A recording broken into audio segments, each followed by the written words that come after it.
Welcome everyone to EPL Division 1, the 15th season, the 15th edition of Division 1.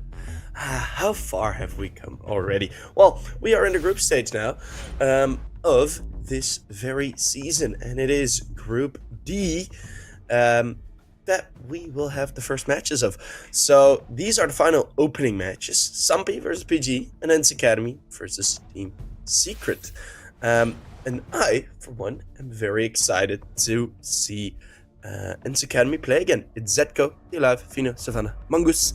This Sampi team finally has sort of regained their form after the loss of Matis. You know, it was quite difficult for them to deal with it. And PGE Turow, Darko, Marcos, Kazu, Aziz, and Sobol. Aziz, haven't seen him play in a while, which has actually been quite he's just been like off my radar most of the time. Not exactly on purpose. I just haven't been able to cast him.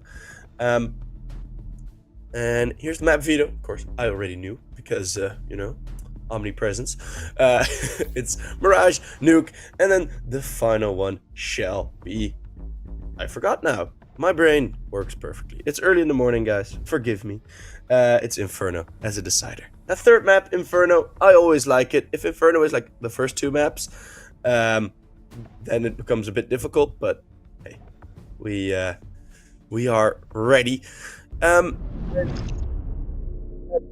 PGE have let Inferno float as they haven't played it recently, but we'll see.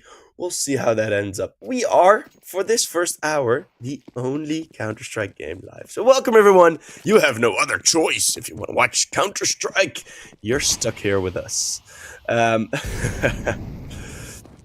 As we kick it off on Mirage, picked by Sampi. So they start T-side. Yes, PGE Turow the players. I had to just quickly confirm. It's still not official. The remaining two players, Marcos, those P2K is gonna find a good kill. Kazu as well. So two of the three mainstay players already doing a bit of damage. Savannah actually with the bomb in window is it's quite the interesting battle. We have Mongoose now jumping up. Oh, good angle. That could have been two frags. But now there's three players here in the B bomb side, and Aziz just found Fino already. Mongoose just keeps missing shots. He does hit one eventually, but that's way too late.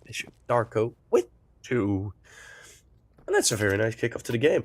I'm in a good mood. I'm in such a good mood. I don't know why, but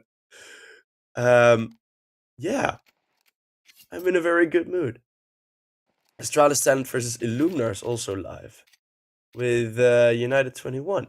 Oh yeah, that is actually true. But it's not on HLTV, so hey, we're better. No, United 21 are the homies. We have a lot of there's a lot of producers that either started with us or started with United 21 and switched over and back, and Magiskas currently casting there. So they're the homies. They're the homies.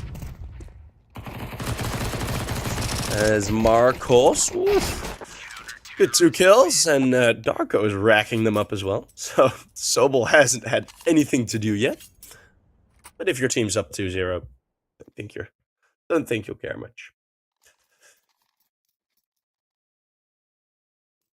As the thing about PGE that recently has kind of annoyed me is the fact that they still do not have a full 5-man. They have tried out some players, and it's like they're not the only Polish team that have had difficulty sort of completing their roster. But it's not the pasta and lobster, to be fair.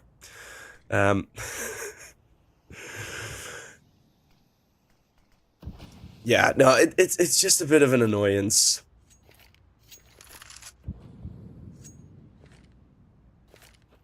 for me. It's like, just pick 2 players, man. It's not that difficult. Marcos, oh, great flashbang. Inferno gets stuck on the wall. Mungus is able to trade quickly, though.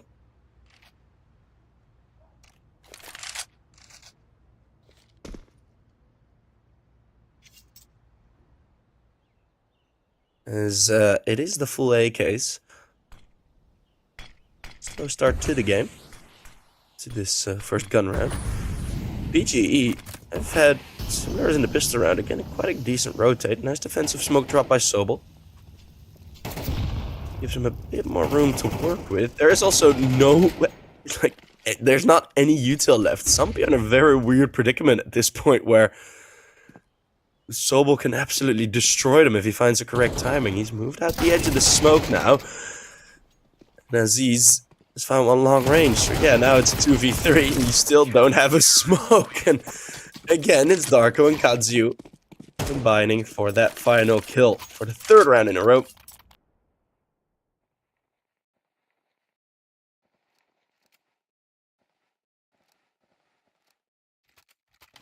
That's going to be PGE on 3. Mirage, not even a bad map for PGE. And I mean, it's everything I know about this team just feels a bit weird. Jeez, we have one guy who's really adamant in chat. But no, it's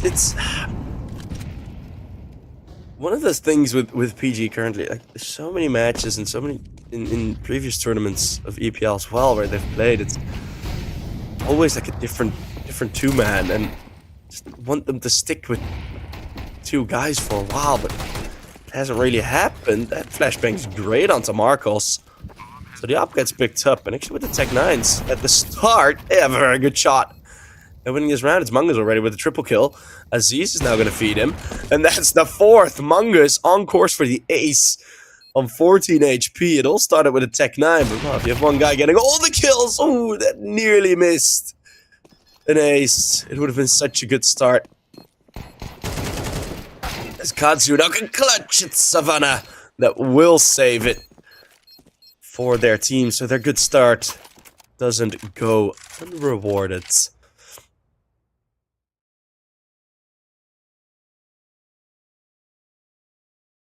And that is Mungus on 7 kills now already. Fino and Zedko both still on 0, but hey, first round's on the board. And the game is still young. The game is still young.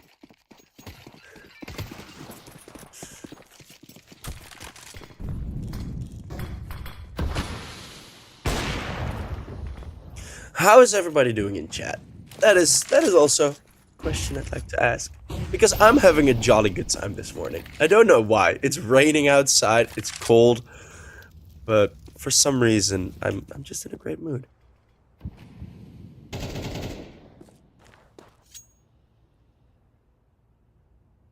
Stop spamming. By the way, all the messages that do get muted or by the Nightbot deleted, I can still read, so it's all good. Another slow one out of the playbook of Sampi. It's Teamers waiting for Mungus to drop his util. Drop all his util within about 5 seconds. Zetko, who's ready for the peak, but he doesn't hit it initially. The alive that will take it. So Zetko's still on 0 kills. Savannah has to deal with the aggressive push into ramp. He does go down, and Katsuyo finds one player in mid, so back to the 3v3. A good response from the Polish to, as soon as they've lost a player in middle, go for that push into the A ramp. Either control or an equal trade.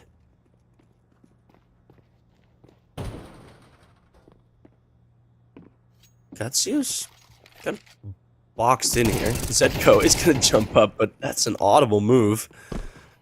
And Katsuyo now has an escape route. And it's 5 seconds left. Okay, wait,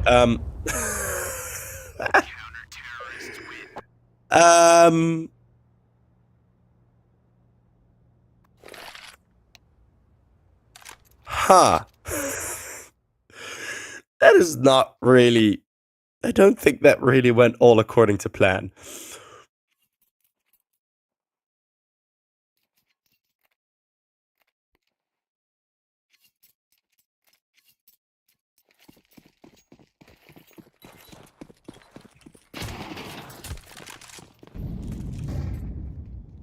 Well, at least they saved 2 AKs.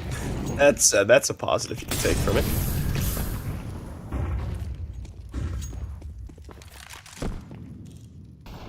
Sampi now having a bit more speed, which is good.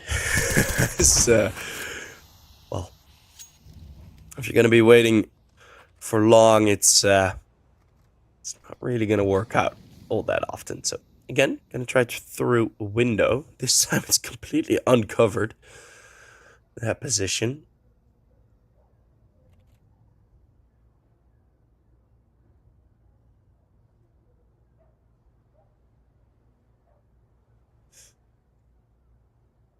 As Sampi are actually getting very deep already into the B bomb side. If you have a look at Mongoose, he's already in market. So this was probably what the plan was last time. He did get pushed very well. Then it's Mongoose with 2 kills. As he already spotted the player on short. 2 quick headshots as he lines it up. And that is within 3 seconds. A save call for PGE. PGE Turow. By the way. As I heard the Polish pronunciation.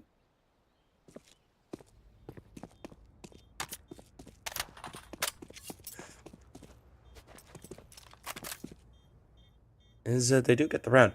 One thing that sort of happened with Sampi in the last round, it's something that I see a lot at this level, is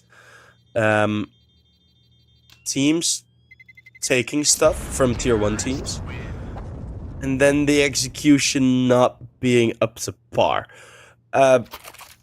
Just to quickly let me explain that for a bit. You have a lot of teams that I've seen copy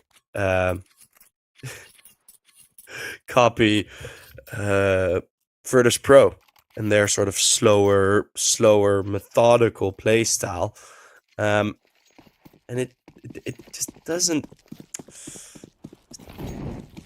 really work out all that often, which is unfortunate. But, yeah. We have Pavel back in the chat, Polish fan, of course. And can I do a Russian accent? I don't know. I think I can try.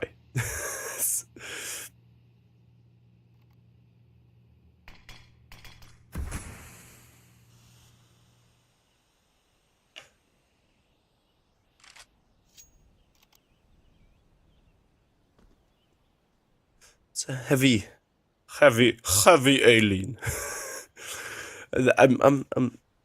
I could hold on to it for the entire stream, but that's gonna be a bit difficult. I usually have my caster voice. Nexus does not play. Yes, indeed. Sobel is in dark as a second Molotov to his position, but I think Sampi are gonna need to reevaluate those Molotovs because Sobel can just still stay here. Aziz on the side, Mongoose, that's a great trade. Still, they have to go through here. I mean, this is all a ruse. This is all a fake, as Sobel now goes down. Zedko, and let's find the opening kill, and it's a 1v2.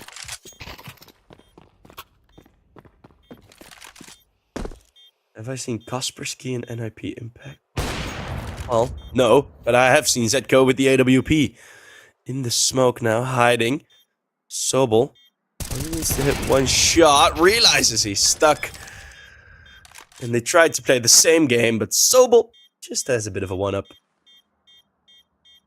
And we're gonna have PGE on 5, so they will continue their winning.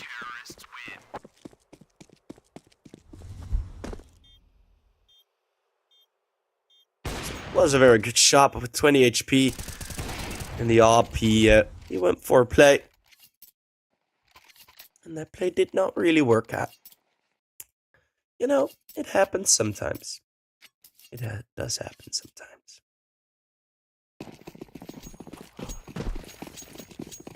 Why would you sit in the smoke? Because you're on 20 HP and it might be a good play, you know? It's just that Sobel had the same. Was it the absolutely best option? No. Was it a good option? Yeah, I think so.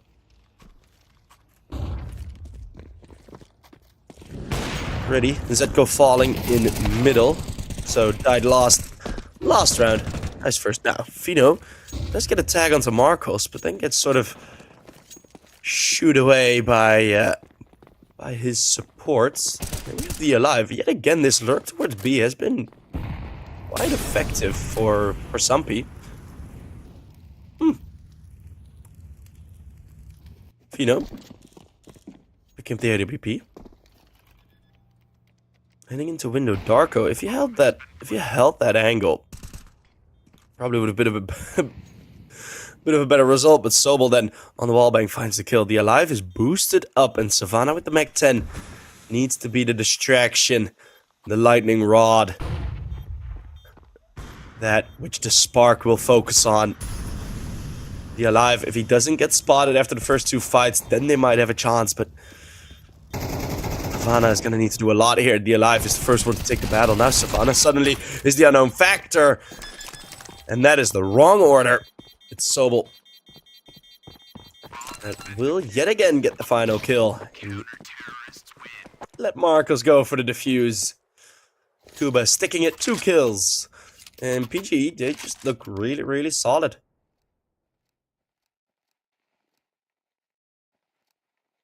Wait. Did someone really comment that? No wonder why no tier 1 picks a player from tier 2. How do you think all the tier 1 players got where they are? What? That's such a funny comment. Oh my goodness. Well, well, maybe Sampi should just play Tech-9s only. You know? Well, the alive, look at how much work this does. It's so weird because they have full control of the B bomb site now. Hey, maybe in the gun rounds you should play fast as well. Smung's sitting close angle. Marcos just knows. Maybe just spotted a toe, I think.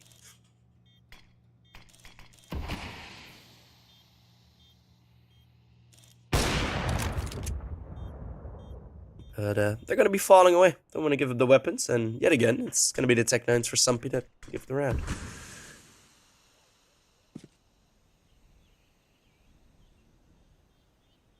Every tier 1 player gets molded out of clay.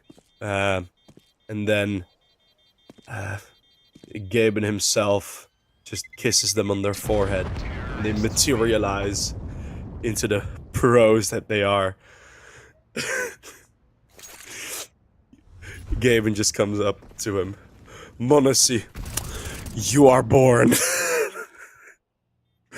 Oh, by the way, as soon as you go pro, I will nerf the AWP to only have 5 bullets.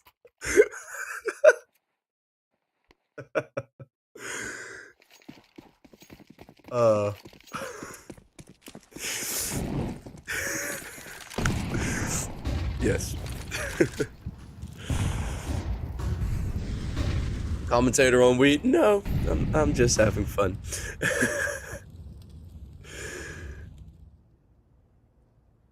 Not funny, stop laughing? Nah. I will keep laughing. It's another slow approach of the round. This time, Sampi finally actually have somewhat of an advantage in this round. You have the MP9. You have the FAMAS.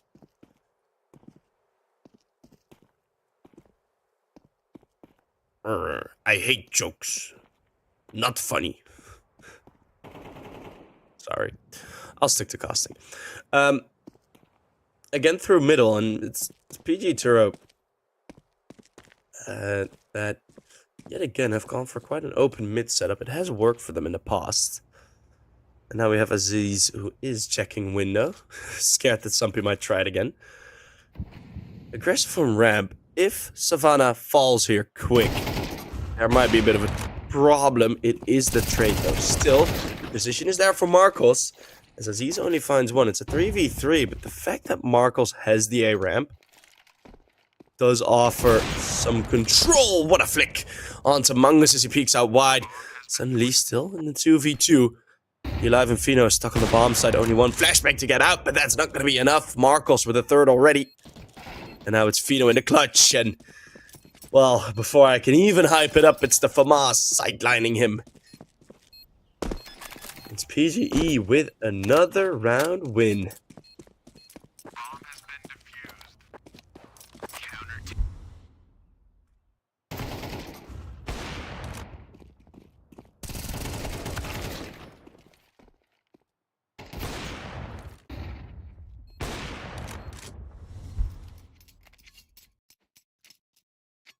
PGE, quite a convincing lead, although 7 is still not that much, which is it's a thing now, especially just with MR12. What we often see is just having PGE and Sampi, or well, not PGE and Sampi, well. Oh, my brain. I'm sorry.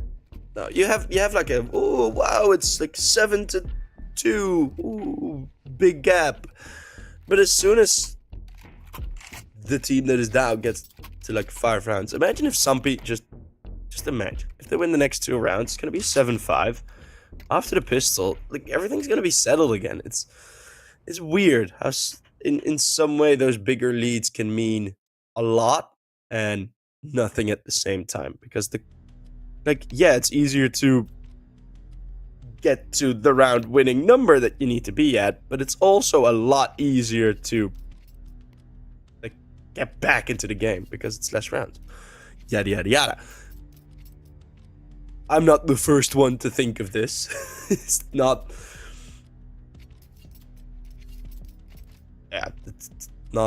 like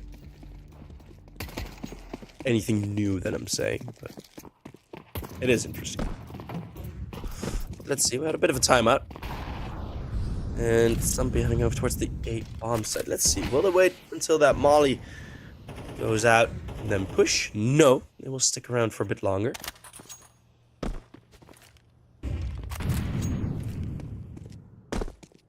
Holy yep. Exactly.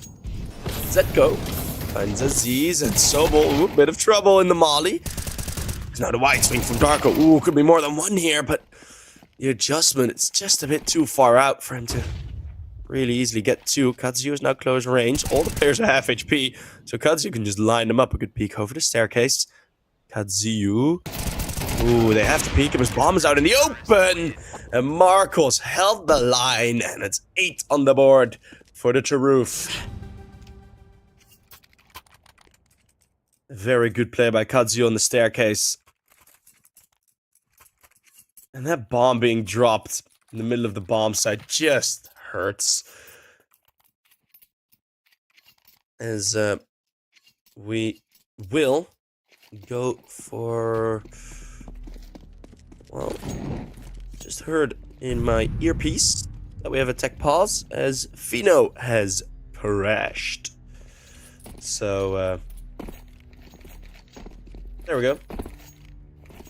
There is Fino who crashed, lagged out. Don't know exactly what his deal is, but we do have an issue. So this round is not live, although it has happened before that a round ended just on a timer for PGE Turow.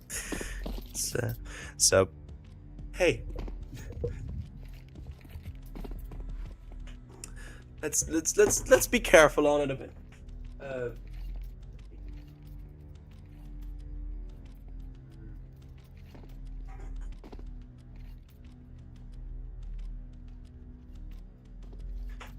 So we're just gonna wait until this round resets. Yeah, I might just mute the guy in chat because he has been very annoying. But yeah, Fino is gonna be really needing to step it up on the CT side. Really needs to, because this is not one of the greatest performances.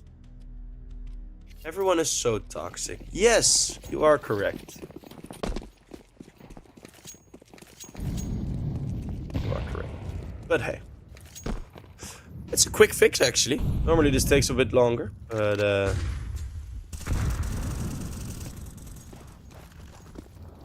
we're back into the game quick. As Marcos with the AWP, it's yet again going to be a fast round for Sampi with the lighter by, and again they just get the bombs out. Why do you not try this in full gun rounds? It's a weird decision.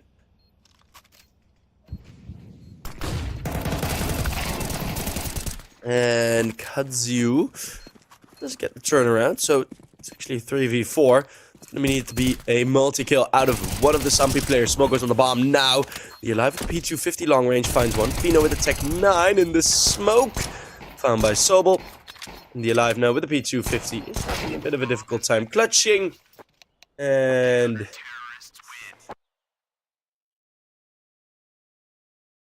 it shall be 9-3.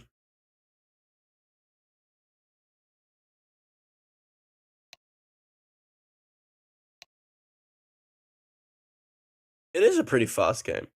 I had a very slow game 2 days ago. Was that yesterday? 2 days ago? Oh man, that was who was it? Eklot versus can't even remember. Man, oh, it took so long. It took so long, that game. It was horrendous.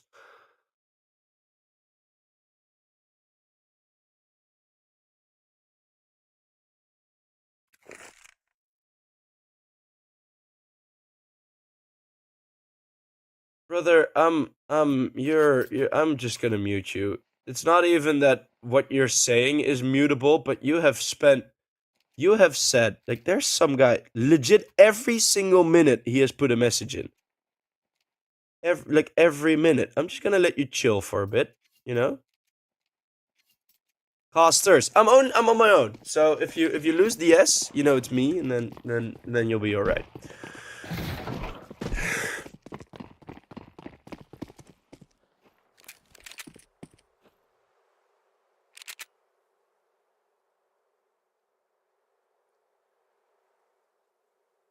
Alrighty, Mungus with the doolies. Is going to be standing at the top. It's a bit of the bait and switch.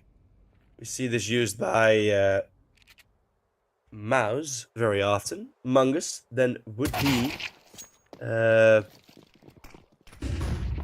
the gym pad position. Well, Savannah has successfully baited him in. Oh, Mungus, whoa, pulled the trigger a bit too early. He could have waited, but that's a very good second shot. There's a bit of a struggle for the third. But there it is. That's bomb dropped, and that's going to be Sampi on a fourth round. It's going to be a very difficult one for this game to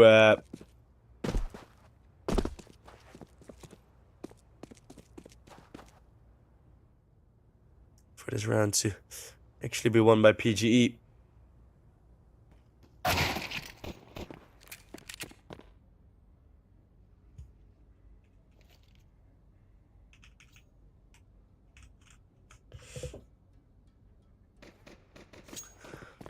Mungus actually has the fourth already. Maybe this time we get a Mungus ace. Maybe. He got close already. Here's 4K. No, it's Savannah that takes it.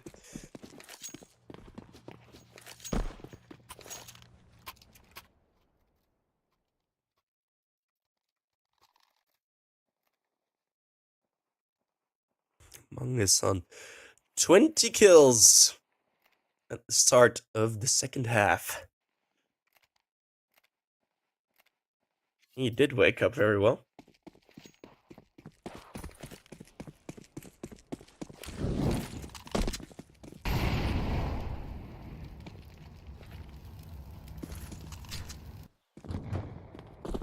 As Savannah, ooh, aggressive. A bit. Well, it's against the pistols. Or some of them. Some pistols have been upgraded, but this is a good moment for some of the Sampi guys to sort of get into the groove. Zetko already with a ENCE eco kill. He's running in. Well, it's mostly Mungus just stealing all the kills again.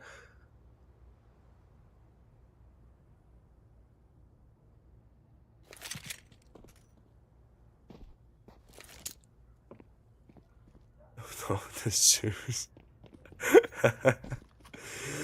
Can we see a Zeus? Yippee! Zeus kill. Not gonna have much effect into the round, as Fino on his second. And this is what I mean, you know, these rounds you can't really use them to warm up.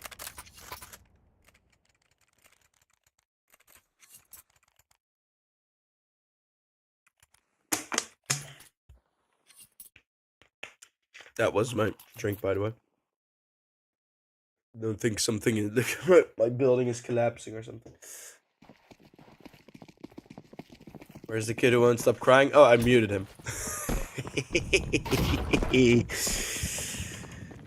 Villain laugh. .mp3. The alive. Looking for a bit of a push forward, and it's the equal trade. Bomb spotted, so this early in the round, you don't really get much information out of that. So Sampi is wise not to fully act on it, and they are just going to clear middle, which is a good play, but Darko is holding on, 9 HP. Savannah is the one with the nade, and that's going to be flying out. Yeah, well, that's Molly. It also works. I thought it was going to be the HE. But,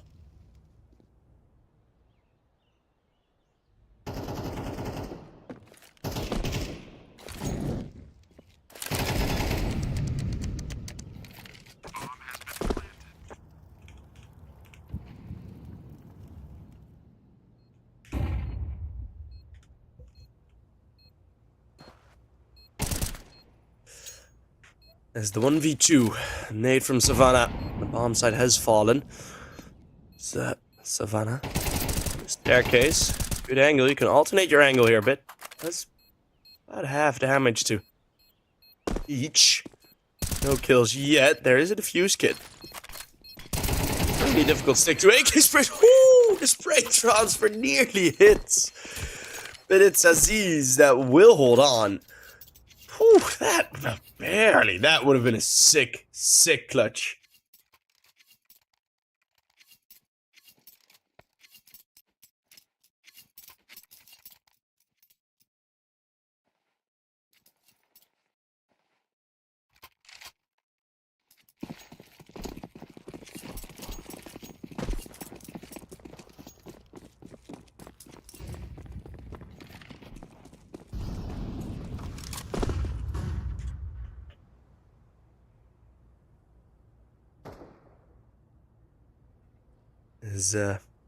We have Savannah going for the jump spots. It's 10 on the board.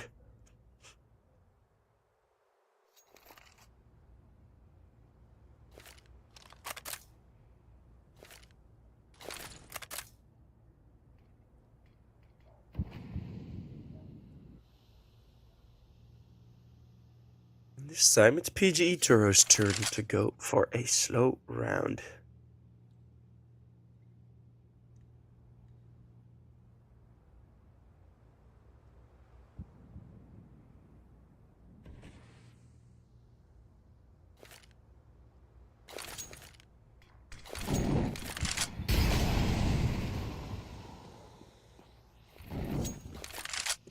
This is a funny situation happening on the A ramp where it's a double CT push.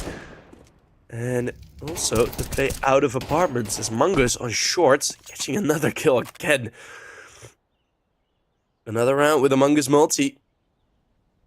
It's starting to become commonplace as the alive has this push to ramp, and even if he goes down, you still have the wrap over towards Palace, but it's Fino with a crisp double.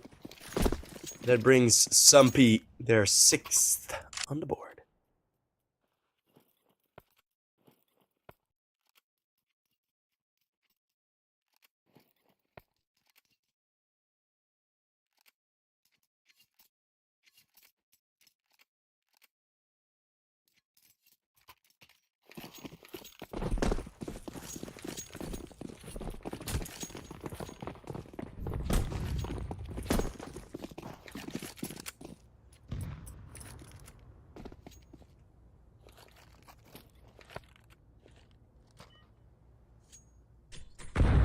full Glocks. Breathing room for Sampi. Haven't really had that much, and we're having a pretty active CT side, which I always enjoy.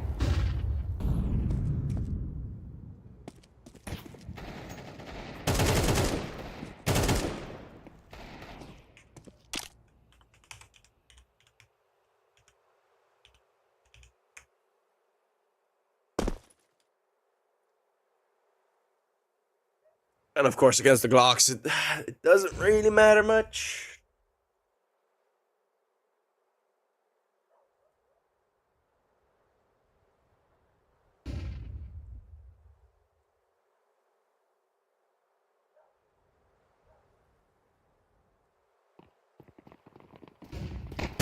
Savannah. Ooh, can cut them down. Ooh, farm those kills, baby. Hell yeah. Farm simulator speedrun thingy-majig, thingy-mabob. Well, it's a 4K with the AK, Savannah. That must feel good. Zetko with another kill.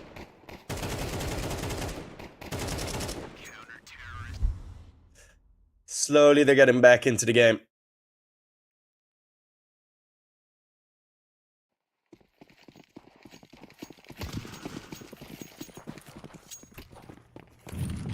Damn, put the life there.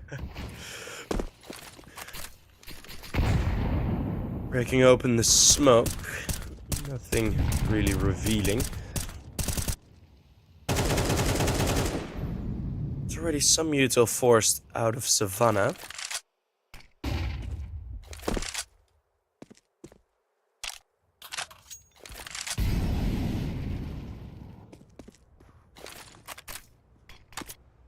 Well, oh wait, huh? Mungus and Zetko. Wait, what? They pushed top middle? I didn't even see it on the screen. Ah! Sometimes we miss those kills. But what? Okay. Well, suddenly it's a 2-man advantage. Wow, that happened all of a sudden. It's the push middle by Mungus and Zetko. Well, PGE, now suddenly you're in a bit of a tough spot, because first you have to get the bomb, then it's going to be around 20 seconds more before you can even get the bomb in a position to get something done. I mean, like, yeah, you're moving into the A bomb site now, but the Alive's holding on nicely. You find both kills, though. He's just baiting him in. Let Zetko do it. And now Zetko can bait him for the Alive, you know. How it works. Bait for bait. Follow for follow. There's Darko. Ooh, Katsu and Darko. Actually finding some kills. And then the savior, Mungus, is coming in. And oh, Darko, still a good frag, but too many bodies. Sampi on 8. Coster, am I controlling cam? No, I am not. And for the guy who says, if I'm not tripping, headshot is at the bottom. No, you can calculate the headshot percentage. So, if it's 12 kills for Savannah, and he has 58 headshot percentage, that means 7 of his kills are headshots. So you're gonna need to do a bit of math here. Can't just ask chat. You can do a bit of math to find out how many headshots they have.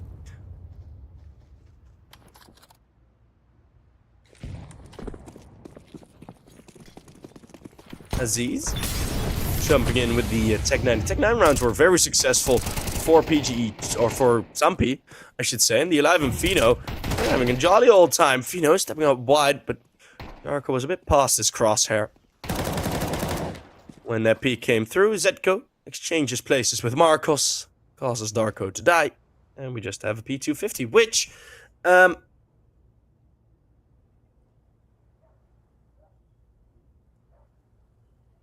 this is actually pretty impressive, because PGE, they had a lot of struggles with these types of rounds of Sampi. And Sampi right now are showing no signs of struggle in this round at all. That's the 9th. And all of a sudden,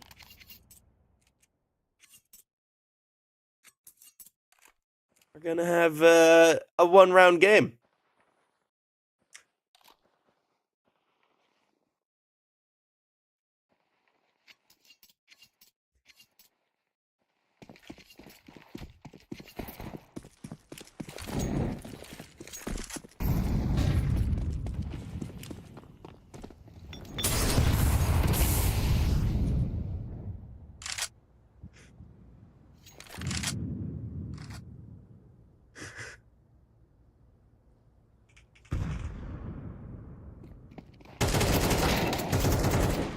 Zetko and Aziz. Sorry, something really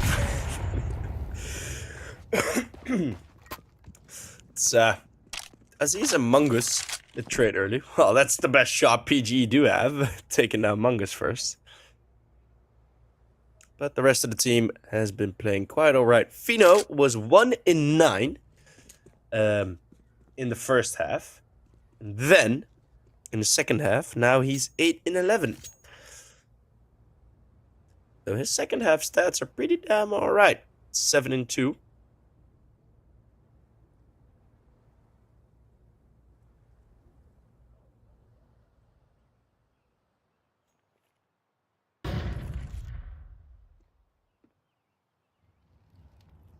PGE slowly gonna make their way into A. Yeah, Sampi's getting mid control, but I don't think it's worth that much in a 4v4 unless, of course, Zetko keeps pushing.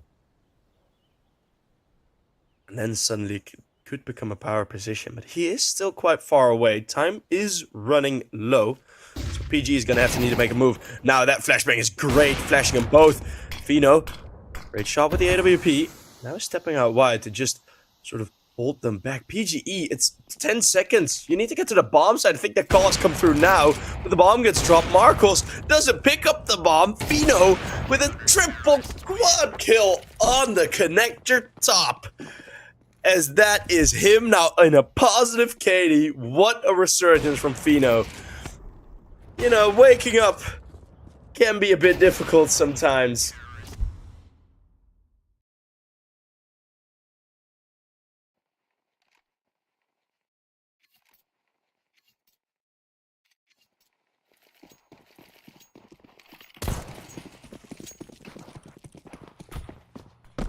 But, he has woken up now.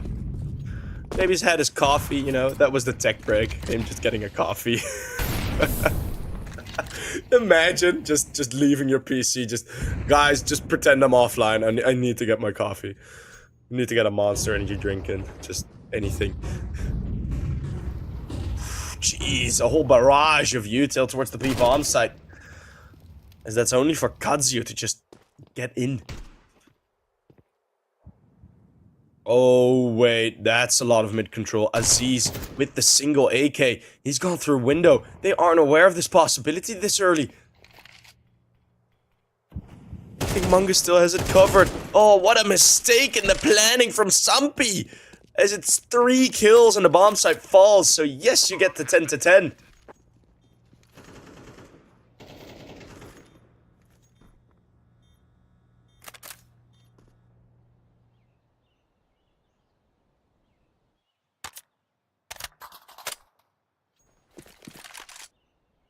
But it's instantly going to be PGE Turow taking one step closer to the map win.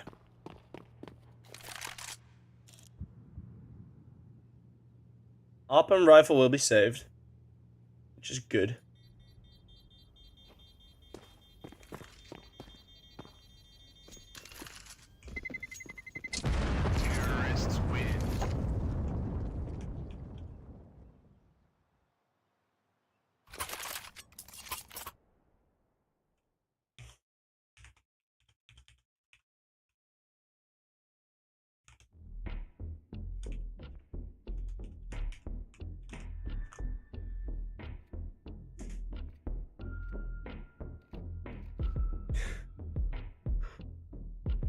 People spamming for OT? Ah, fair.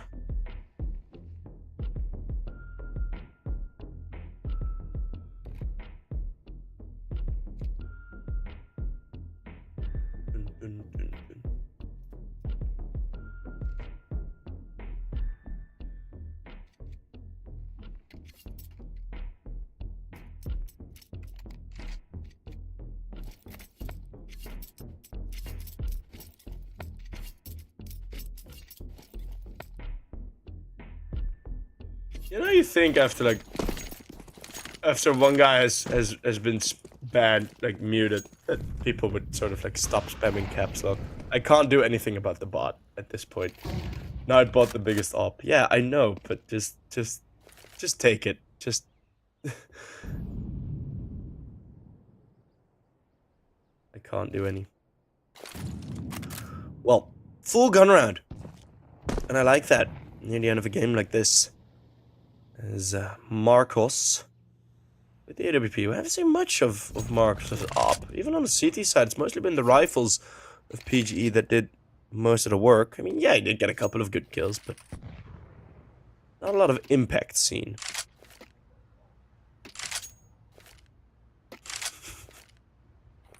Darko's just dropping the smokes down, lining them up. Had a bit of trouble getting him in the right spots. That nade is gonna have quite a good timing. Cuts you down to 70.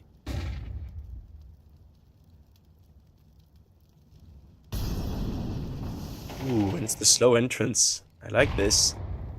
Put out a util in and then just wait a bit. See if there's an initial response in either a util or a push forward.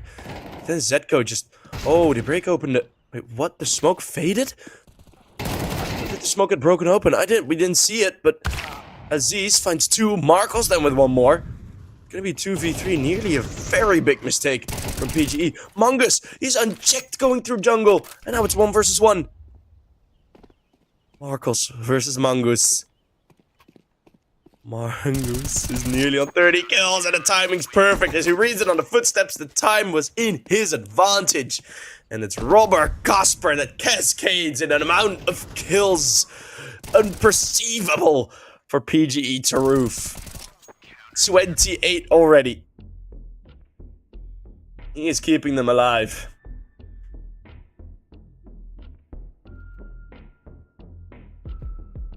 Because now it's time for the Polish to take the timeout. Ooh, baby.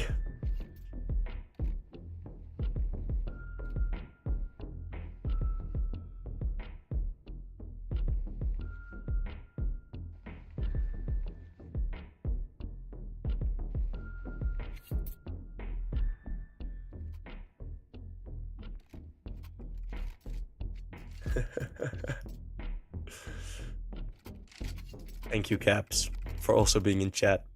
Doesn't make me feel too lonely. It's 11 to 11.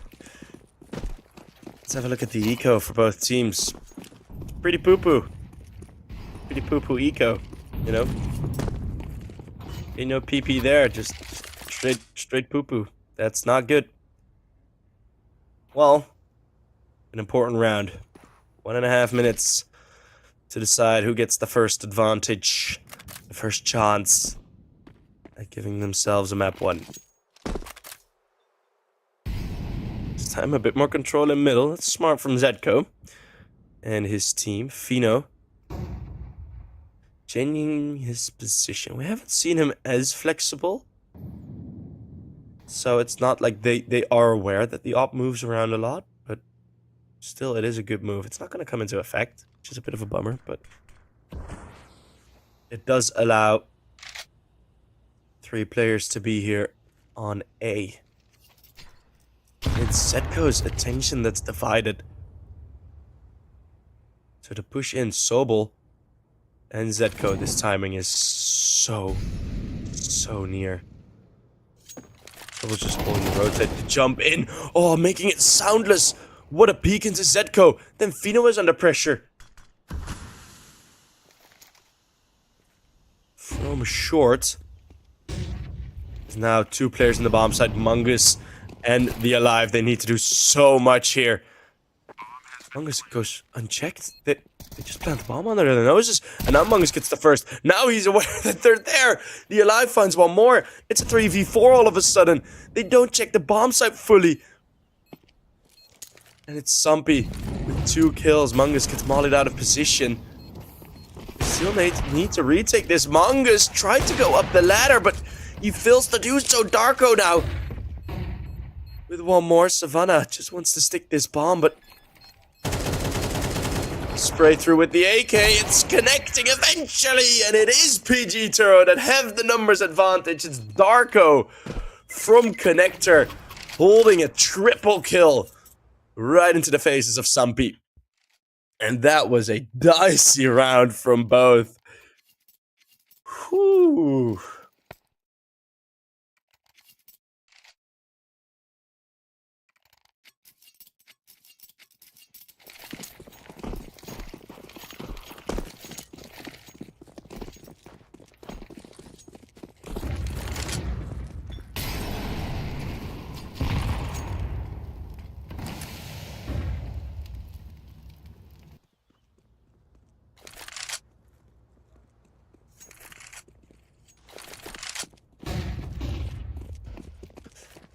As this was what we talked about, the economy being very poor for both teams. PGE would have found themselves in a similar situation were it not for Darko. And this is just something that you don't really want to defend overtime with. Balancing the knife. Similar as to how the end game of this map has been in the balance. As Darko takes the opening advantage. Again, Mungus falling, preventing his 30 bomb. If not for OT, it's Savannah running in for a double kill. That might be enough, but Darko just keeps getting kills. It's another good trade for the alive. Sobel and Kadzu. Gonna have to add a couple of style points to this clutch. And oh wow, now it's Sobel that needs to. Sobel that must. And it is one of the easier clutches. No armor on Fino. Just an SMG on Zetko, who's clearing the close corner, and he goes down. Now it's a 1v1 against the scout with no armor. Perfectly times it. It's Sobel with the clutch. A 1 versus 3 to finish off the game. It's 13-11 for PGE, which, judging by the first half and judging by how some of these... Jesus, why is my camera this unfocused? Oh my god. Yes, there we go. Judging by the first round and judging by how most of the full gun rounds did go, yeah, I think it's deserved because you really had the only T-side rounds that Sampi really did win was all the Tech 9 rounds. You can't rely on that. You can't rely on that. So that is that for map number 1. And map number 2 now, we are going to head off. Why do I keep forgetting the maps? My brain is fried. I don't know why, but what's the second map? It was Inferno. No, it wasn't Inferno. It was Nuke. Nuke. Yes, it was Nuke. It was Nuke. I did get it in time. Yeah, so we're going to head over towards Nuke. It's PGE that win the map pick of Sampi.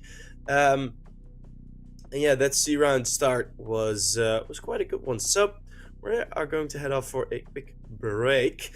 After that break, hopefully a lot of you guys are back, as I do enjoy seeing EPL getting above the 2K viewers there again.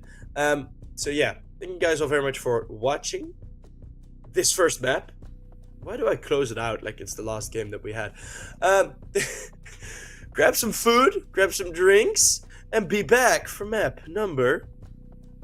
That doesn't work, but 2. Be back for map number 2. See you guys on Nuke. Bye-bye.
Hey, hey, hey, hey, hey! Yeet, yeet! We are back to the game. It's Nuke. And I like Nuke. I'm happy that Nuke is back in the EPL streams. I've missed a lot of Nuke. But we have Savannah with the dualies ready to kick it off. There's Darko and Marcos. We've already gone quite deep on outside. Don't get fooled by the minimap. Marcos is on ramp and not on outside. So a very heavy inside setup, and Zetko already catches the first as they try to run into Mini. It's Aziz. Kind of stuck in the hut. Well, he does find Fino, but Zetko is also finding those frags. Fino actually does get Marcos down. Sorry, he found Savannah. As Aziz is now in a 1 versus 4. So this was a very, very quick pistol round.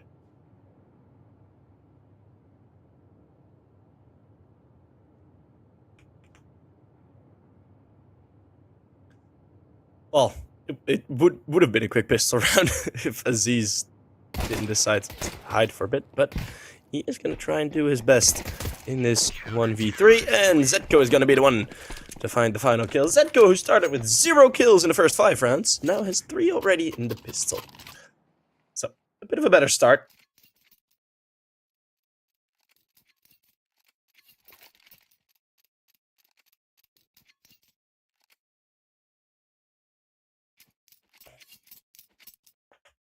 And I have just received very bad news.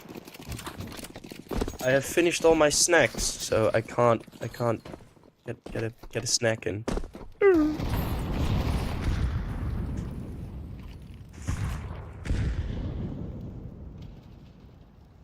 First kill ready. Oh, I have to sneeze.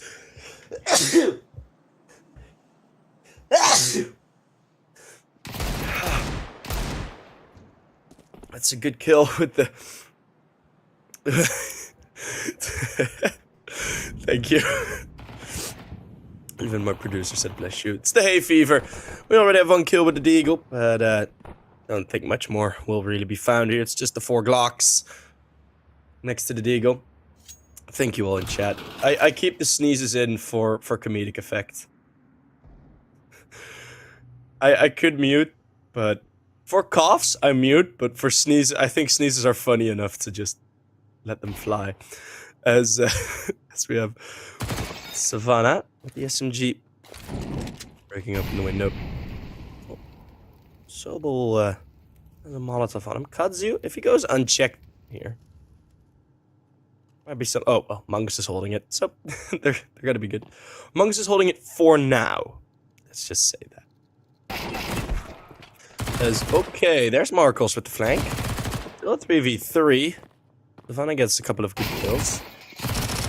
Sobel, oh wow, Savannah, that was a pretty important one as Darko. No 1v3 with a Glock, otherwise it would have been a 2v2. Bomb, I think will get planted, which is a great result. Absolutely. Absolutely a great result. 1 deagle by, and you get a bomb plant out of it, and 2 kills. In my opinion, it's fine. It is absolutely fine. Who wins the first map? Check yourself at the top left on your screen. And if you're on mobile, it can be quite small, so PGE did win the first map.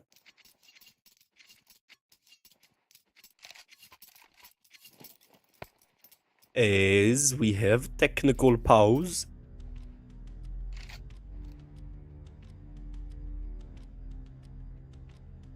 Don't know what for, as Marcos hasn't bought yet, but he is moving. Everyone is staring at Mungus. Yeah, I don't know what this tech pause is for, but we are all good.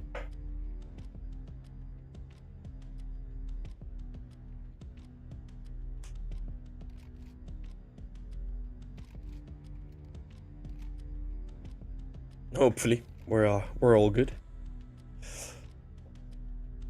You guys are slow in chat today. You guys are very slow in chat today. Because normally there would have been,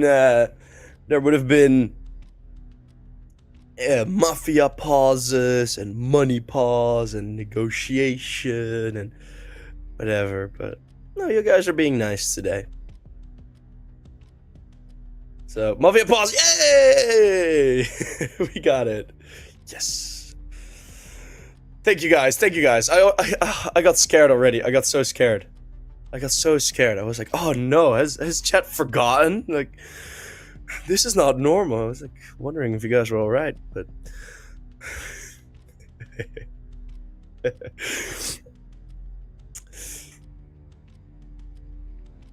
maybe it's another coffee pause for Fino. You know what? It could actually be an issue with Marcus's keyboard.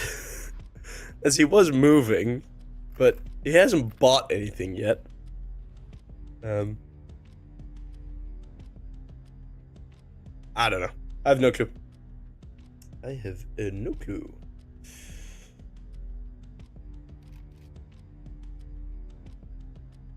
Fino getting the coffee in early, yeah. Should be good. I have received the information. Zetko's mic has broken. Well, broken or just stopped working. Which I won't at all blame him for, because with the microphone I have, it has like a whole audio software added to it, which is really nice for streaming, by the way. It's really chill. But as soon as my mic disconnects for like half a second, like the wire just disconnects, my entire sound system just completely breaks. It just goes like all sound gets broken, and the software bugs out and whatever. So, or maybe Zetko threw his mic to the other end of the room. That could, of course, also be the case.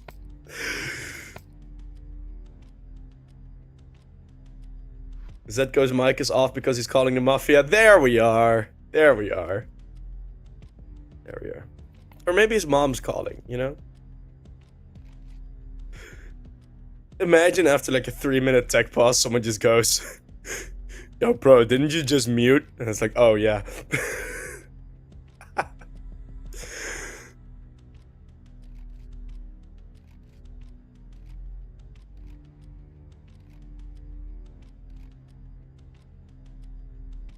Well, we'll let him fix it.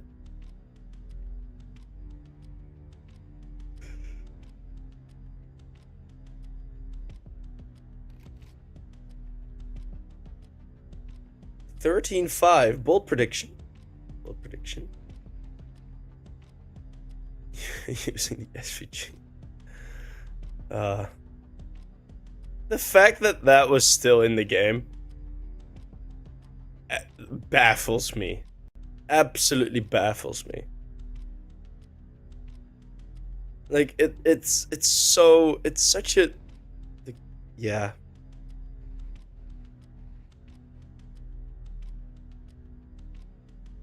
It's weird. Hey, we're back. People watch ESL reruns.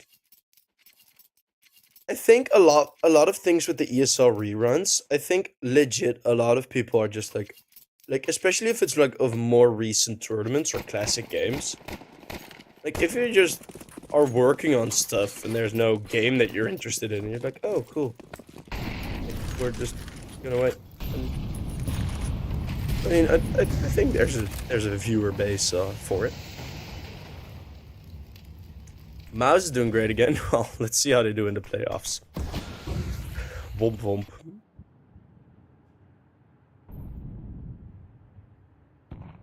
Yeah, hopefully Mouse can win it. There's a similar setup again on outside for Sampi. As they did this in the pistol round as well. Pretty much identical setup, although the Alive has rotated down quick already. As of course with the smokes, Fino can't confirm any information. Then we have Sobel and Lobby finding one. The lobby push is concluded with an equal trade. The Alive. Bit of trouble. Good nade. That certainly takes him down a notch, as the Alive's gonna be moving a lot to keep himself alive, and that's another great kill. Can't pick up the AK, but Zetko's already on the flank. That is an amazing play by the Alive, and that was perfect. That was absolutely perfect.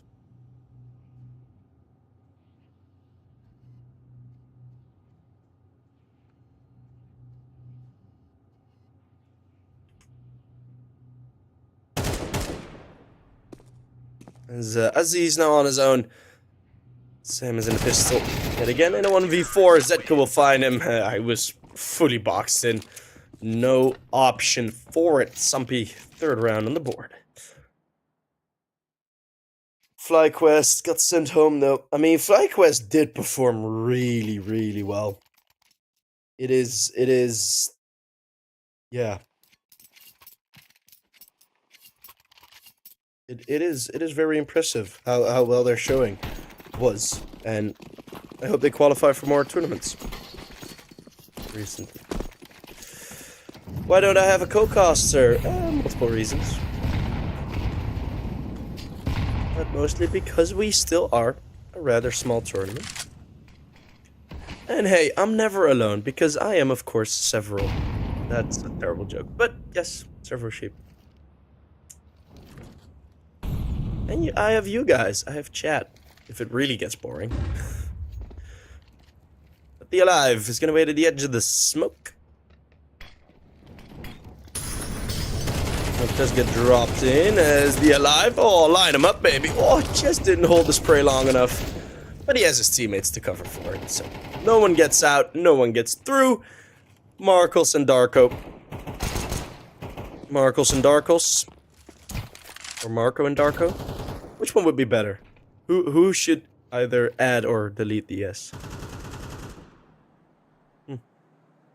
It's a question for God, I think. Darko. He's gonna try and pressure someone with Tech 9, and Sampi, I mean, they have looked a lot cleaner on the CT side. On both sides. Mostly on the CT side, but they have looked a lot cleaner. In the rounds that they've won thus far. Although PGE Turow, like, similar to what happened on Mirage, that's pretty much the only real comparison I have at this point. PGE Turow have not been threatening in these sort of half-buy rounds with the Tech 9s. There was one round that they played really, really well, you know, with the single AK and the 4 Tech 9s. Got a bit lucky there with the rotates through the backline, but Sampi posed a lot more threats in those types of rounds than PG did. Let's see if that trend continues. We're gonna have to wait on the second half, of course. As Mangus already finds Kudzu. Oh, more kills from Mangus as he's pushing alone into the ramp. My goodness. We didn't see it, but saw it on the minimap. Oh, jeez. Well.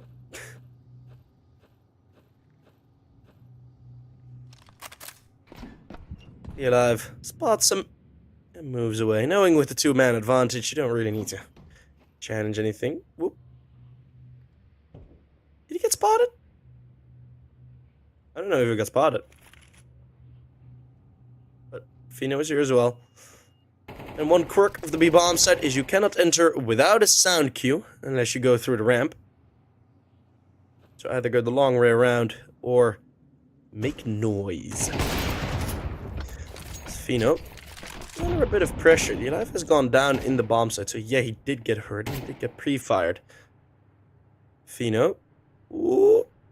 Oh, I was really hoping he was going for the wall bang, but still works out. Can't get away. Oh, if he jumps there getting away, and mid-jump, it's a bullet that catches him. Then Darko finds Savannah, so PGE have been able to puzzle this round together. But is there enough time? Is there gonna be enough time? Oh, Darko. You might think because of the jump that he didn't make it, he wouldn't have had time anyway. So that is the third time in this best of 3 that the T side fails to plant in time. And I think in this round, you can give the credit to Sampi for that a bit. Because with the positions that they had, you know, you let PGE get outside, yes, but then holding inside that tightly, and having all of their CT positions being an unknown, PGE had to check so much. They had to re-clear everything. Well, there the had to is a bit up for debate, but... Ooh, Zetko, nice little spray through the smoke. As he hears the footsteps cross, it's Darko at the edge. Ooh, oh wow, Zetko, good find.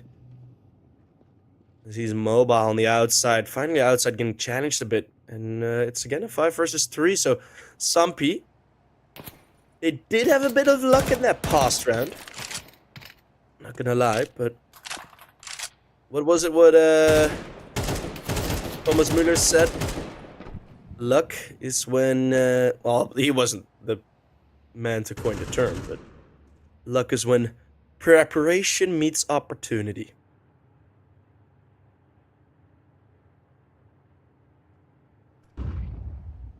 Sobel and Kudzu in a 2v5. Well, 1v5, Kudzu all alone, just with the Galil. And PGE, they haven't been able to really get much done in this round thus far. Zetko might fall as well, because he's low HP, but the check is not a full clear.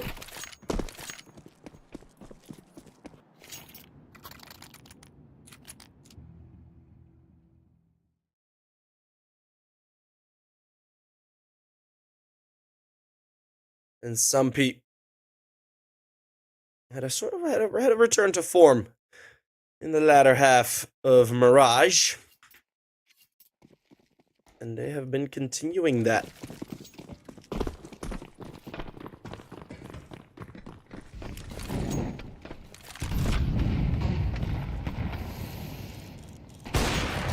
Attack towards the A ramp. It's only the Mech 10 that really gets through. It's all a distraction as they try to go to the top bomb site. The alive with 2. Zetko does fall, but it's the alive with the triple. The full house for Mungus and alive. I am really prepared, but she doesn't give any opportunity. Does it mean I'm unlucky? Well, yeah, I guess.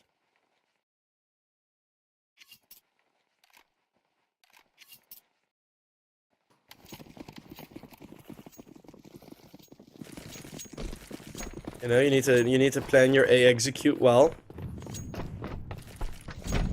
You know, get that plan down on the bomb side. Plans in this case being an aubergine. Zetko with a double. As Kudzu and Marcos trying to get away with that fight. Awkward positions for Sampi to try and trade on.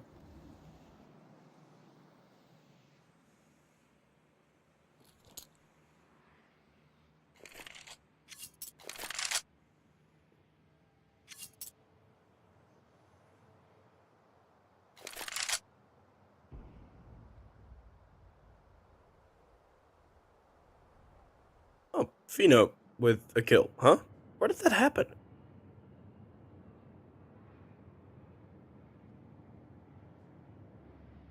Oh, that was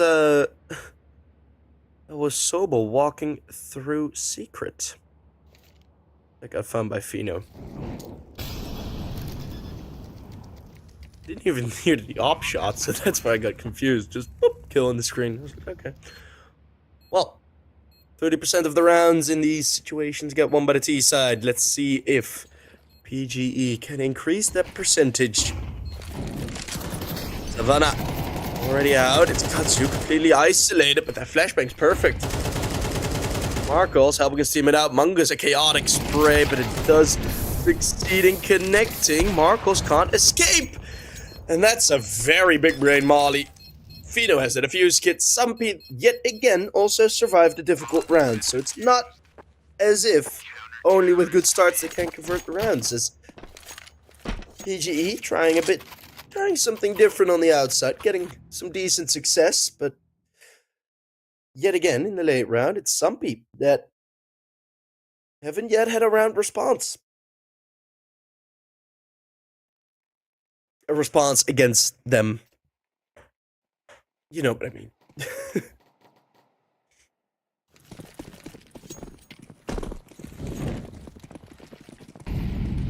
Oh, he's back! Oh, Christ.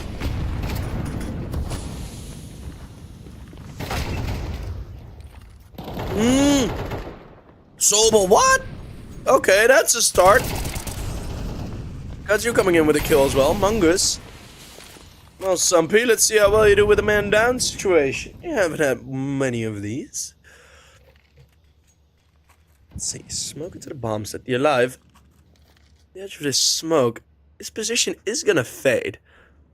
And the T side is gonna drop down to the bottom bomb site. That's a very good play. No one is there to cover. Bomb has been planted.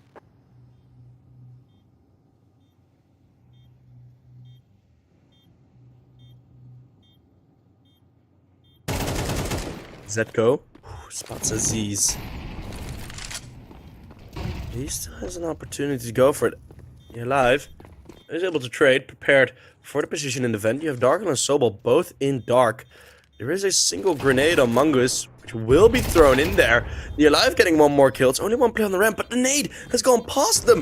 With the defuse, oh, it can be covered for. The alive is just sticking it. Oh, it's half a second between an insane comeback in the round or the first on the board for PGE Turow. And that was close. That was very close, but they finally get that first round, and it's still slightly concerning that that has to happen with such an entry kill from Sobel. Right, that is the only thing that I'm slightly worried about with PGE Turow, because that was a sick peek into the AWP of Fido. The CTs, I mean, there have been a couple of close rounds. So yeah, you win 8 in a row, but your money's kind of gone.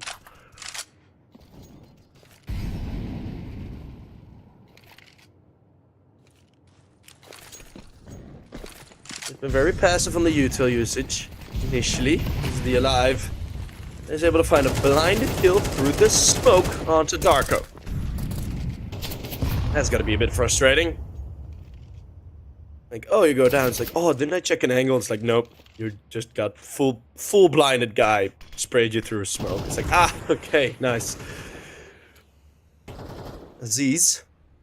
Finding Joke. Oh, that was a rap, huh? How is he there? Was that the rap on outside? Just completely missed that. But he died all the way in the back lines, the flank. Being prepared for it. The alive. Finding Marcos. And where in a man-up situation, going through Secret is a very good idea. Or going through Squeaky is a good idea. In a man-down situation, it really is not, because you can't afford the crossfire that the Alive and Savannah have put down. And, yeah, the Alive's playing a very, very good game. Deserves to be said.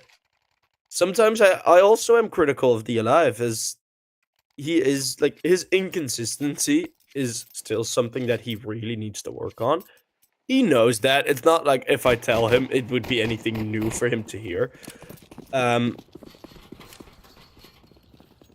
yeah, I think it deserves to be said when he's playing a good game.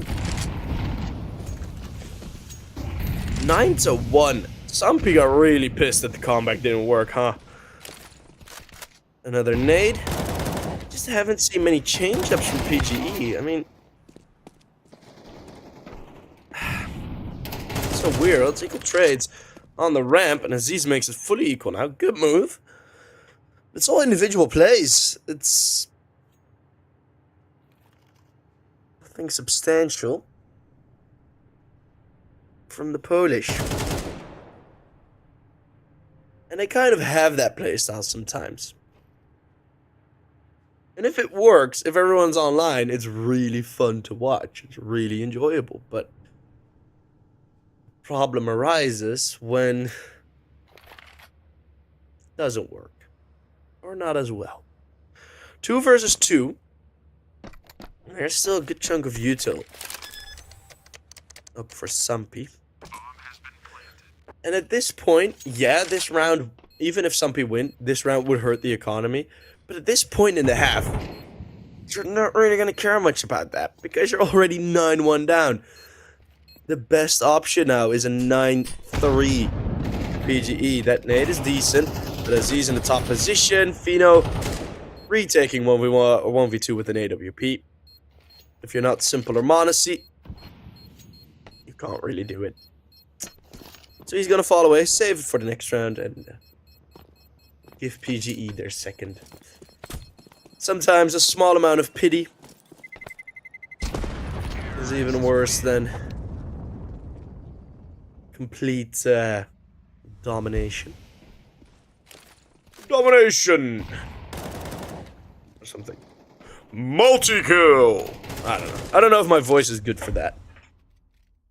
If I ask my friends, they're gonna say no, but you guys usually are a bit nicer than my friends, so. Oh, and the bass on my mic is turned up, so I can go multi-kill, and it kind of works.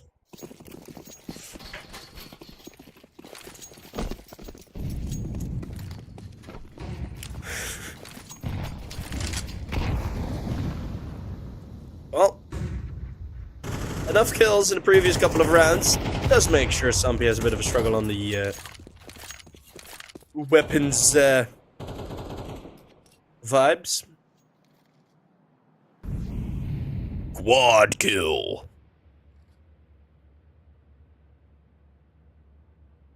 Mungus twice in the previous map. He had a quad kill. Rock with your boys. Fino gets the opening shots for saving that AWP already, becoming a bit worth it.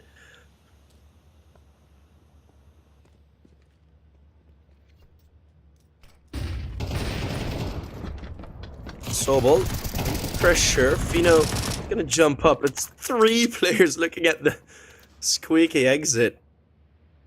And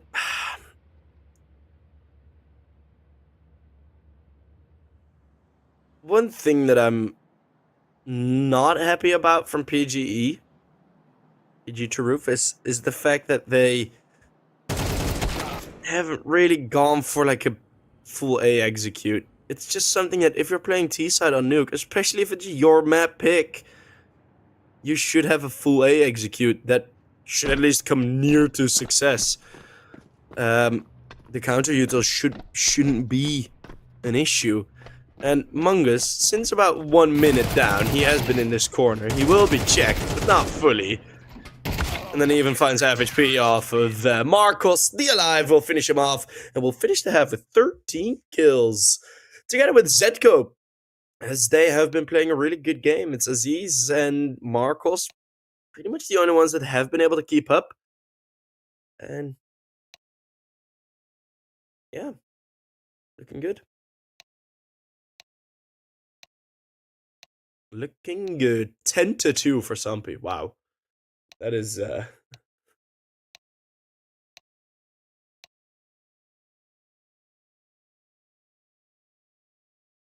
that's pretty sick. Not gonna lie.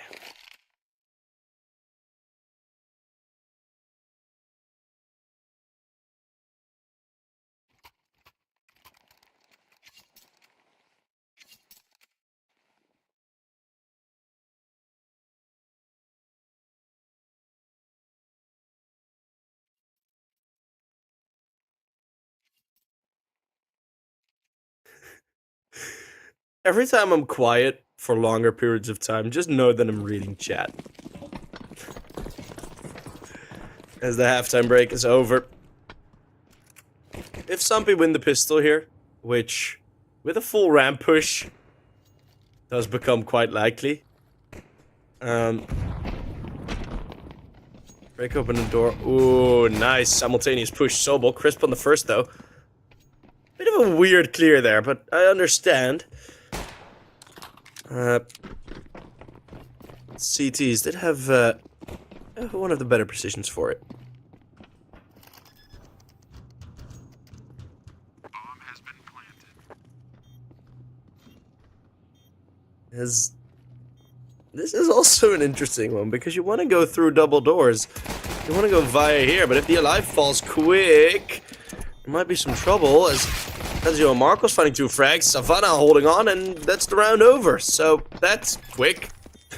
PGE win the pistol.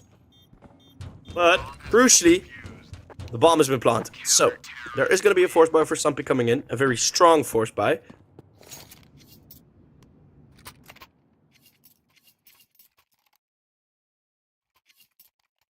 Big comeback for PGE. It's one round. Be careful. No, but yeah, especially with this force buy,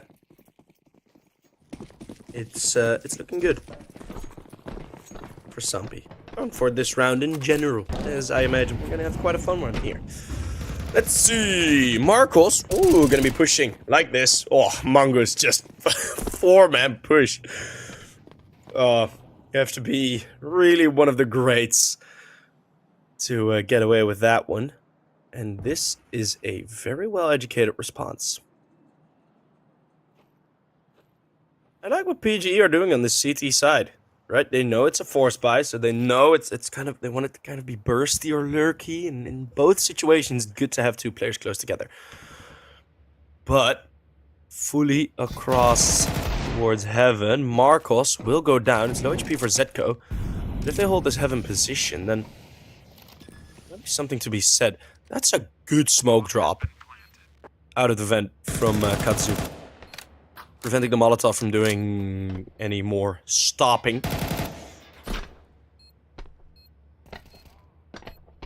Zetko. Ooh, also finds the frag onto Darko. Now suddenly the 3v3 becomes quite dicey. Oh, they're not looking over towards the heaven. The Khalil spray. Ah, it's chaotic. Fino does finally find it. It's Aziz on his own. Hunting down a low HP Zetko. He just books it. Says bye-bye. Not gonna deal with you guys. And it's 2 nades and a molly. Aziz has no chance at ever winning this round again. Zetko will find him in the end. It's a triple kill for Zetko. 2 for Fino, as they have been great this game thus far. Zetko really 16 kills, 6 assists.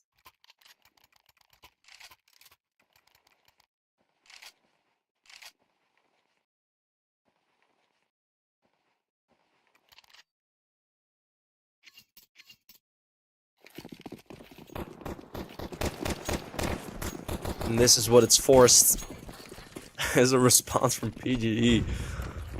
Oh, that's a very ugly force buy. $100 left on both, but Scout from Marcos does get a good tag.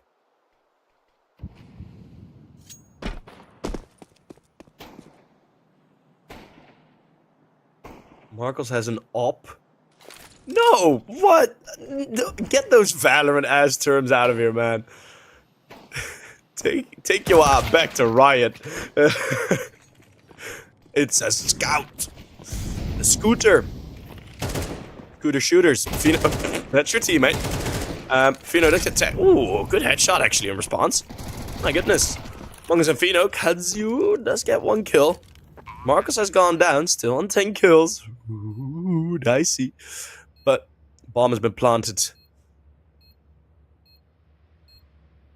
And Sobel with the deagle to find Zetko. Ooh, oh, Sobel. Fino has 9 HP. He could absolutely do this. Picks up the AK now. But it's 10 seconds. He needs to rush. And he should have tapped it earlier. Because the fear of the kit forces Fino out now, but there's no time left at this point. And there was very little time anyways. Oh, Fino is going to be me. Oh, well, Fino's just going to die, but the AK saved. But PGE, they're gonna need to say, oh, they're gonna need to force again. Ooh. Every time I say the bomb has been planted, I think of that one meme from Call of Duty World War II, where you had like the war game mode, and there was like one of those the sound bits was like max volume always, and you'd always have like a bomb's been planted on the ammo supply. You'd always have it so loud. Well, Marcos, only the dink as the alive even kills his teammate. What the hell is that? Okay, well, the alive and Fino, they are completing it. It's, well, over. It's map 3 that will be coming up. And 13-3. Wow. I changed, by the way, as my last shirt looked terrible. So I don't really have much more to say about this map. Bad for it being only 1 kill for most of the guys in chat. I do sort of realize it was close, but hey. Further on, this game, yeah, it just PGE didn't show up. That's pretty much it. I mean, it's the definition of insanity, what they had on the T side, right? Trying the same thing all over again, and then just sort of hoping that it changes the result. Not the case. Yeah, it is what it is. So they did play really good CS here on the CT side of Nuke, and then it's an easy conversion on the T side, especially if you win that force bar round. It's such a dominant position in terms of economy. So yeah, map 3 gonna be coming up. See you guys there.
Hello, hello. We are back. And we're ready to get into map 3. We have a knife round. Knife round to start. To see who can pick what side. Sampi most recently played it in the final of the previous season. So they have had some good form. And they also win the knife round. Now, yes, that final was against Preezy. They did lose 3-0 in that final, but the closest map was Inferno. And that is the only loss in their 3 matches, is a 16-14 against Preezy, who are a very good Inferno team.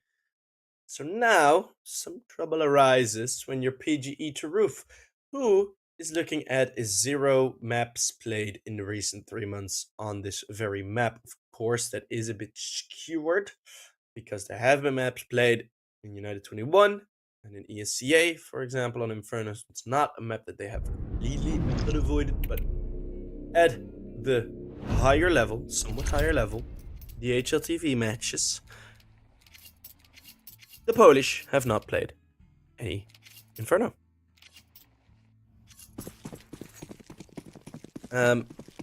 So that's a bit of trouble. And before we get into this pistol round, please guys, follow this channel. Hit the follow button. Oh, I think we have follow on for, like, if you want to chat anyway. But, yeah, we had some issues with our main channel. So please follow this one, as it is bound to become our main channel. Mongoose. Oh, the unsilenced USP. I like it. Bit of confidence. Will it work, though? That's the second question. Holds the offhand, just hoping that Sobel sneaks in and Fino finds Marcos. So that app setup works perfectly. And it's an aggressive setup on the A bomb site. A bit deep in already. Sampi showing that they're not afraid to go play. 3 kills going the way of the, I think it's still a Czechia organization. Pretty sure it is. As Savannah finds Aziz, and if this final kill gets found by Zetko, which is unlikely, but it would be the team ace. As the sprays come through, it's Fino that will eventually find the frag.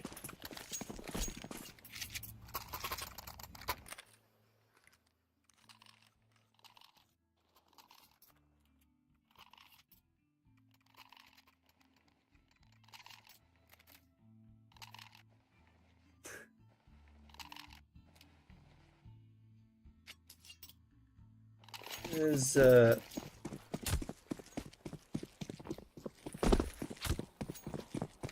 see, there's the Czechoslovakia organization to be fully ready. Which is weird. I thought Czechoslovakia wasn't a thing anymore, but it is now with Team Sampi. Those nades are very good. Kazu and Aziz nearly falling to just them. Savannah is just racking up the damage, and the blind Berettas have a bit of trouble finding Sobel just to spray through the smoke.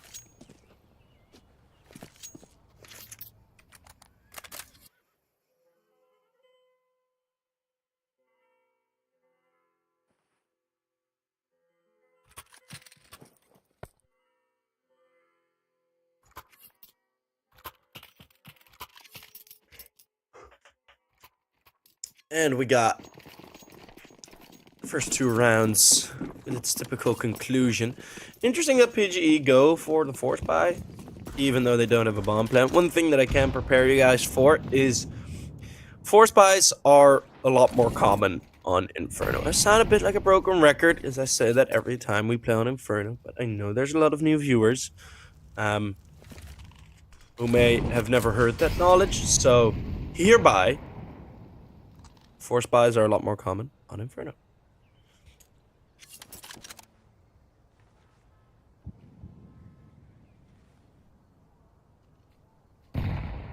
So we do have slight upgrades on the pistols. It's a good 4-man setup. They trust Savannah with the rifle to hold on to Banana.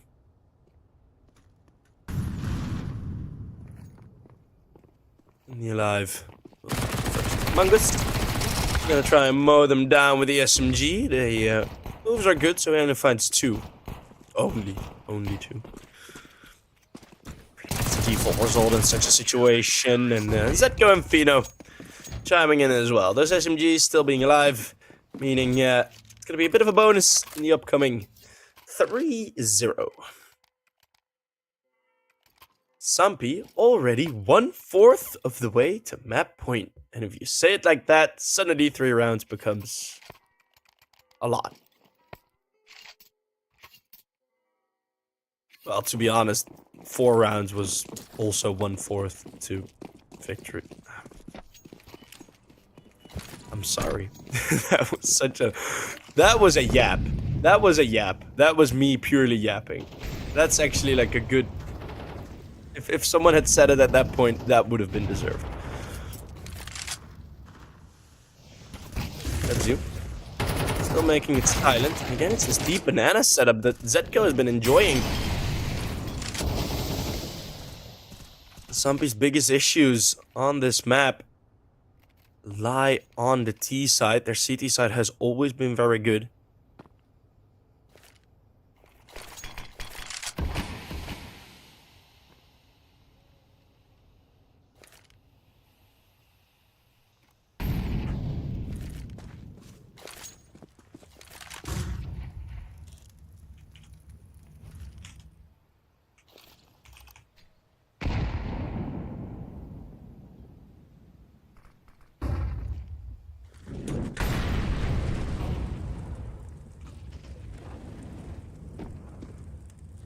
Still close range. Sobel has an advanced position. Alive.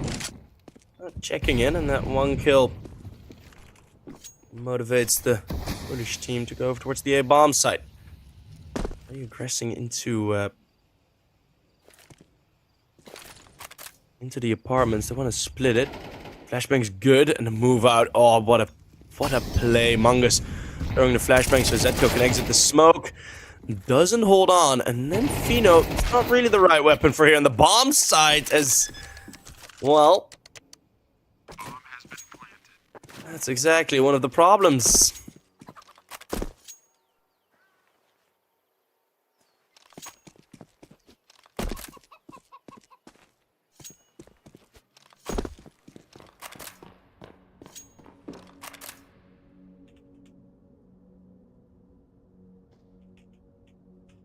And it's going to be Savannah on his own. Fino with that AWP on the bomb site. He had time to reposition. He didn't do it. He trusted his gut. And his gut was wrong. So, PGE Turow, a very good round. Terrorists win.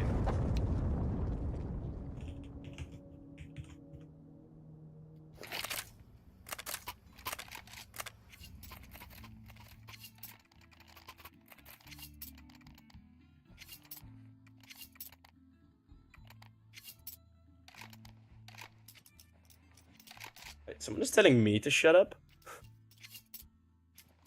Well, guess that's been it for me casting. Thank you guys all very much for watching. I'll be gone.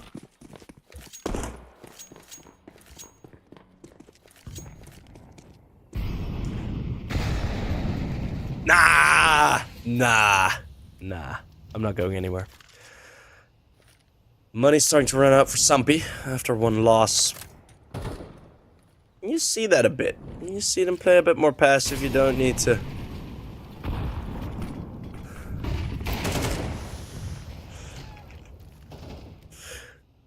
Don't need to push forward that much. I mean, with the SMG, you want to get those close range fights in. I mean, it's sort of a pseudo triple short setup here. Because, yeah, the Alive is here on the box, but it's not really that he's being covered. Sobel may get lucky with standing right below the weapon of the Alive. You never know how much of the player does get blocked. Okay, he does hear the bullets come through. And Kazuya has to fall away, so now they're going to push the B bomb site. PGE Turow have pretty set protocols for which bomb site they want to go to, but that flashbang's perfect from Zetko. Very simple flashbang setups that have been very, very good. from Sampi. Twice, 2 rounds in a row now. It's very effective. They're getting all of that money out of those $200. Savannah's gonna be still close range, and PGE Turow are gonna go back again, and now back again. So this is gonna be a save, as there is no bomb site. The way they are running, only T-spawn. They want to get a quick start for the next round. Already back in T-spawn. You know, so the game, it takes less time to load. Marcus to just like respawn here and the thingy. Yeah, that's.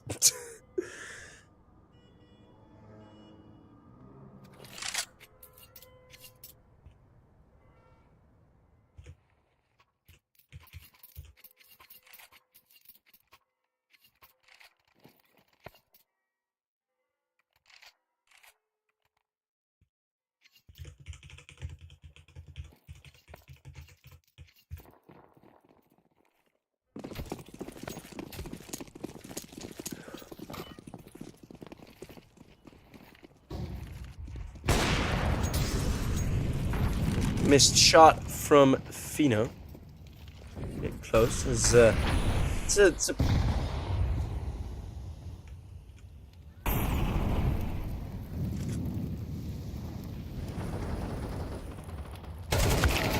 ooh, close range. It's Savannah that will actually find the peak. Aziz, I am a fan of the peak he went for, but no result. Equal trades, and Savannah is a bit vulnerable on this bomb site. On his own.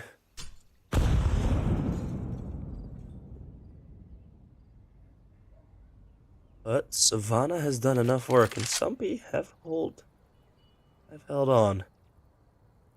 With the 2-man setup on this A bomb site, still it's a bit isolated. The alive. Oh, it's such a good play to just go for the dry peak there. You'd never expect that to go for that play being made. It's so good. It's gonna be frustrating. Going down the middle like that, and it's still alive with one more. And ever since Nuke started, this man has just been online. Although, Savannah, don't go away too far. As Darko has actually found a gap. Oh, imagine. Imagine if he gets a 1v3 here.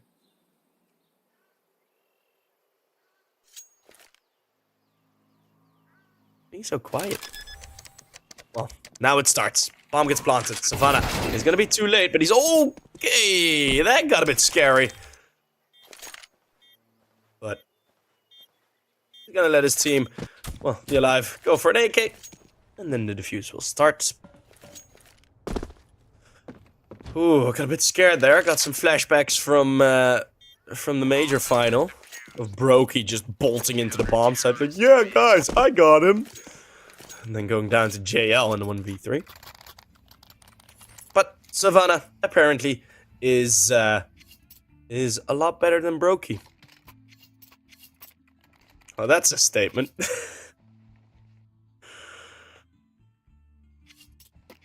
Nah.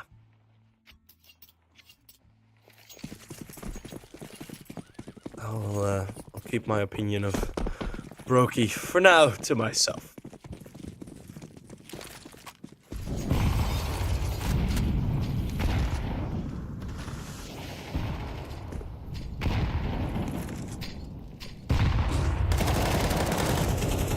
Yet again, those flashbang plays, they're just so damn good. That was the Alive who got the flash assist. Oh yeah, that was from CT out on the B bomb site. Dropping the nade, dropping the smoke. Zetko doesn't have to worry about anything but peeking. And it just gives them so much control. And yet again, you just have 3 versus 4 on this A bomb site, which is something you absolutely can deal with.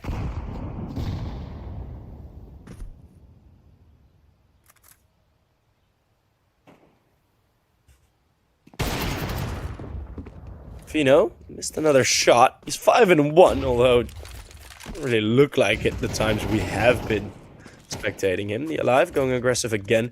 This time only the single trade. Fino hits 1. Fino hits not 2. Oh, And then Mungus goes for the equal trade. So we end up in the 1v3. Well, that's a 0v3 for Darko. Twice in the same situation, twice the same result. 6-1.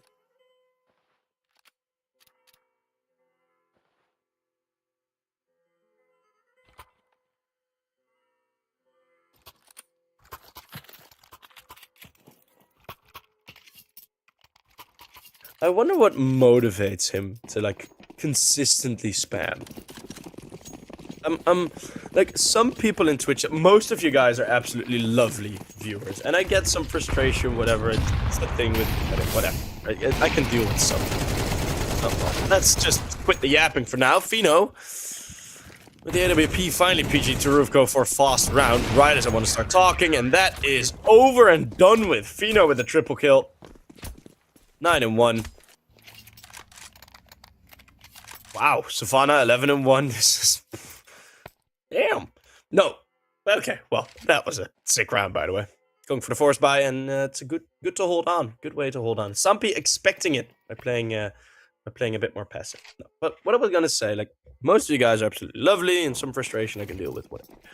But like those guys that spam so much. I mean, those are like case studies. I want to know, like, what prompts them to go for it. It's interesting. But yeah, most of the time you guys are absolutely lovely. And I enjoy it. I enjoy that you guys let me do this.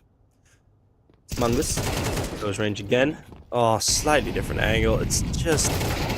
your CT setups are so good, and you have Mungus hitting headshots like that. You can't really get past him. All the vibe of this game is just PGE just not being threatening, and we saw this coming. As Sampi are a very good Inferno team. PGE have not played this. So letting it... yeah, I mean, I already mentioned it in the veto, right? Letting the Inferno float is a bit of a weird one, and Sampi just gladly take it. Redgofano says he misses me. Oh, he needs to stream some more EPL then. Savannah. Burning like the Savannah sun in the Mali.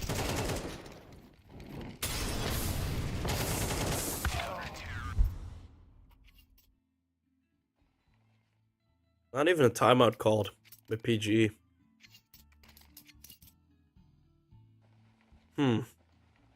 Yeah.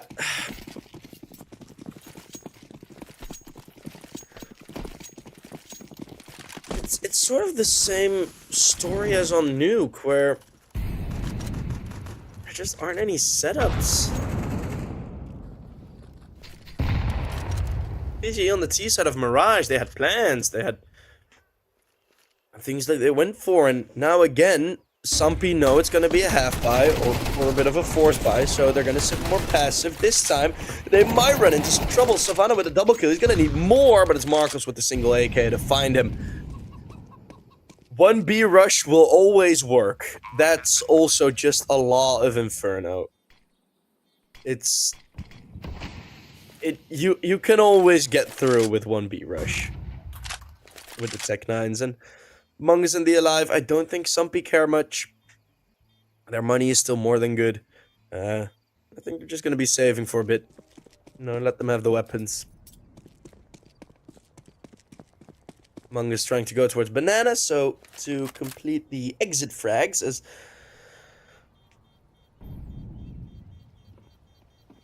the money is still a bit low. That's one, and only one. Second round on the board for PGE.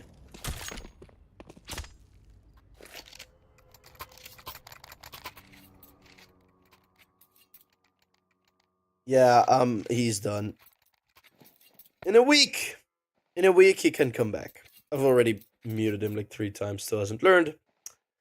I guess I gotta play police officer, or gotta play parent or teacher, you know. Son, you really need to stop spamming Twitch chat. Your mother does not like it. I am police-sided, yes. I am the Twitch police. That actually does open a fun conversation. I want to talk about that for a bit, if we have a calmer round or tech pause or something today.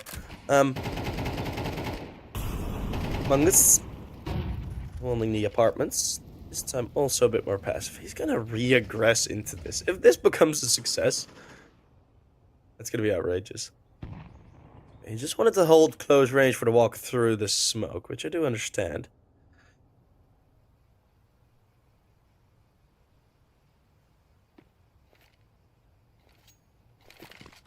Fino. There's the angle of Aziz peeking. There's a flashbang on him, but still Fino hits the shot. Standard flashbang timing.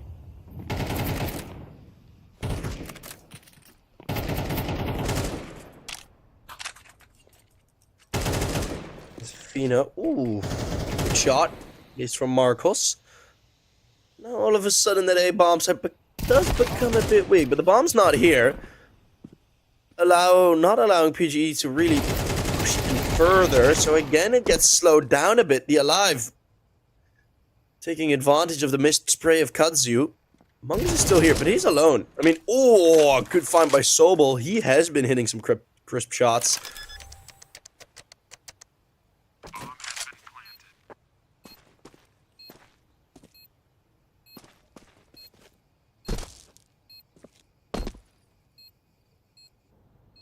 Two v2 in the retake. Darko, this is such a strong position. Rarely do you ever see this cleared properly. The timing is absolutely gonna work out for Darko. And PGE, I mean, they're winning enough rounds. It's ugly, but if they get to 8-4, which, looking at the money, is really decent, then Terrorists win. yeah. Wait, Sobel's playing great. Sobel's playing the best for PGE. Kudzu is still on 0 kills.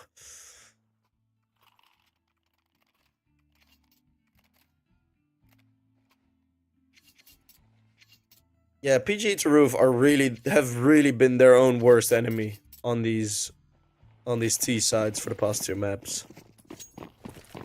So, I mean, Sampi have played well, but they haven't been challenged much.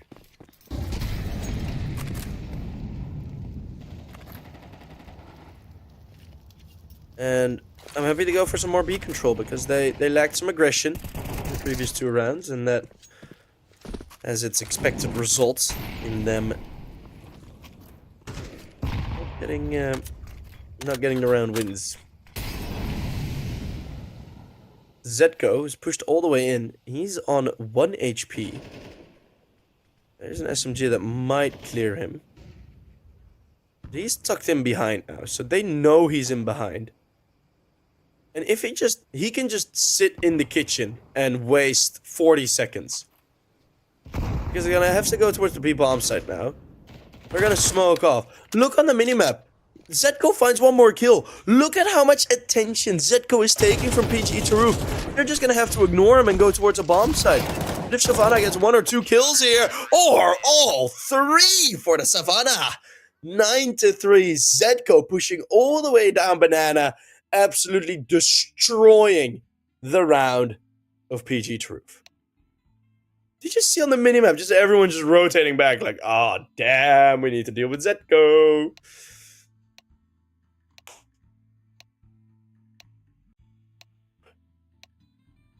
No, but with the T side thingy, it's actually a conversation that has been brought up a couple more times recently, where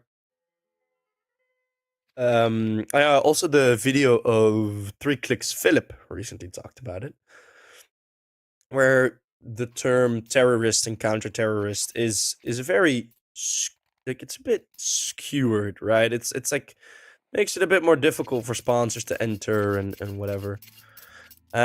And I think we are at a point in the game's life cycle where we can just say, screw all those names. It's just going to be T side and CT side.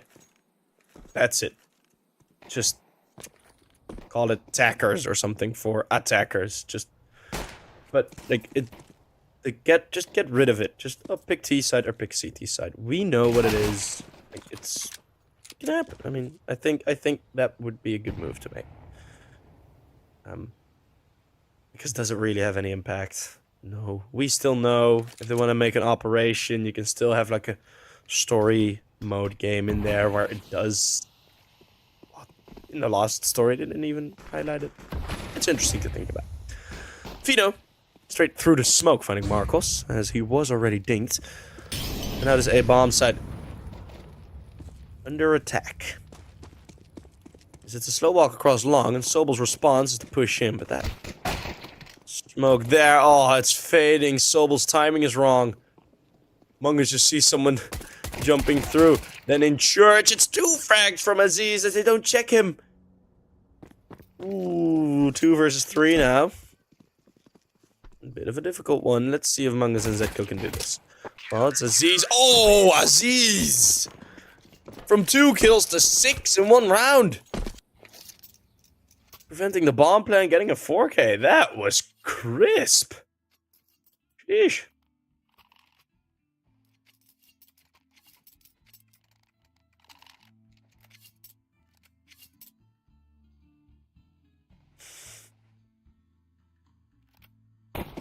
You know, Elish had a game once on Dust 2 where he went 0 and 21.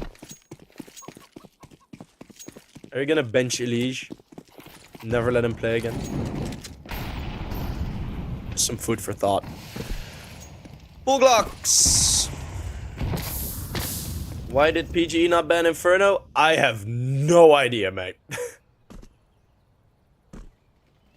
If I had known why they'd sell, why they'd leave in Inferno, I mean, no clue.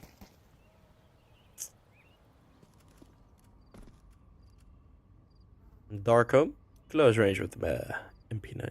I think you should send Kudzu up for some kills. Just let him peek.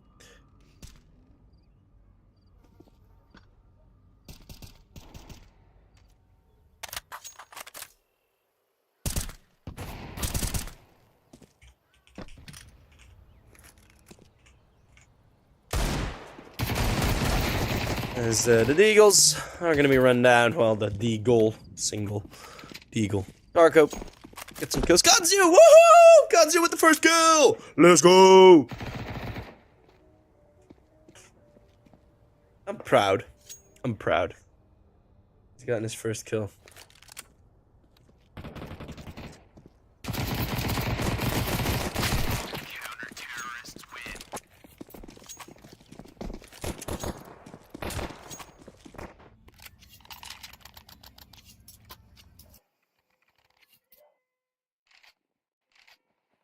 Well, that round was over very quick. And, looking at the, third round of this half. Sampi, 9-5. Still a decent lead. But with the full buy now, it's going to be 3 full buys until PGE can take the lead. A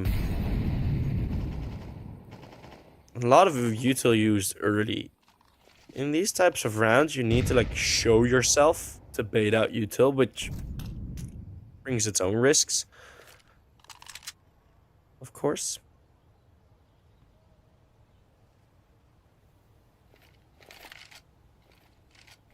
And do have smokes. It's almost close range here. That nade is beautiful. And they can just mow them down. Great setup from PGE on the CT side. Looking a lot better. And Savannah in a 1v4. Still has the bomb. If he goes sprinting now, he's going to be the first on the B bomb site. Sobel knows, so he's going to be rotating back. Kerrigan moment. Yes.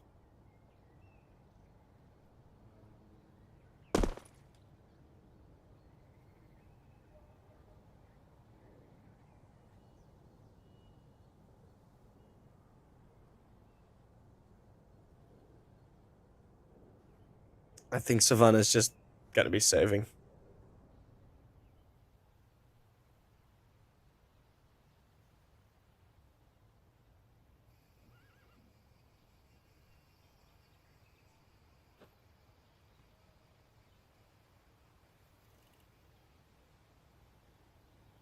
And he is. So, it's round number 6 on the board. Yeah, that was just a lack of util on the side take. Maybe a bit too overcommitted. Whereas PGE Turow had the problem that they didn't commit enough. Sampi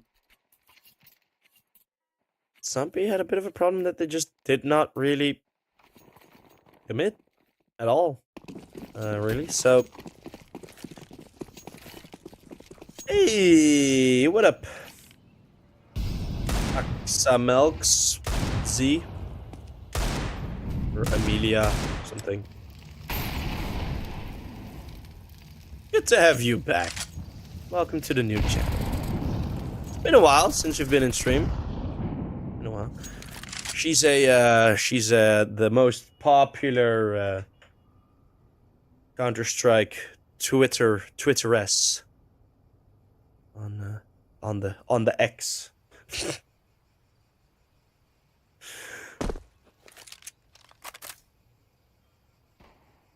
Pull-up's husband. Or Pull-up's wife.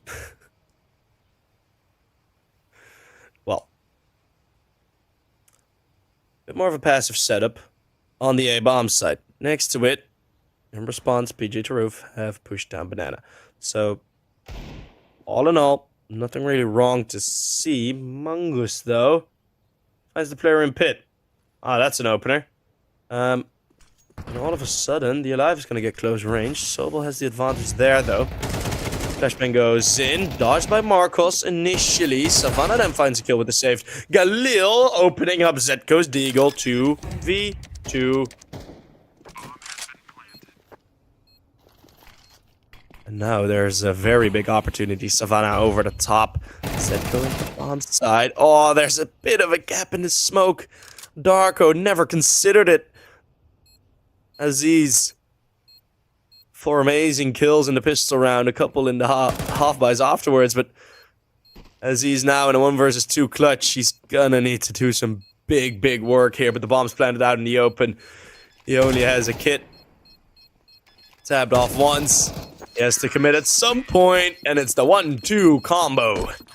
Savannah and Zetko. It all started by Mungus opening up short.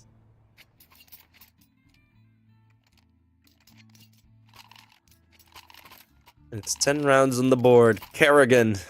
Kazu. Not really having a good gamer on Inferno.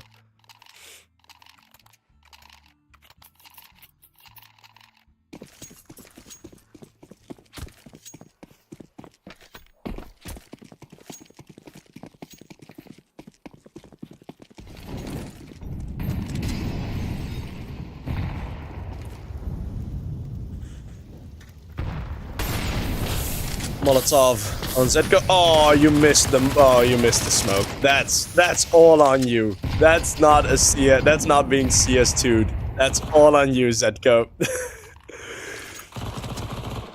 Sometimes you throw smoke into the molly and nothing happens, but that was just you just straight up missed there, my boy, my brother.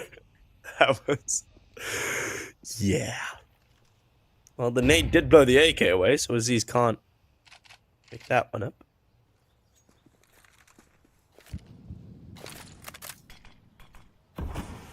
Re-smoke. Saving some time. It's still the man advantage. So, PGE Turow, in theory, shouldn't have much to worry about. But hey, that's just a theory. A game theory. Marcos gonna switch it along with the AWP, finding already second kill of the round. And Sampi, they just look a bit stuck. Honestly, a save might not be a bad call here. And it's gonna be painful because it's the most boring way to go. But at this point, I wouldn't be mad. I wouldn't be mad if they saved. Which they will. So.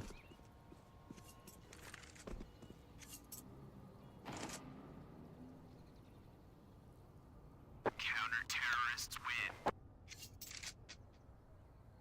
Hey, yo, Zinc fella, we know it now. Like, you can stop spamming.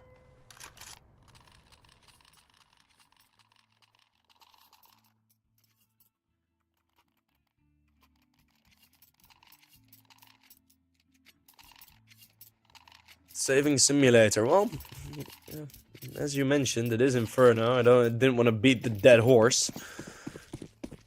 Oh, it's Inferno, so many saves. Oh. Yeah. It's not really top-notch analysis right there. But it is interesting to see if teams consider it at the beginning of a round or halfway around. Like, is the play going to be, okay, if we get a kill here, it's going to be a save? Or is it just sort of in high, or like, after the fact, just decide, nah, it's not going to work. That's usually an interesting take you can get. As now, suddenly you have two PGE Turow players sprinting over. It's the same flashbang, but there's no one to peek. Re-smoke into long. Mongoose. Changing Kudzu here.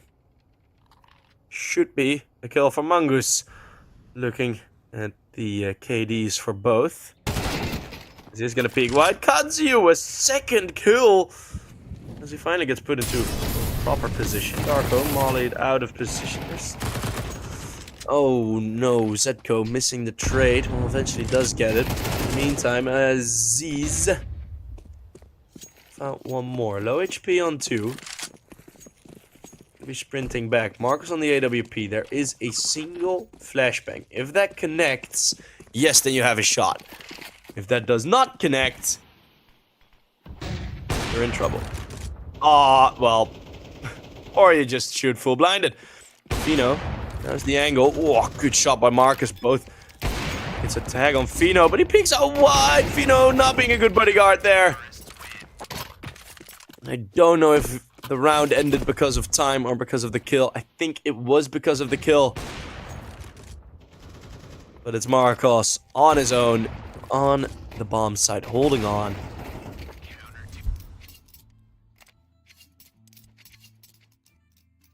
There was just a bit of clay for Sampi. But, not enough.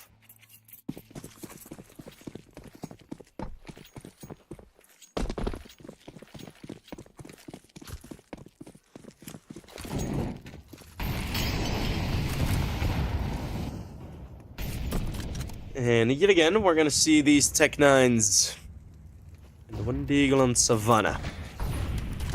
As said before, I'm pretty much, well, didn't really have any of these rounds on Nuke, but on Mirage, these rounds were already very, very successful. Now you're heading into Inferno, where force buys typically even have more of an advantage. And you're going to the correct bomb site. The bomb site with only 2 players on it. The nade's good. But they need some pace. Fino takes the kill into CT. Peeks out wide. Doesn't find Darko. And that's a bit of a waste of a rifle. Could have used that. They're going to keep pushing into Darko. What is this? Another headshot. And Darko on his own will hold on. Zetko's going to step out wide. Aziz will find that final one. And Sampi's T side is lacking.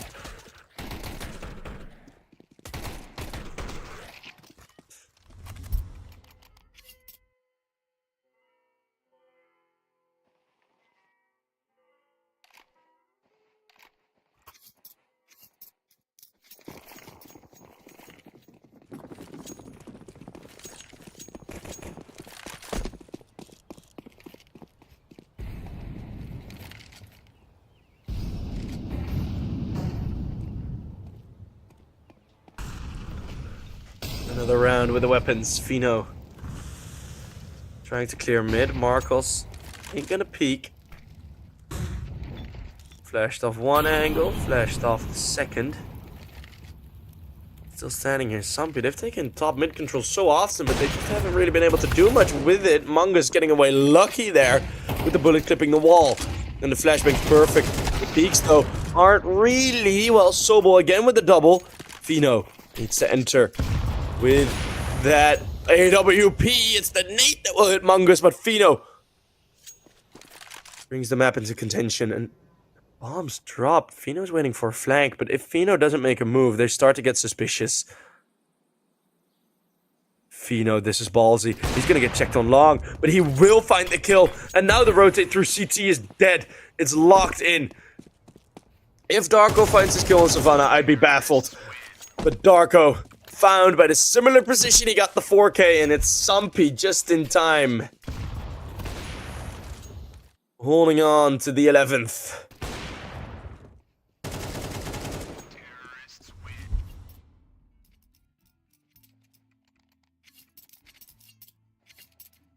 In the 1-teen.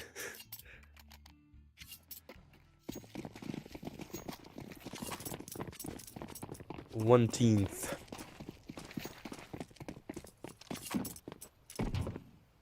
Well. Still money for PGE, as Marcos will find Fino on the opener. Zetko with a trade, then Kazuo comes in, hits everyone, kills 0. Zetko with a double entry. Sobel had a bunch of multi-frags, and we'll have it again now. Whoa, what a trade from Savannah straight through the smoke. The pace is picking up here on Inferno. The water starts rushing. Mungus not clearing pit at all. Huh? Check below you. This bomb gonna be dropped in a very uncomfortable position, Savannah. In a 1v2 to win this. And Aziz is coming in behind Darko. Some footsteps heard. Aziz is just tucked into that corner, just waiting for the play to happen.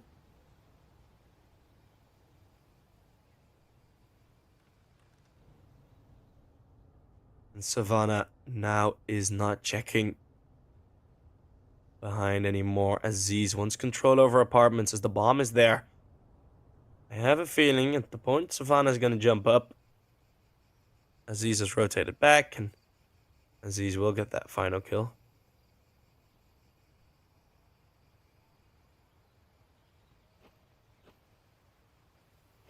So now we have the Savannah jump up. Aziz expecting the play to come from here, but still it's the shot. Oh, Savannah checking everything so thoroughly.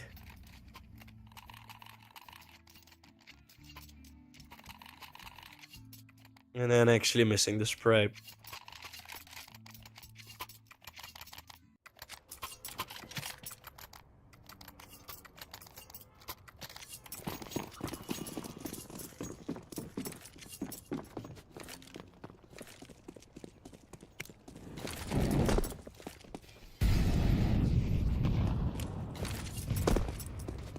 Zetko etching a whole bunch of util to his face. It is the half buy again.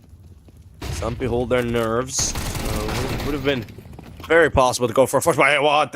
Savannah! 2 more entries, and again, it's a great flashbang for the alive. The nade on the smoke. Jumps in herd, and Savannah gets caught. The bomb not dropped yet, though. Good nade onto Marcos. There's still some pressure. Flash goes through. Sobel doesn't aim at the correct angle. The flashbang a distraction. Fino finds the kill. Marcus finds Mongoose. That's a weird sentence, but it happened. And I have Kazuo here closest range with 4 kills. An SMG and an M4 on the T side, waiting on them. Now Kazuo clearing the backside. They're wasting a lot of time. Fino through the smoke. He has to go, and the defuse is on time. It's gonna be 11-11.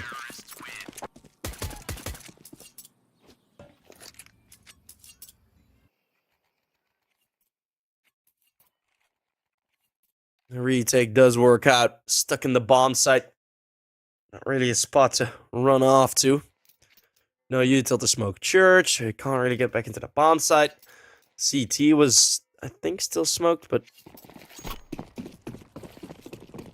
Yes, I love the 12 to 11 spoilers right now for this round.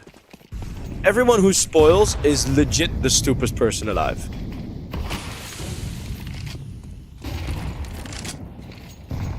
Just know that. Especially when you spoil when it's 11-11. Yeah, of course the next round's gonna be 12-11. Like, people are so dumb. Sorry. Had to get that out there. But...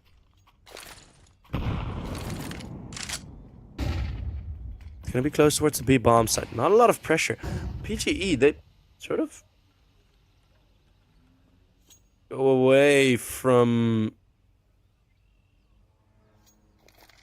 their normal route. Marcus does still hold top middle control of it. So that's still fair, but then Mungus straight up finds him. Revenge for last round. 3 players still sitting pretty on B.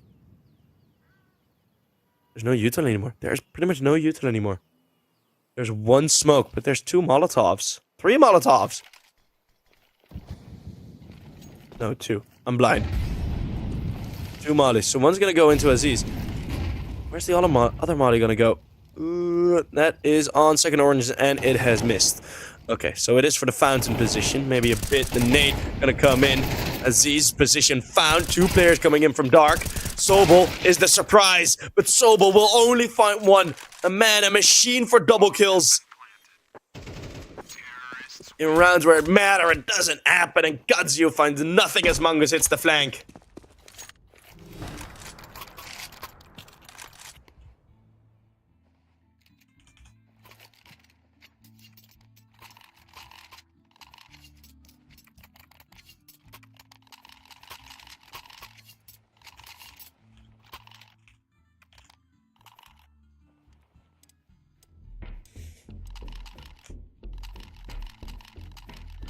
Sampi do go for the timeout.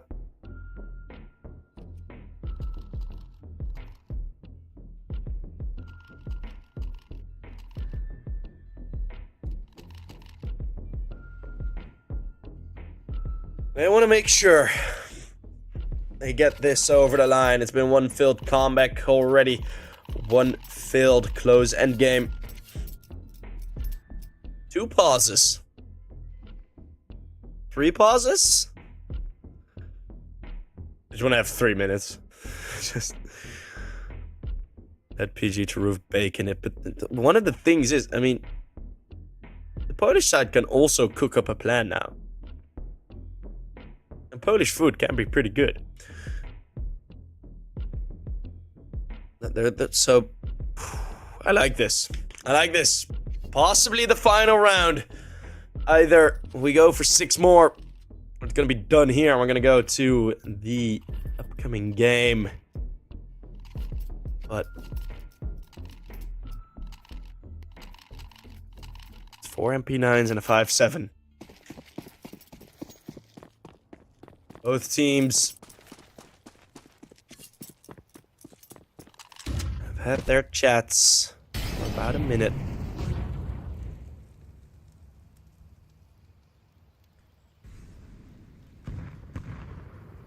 And I understand this position from Turow.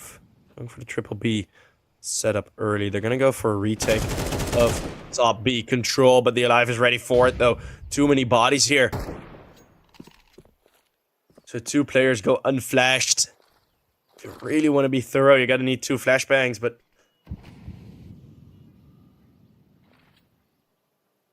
that's just a luxury Turow cannot afford.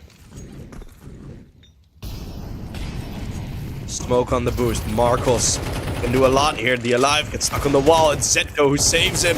And then Fino with 1 more. Sobel falling next. And we have 5 and 16. Kadziu, who's had about the roughest time on this map of anyone. Needing the ace. And,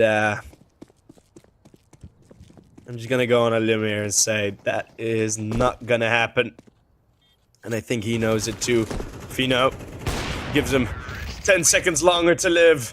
And it is gonna be the finished product. Sampi pull a tight game over the line, 13-11, as they were the better team all throughout this game. And well, maybe not on Mirage. On Mirage, it was a bit sketchy. They did get lucky a couple times with those force buys that they had. Like they got the force buys to sort of like salvage it, but that should have been PGE Turow winning, more akin to like a 13-9, 13-8, not necessarily the 13-11 that it became.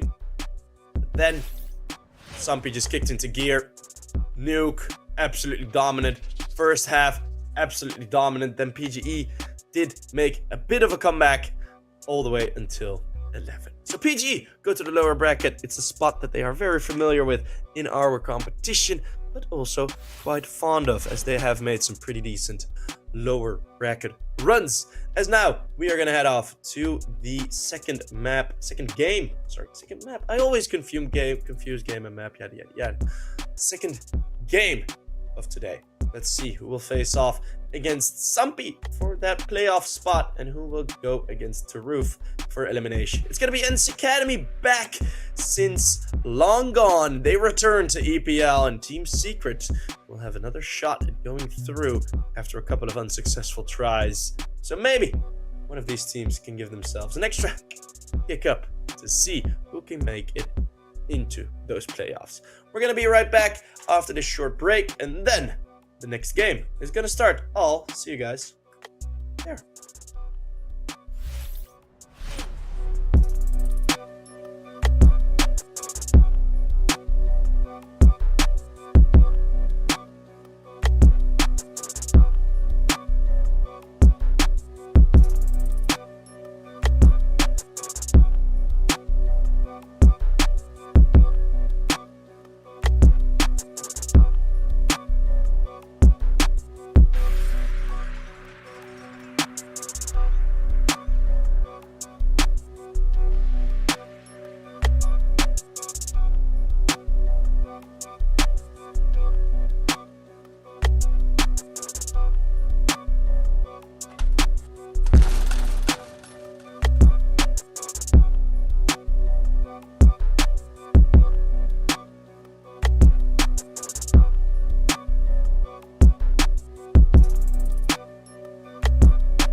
Welcome back, everybody.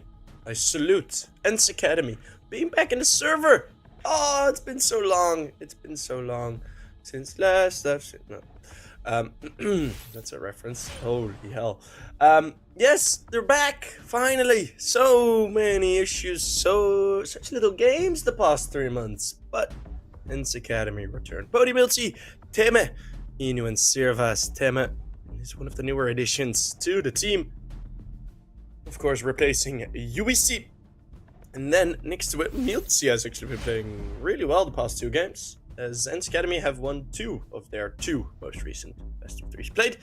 And then we have Team Secret, a mix and match, one of those typical mix and match teams that we've seen spring up a lot more recently. So that is something that it's been a bit of a trend in that regard, as Ancient will be picked by ENCE, Anubis, then by Secret, and Mirage afterwards. One thing that is sort of an unknown for me for Team Secret is the fact that they've played in our most recent EPL Division 1 season, season 14, where they were in a group with K10 and Preezy.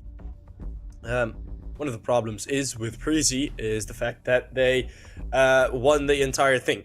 So being in the group with such a team is a bit difficult. So now they get another shot. No Preezy in their group, which should make it a bit easier. Game was supposed to start 30 minutes ago. Yes, we know, but the other game was still being played, so we couldn't start it yet. But here we go. We are ready on Ancient, ready for ENCE Academy back into the server. Been a long while. It's Towson already with a triple kindo with one more. This pistol round is looking to be a very quick one, although Sirva has something to say about that. He's gotten 2 kills in Donut, and a bomb plant on the A bomb site would be possible.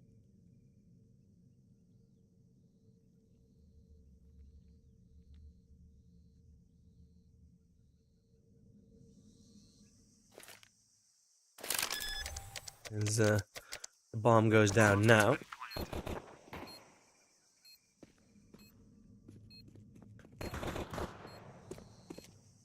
And a dink already onto Teme. So this is going to be a difficult one. Sirva's going to need to do a lot. Maze walks right into the crosshair. Teme with one more. It's Sirva! That will find the quad kill and will save the round.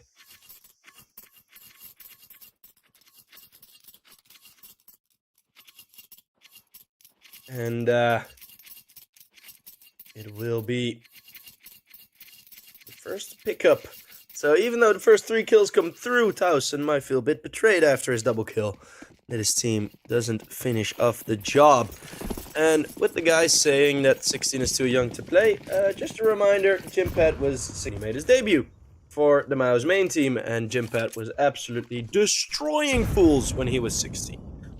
Also, a blonde Finnish talent, so where, yes, experience will always be lacking a bit. If you're just simply better, that doesn't really matter. So Anarchez, actually 3 frags with the USPs only is quite a good result for Team Secret. Anarchez just playing that shot angle, making it difficult to hit. Gets another dink even.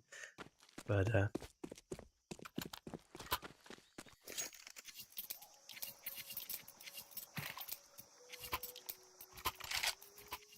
that is gonna be round number 2 on the board. Oh, good job by Secret.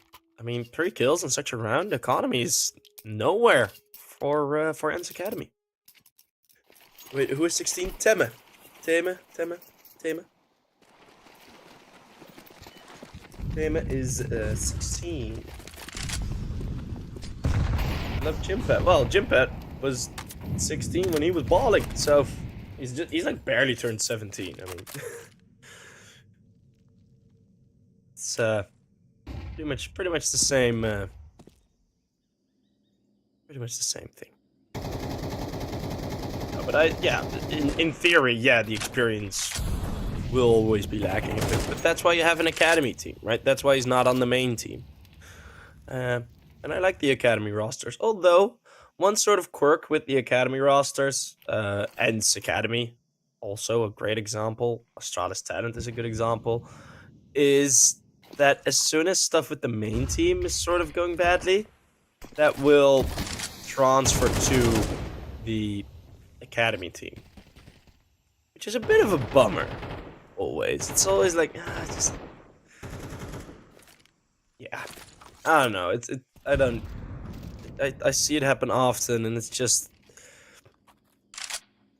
Because the departments are usually so tightly together. Bad and good will come to both rosters. Already the opening kill from Tauson. As Maze is going to be found by Temment. Quick peek. Second kill of the round of the game. Miltzy will be able to get the bomb down. So yes, they got the opening pick, but it's the retake setup on B.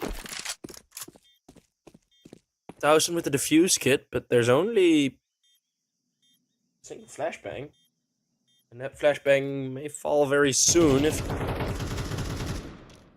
Bodhi will be able to hold on. He's not going to peek out all too wide. No kills yet in his retake. Kindo now activates. As Tema also falls to the AWP. Pody in cave. He can do a lot here. As the spray through, it's connecting, and Sirva's there with a double as well. And Anarkez has no time. The op will be dropped, and ENCE Academy barely scraping them around across the line.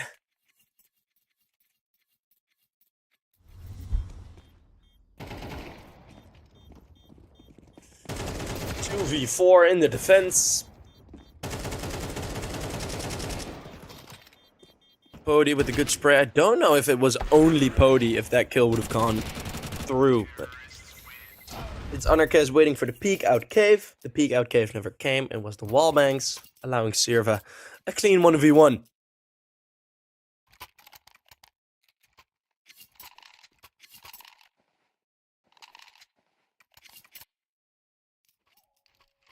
Like that ENCE Academy now is the best Finnish team is kind of sad. Well, they did beat Havu indeed. Yeah. But the thing is, next to ENCE, with Alexi B, like full 5-stack Finnish teams have never really done great. It's not like a historically good roster option. It's Temet. Blinded, but resets his crosser in time for the double kill. Miltzy with another opener as Team Secret, they go for the force buy because they know the money is low for ENCE Academy. Because yet again, it was a close round. But ENCE Academy, they're totally fine with letting this happen. Quick headshot from Anarkez. He's falling away.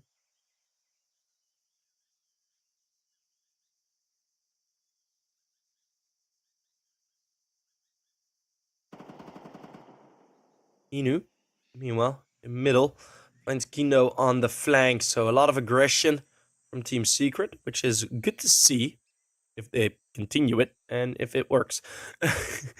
Because with the FAMASas, not the maximum util you want to use for such an aggressive play.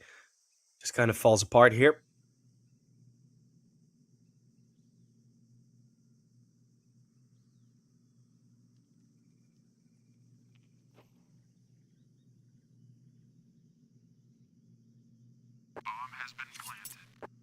And we are on board with Anarkez.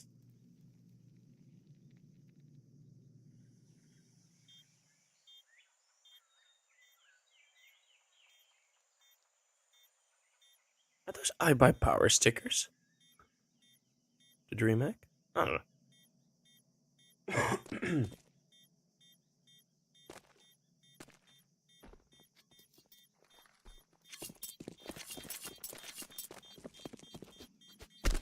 Havu 2020, 2021 was decent. Yeah, they were, but do we count Do we count online, the online era? Do you want to count that? I mean, kind of. Yeah. But a lot of the teams that did, the only team that sort of, quote unquote, survived the online era has been Vitality. Heroic had a massive dip afterwards. Big. Oof, let's not even start about them. They had a terrible run post-online era. So yeah. Post-Alexa B ENCE wasn't as bad. No, it wasn't. It really wasn't, but they weren't bad, but everyone knew they weren't going to be challenging for like top 4 finishes afterwards.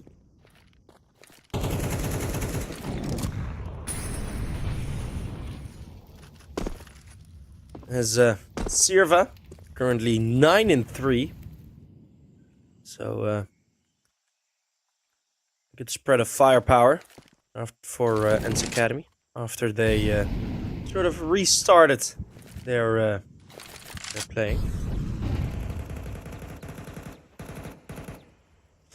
Milty, of course, rocking a good 1.19 rating over the past 2 best of 3s that they played. All 3 2-1s, so they are having a bit of trouble with keeping it all too clean. But did I see the jump shot from Tessus? No, not. Well, Hinu finds Maze. And, just, yeah, weapons have been bought, but Secret aren't really making any threats in this round. That's why I've had the luxury of yapping all throughout.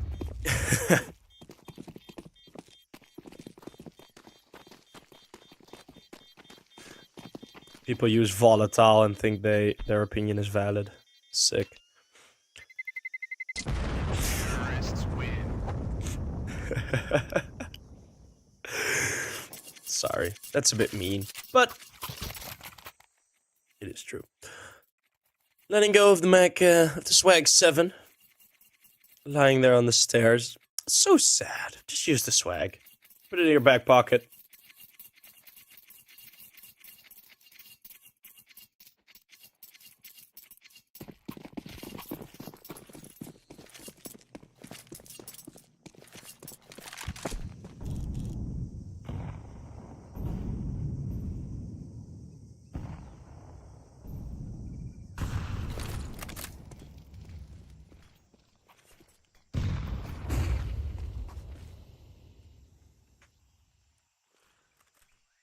ENCE can do something really, really funny, by the way, in this tournament. Because for now, they have a 100% win rate on HLTV. But Mr. Coster, it's only 2 maps. Yes, I know. Or 2 games. Like, yeah, I know. But imagine if ENCE Academy would win this tournament cleanly, like without losing a game. Then you'd end up on like a 9 or 10 game win streak for ENCE Academy once they return. And that would be pretty funny. Towson holding the off angle, which works. As Anarkez already had one in the opener. Pody is the only one to fight back as of yet. Maze, always sort of in those secondary positions, so he hasn't gotten a kill yet. Pody now lines up for the re-peek. It's going to be a double peek, but Pody has security.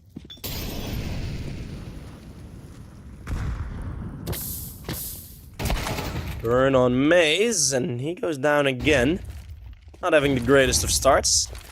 The IGL from Secret. It's 2 versus 4. He knew he needs to get that bomb down quick. There's a Molotov thrown in there. Past the Molotov. And the smoke. Oh, Pody can't defend his teammate. Why would you bounce the molly there? Ah. That's a bit of a misplay, by the way. But it can happen. think as soon as he watches the demo, he won't do that again.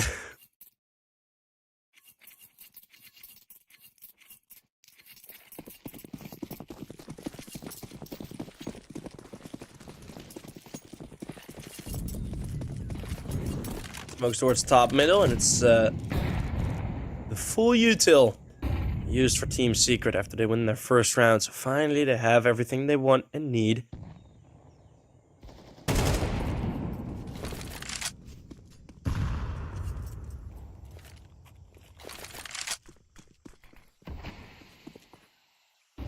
I love the HUD. Hell yeah. Maze. Oh, that's a good way to fight your first two. Jeez, what a peek out.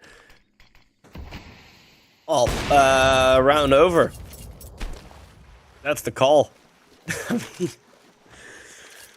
a lot of these rounds have not had any sort of like consistent tension. it's a bit weird to like build up tension when there is none, and then all of a sudden, ba-boom, ba-boom, 3 kills, and round's done. And now we're gonna see a 50-minute save.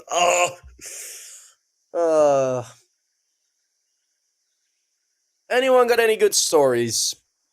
Any good stories? Story time? Maybe. Well, I go for one flashbang middle, but it's 4 players watching that position, so I don't think Inu has much shot.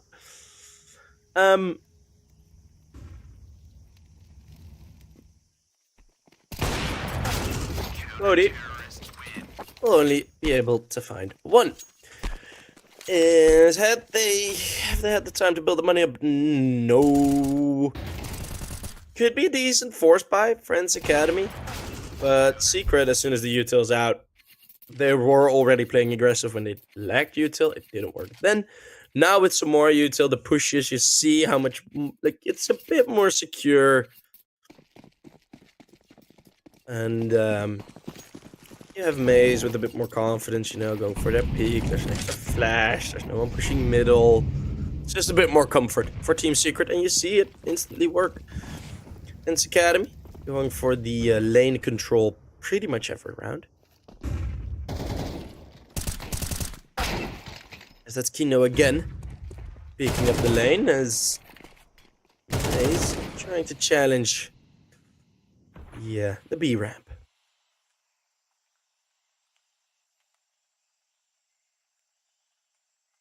That was such a quick turnaround from Towson. I wonder if he's going to flick back again. Look at how accurate that is. Okay, he's not going to flick again, but that was so... Look at that. Instantly towards the angle of the headshot. That's sick. Damn it. Gonna be found. Not expecting Maze to walk through smoke. And then Pody will hold on for one more. No, PJ. I know for a fact he was looking for a knife. With the little pause, like,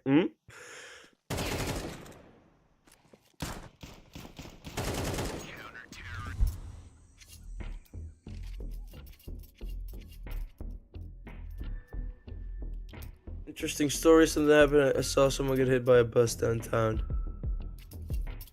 Oh, I've been in a bus accident once as well. Damn, that's pretty sick.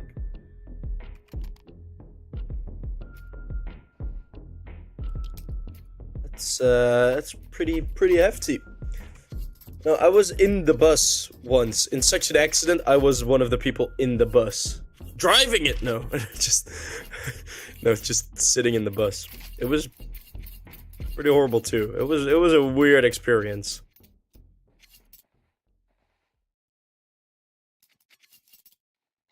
You were hit? What? How are you alive? He was hit by a bus. He just walked into it, just like a parked bus. Yeah, are you okay? Are you okay with getting hit by a bus? Well, finally! I'm the worst caster ever. Perfect. Well, it's a double spray, equal trade in middle. Oh, actually, there's finally some CS on the screen, so maybe I can do my job now.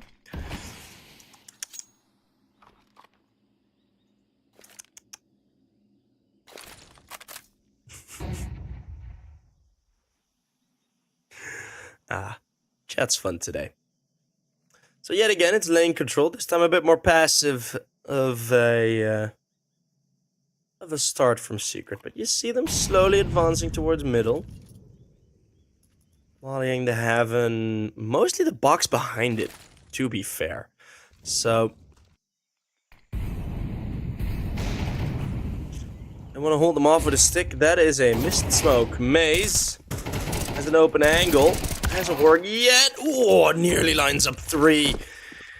But it's Sierva that will find the kill. Low HP though. Whoa, that was close. That was very close for Nanarkez. Secret win this. The economy's broken again. ENCE Academy, they are in the danger zone. Sierva has to run away. Drops a flashbang to give Pody a bit of space. As Pody finds one, Anarkez rotated away. Maybe. Just maybe Pody, making noise, faking him out. Oh, 8 HP to P250. Anarkez can't hunt him down. But maybe the stick. Maybe the stick. He can't get off the bomb. Is he in time? What a clutch from Anarkez. In the 2v2, it's Anarkez that will play Ring Around the Rosie. And he's going to be feeling Rosie, as that's the 4th on Secret.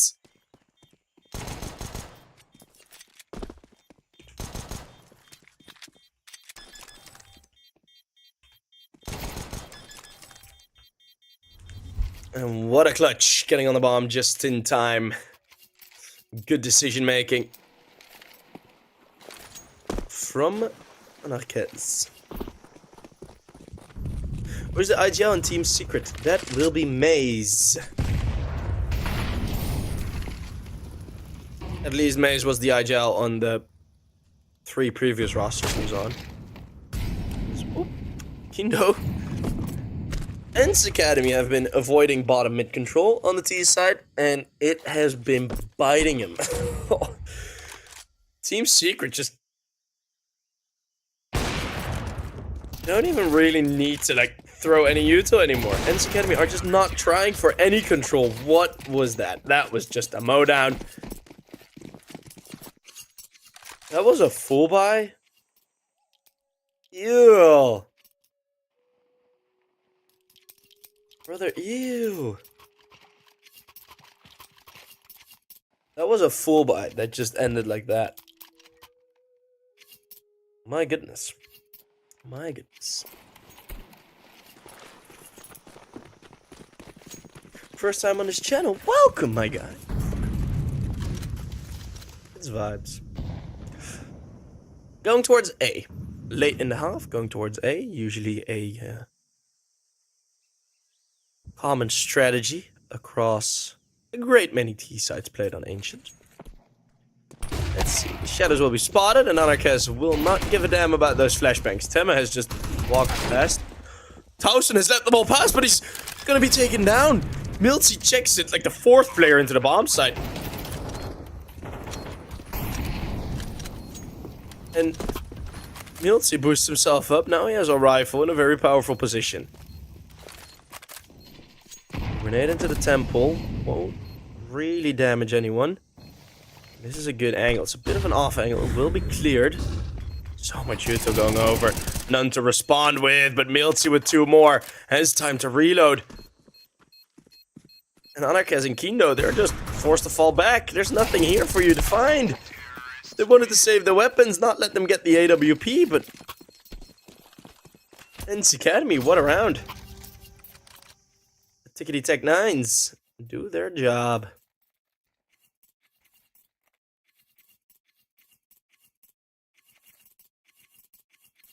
Milty 3 kills in that round, and that's enough.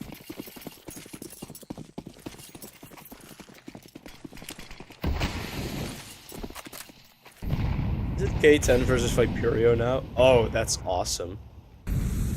UK battle. Kino. Finding Hinu.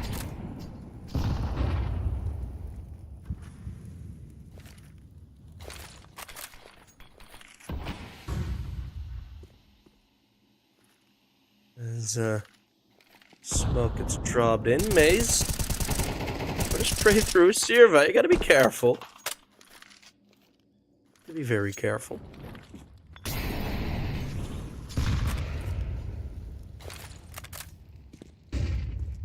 A bit of a slower round yet again. Final round of the half as well, by the way.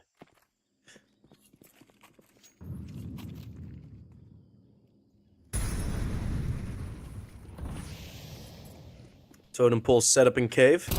Damn it. Yeah, you're never getting more than one kill there. It's none. Anarkez good on the peak of Sirva, and Podi's all alone. I mean, no threats, no. This round from ENCE Academy was sort of like there's low budget horror movies where it's not really scary. You think it's gonna be scary, but it's not scary.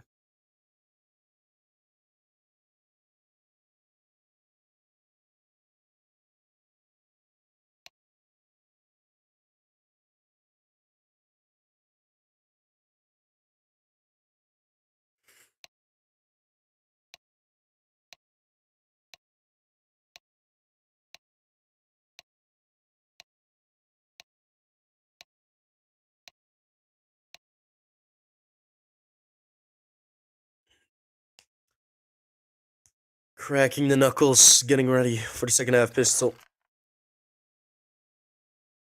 A 6-6 half. It's been a while since I've seen it. Not because it hasn't happened much, just because I haven't casted it much. It's been avoiding me. I once had I think it was a streak of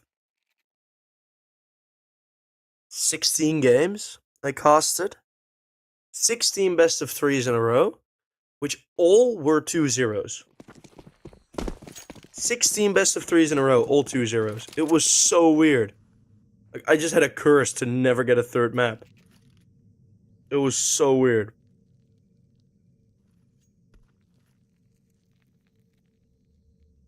Well, Team Secrets, they shall go for the A-bomb site in the pistol round. Towson jumping in. That's one of the pair of dualies. Just instantly taken out. Towson is having a field day yet again in the pistol. At him with a double kill. Last time it was ENCE Academy winning the 2v5. Now, that's going to be a bit more difficult, I imagine. Unless Sirva can pull some magic off again. It's the double peek from Temple. Miltsy with only one kill. Pody with the dualies.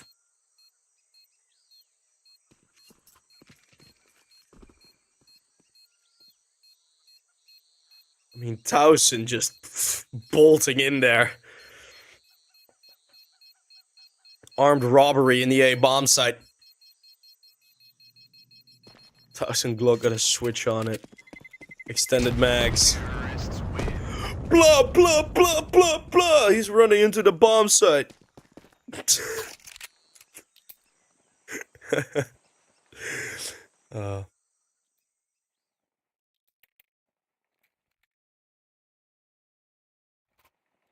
Man's committing armed robbery, arson, Grand Theft Auto, kidnapping.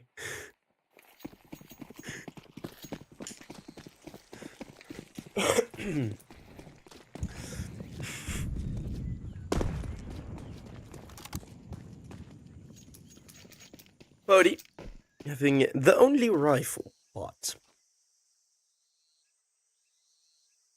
well, he knew bought it. Dropped it to Pody.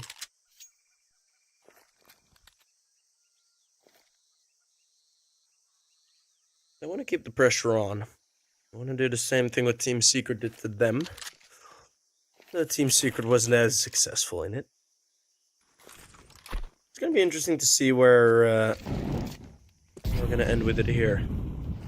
You know, with Mac 10, slowly making his way in.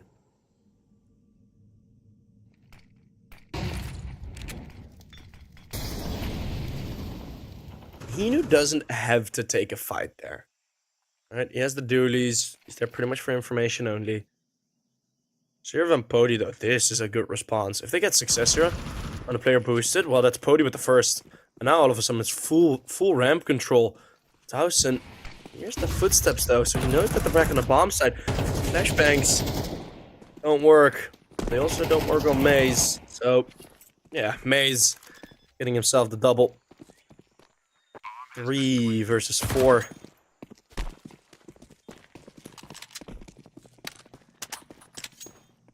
And the save. Next round was going to be a full eco anyway. Might as well have a full eco with 2 MP9s, right?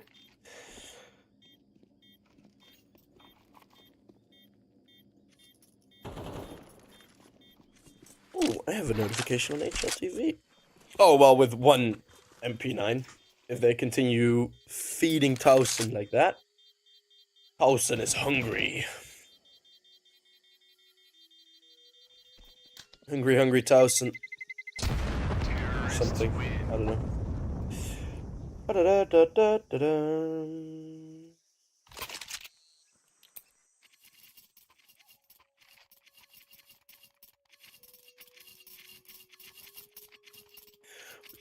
I'm not working full-time as a caster yet. There might be some opportunities in the future. I'm hoping to go full-time this year.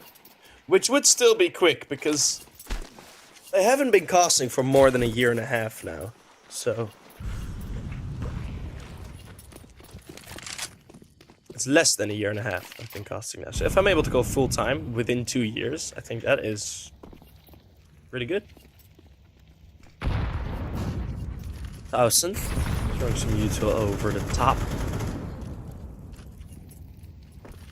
Sierra with the best 5/7 skin ever.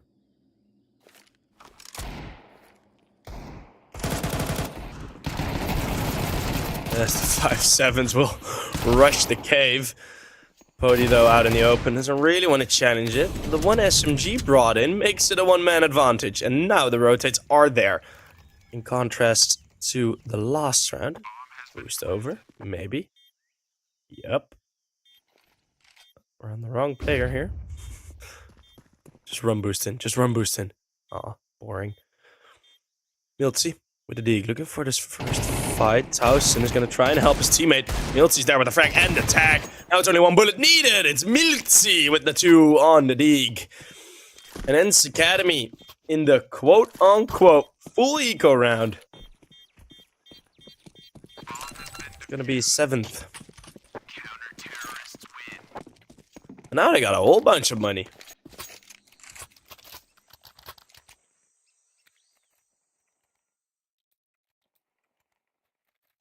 How's it pay-wise? It's good. It's good.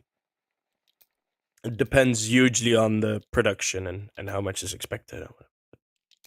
I make a lot more per hour than my normal job. Let's just keep it at that. I'll hide the details, but I make more costing than with my normal job.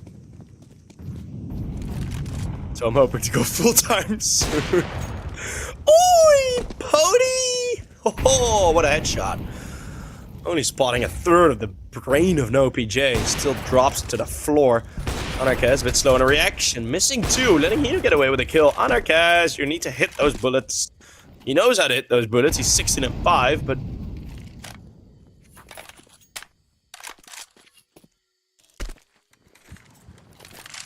not gonna be there. Do I enjoy casting? What a question. Of course I do. I love it. Some rounds are absolutely boring. And I don't love it. But that's the part of the job, isn't it?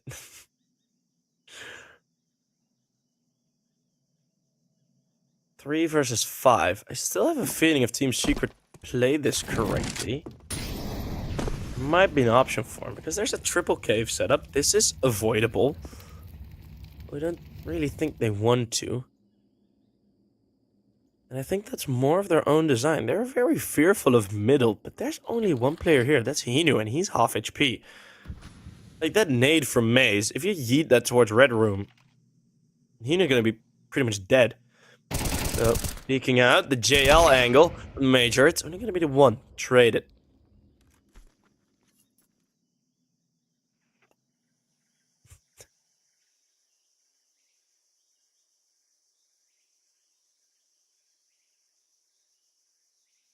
And yeah, 5 seconds left. Nothing more is gonna happen. Sorry for the quietness. I was reading chat and we got back to the getting hit by a bus story.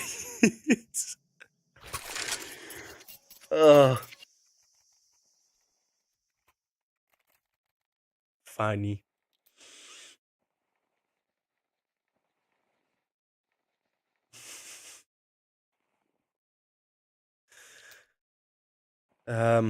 When they're saving and there's 1 minute in a round, yeah, that's terrible. I once had a round, it was sync on overpass on the T side.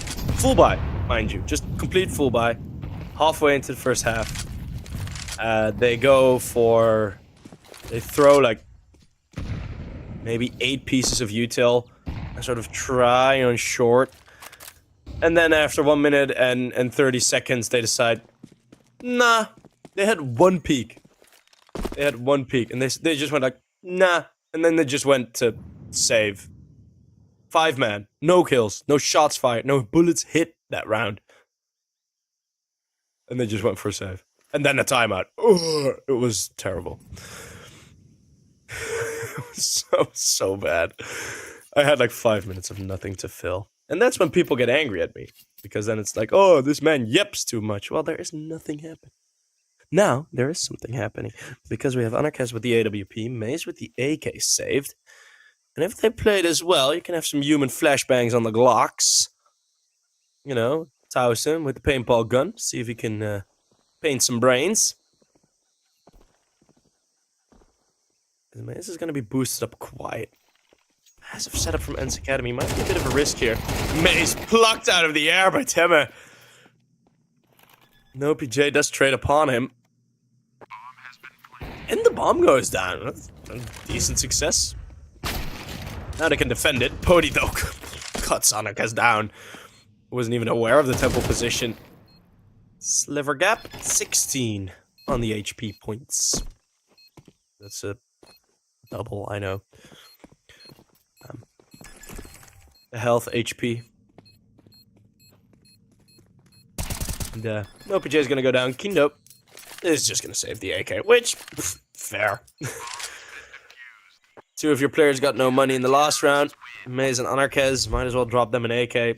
I think it might have even been better if no PJ had just gone for the save on the AK. Just walked away.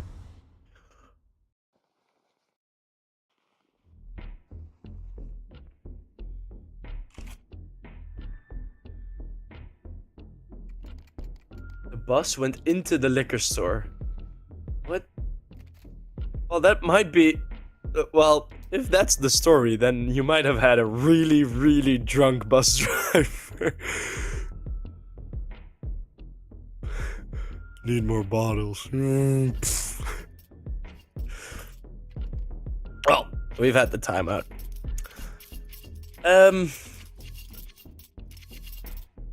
I think ENCE Academy are actually in a really, really good position. Is there a timeout in, is there a delay in LAN games? No, rarely. Rarely in LAN game streams. But for this round, ENCE Academy are in quite a good position because I haven't seen that many good plays from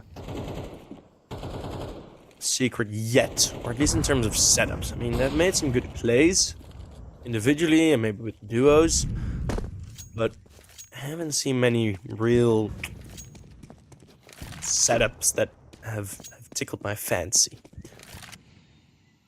But that could all change. They're playing it a very passive way now, waiting behind a door. It's a common strategy, a strategy that doesn't really often work. I remember the Prezi team, now Falmes, or ex-Prezi, they usually, most of the time, they had a pretty good way of exiting these doors late into the round.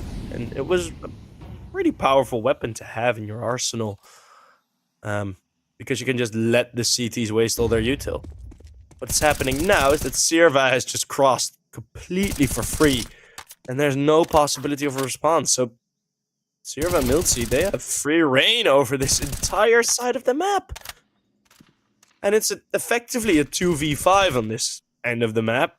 But going to be the two that are winning it, because Towson is not going to check this close corner, because why would two players push through a smoke? No, PJ is also going to go down. This is a full, complete 2v5 for ENCE Academy. It's going to be double digits. And now you can see the reason that they picked this map.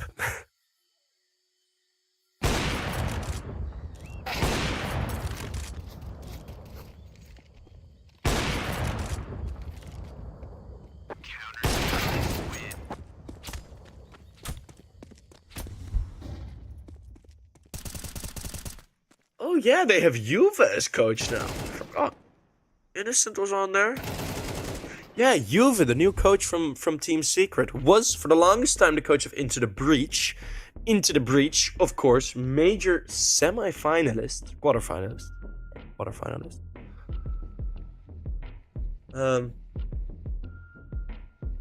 So yeah, it could help them a bit. One thing that I do give to Secret is like this has been a team for 3 months, and very rarely, luckily now, but sometimes you see teams join an org and then for 3 months, and then after the 3 months, like, oh yeah, 3-month contract, and just all falls apart. I know it happens in like smaller regions, for example the UK. I know that is something that happens a lot. You get the 3-month sort of roster check, and then it's like, okay, well, if you don't get like significant success, we won't keep you for much longer. But yeah, so Team Secret, I want to see them make the 6-month mark, especially with Juve now added. So I think this is a team in there for the long run, and they've had some success. They've managed to beat 9 Pandas, which is pretty damn impressive. So it's gotta look at it a couple different ways. Secret with the Tech 9s now into the A bomb site. Not really defended heavily, but long range through the smokes. ENCE Academy have no trouble finding those. Well, it's a bit more to the left there, Temme. Smoke's now faded, and yes, you get the bomb plant, but that's it. Miltsy with how many kills? 3. 3 kills. Miltsy is got a couple of multi-kills now. Nearly leading the scoreboard. It's just Sirva with 1 kill above.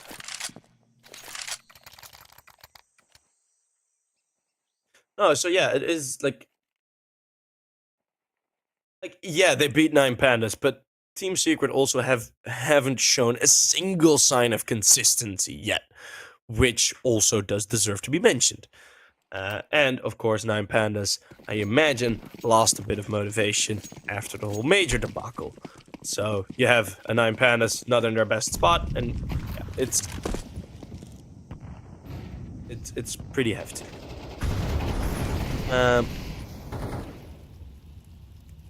Well, the IEM viewers are in here. Welcome, everyone. I'll answer that question a bit later. Maybe. Miltsy in cave now. And I like that Team Secret do take a bit more responsibility. Look at your minimap. Top left. It's a push down A main. With Pody holding the long range angle, Hinu has already been damaged a lot. And then from behind, it's Temme with 2. Lining 2 kills up, and then Pody coming in for extra support. You never expect the second there. Oh, those dinks rattling off Temme. That noise chills down the spines of the Secret players. Didink, didink.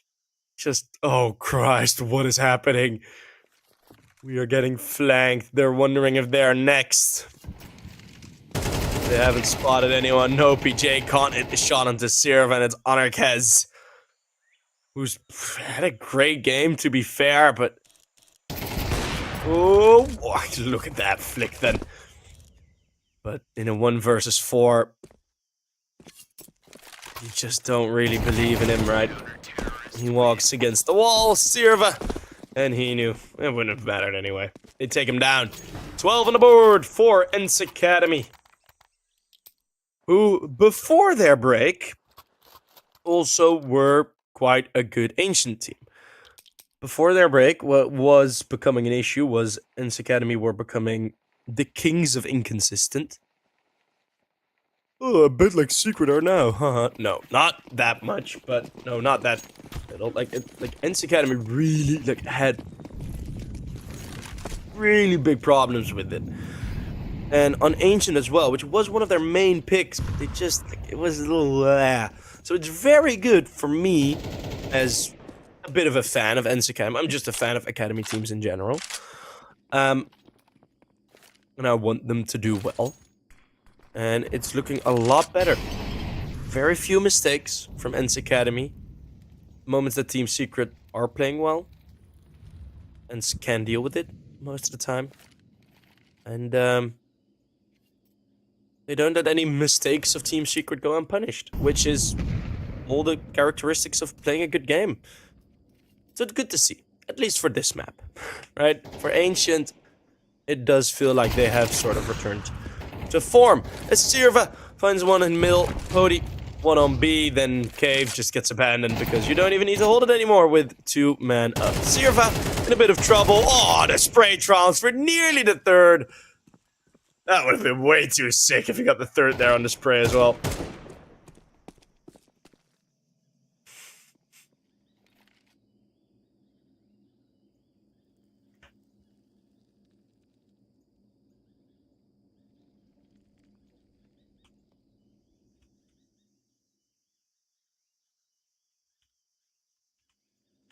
And no PJ on his own.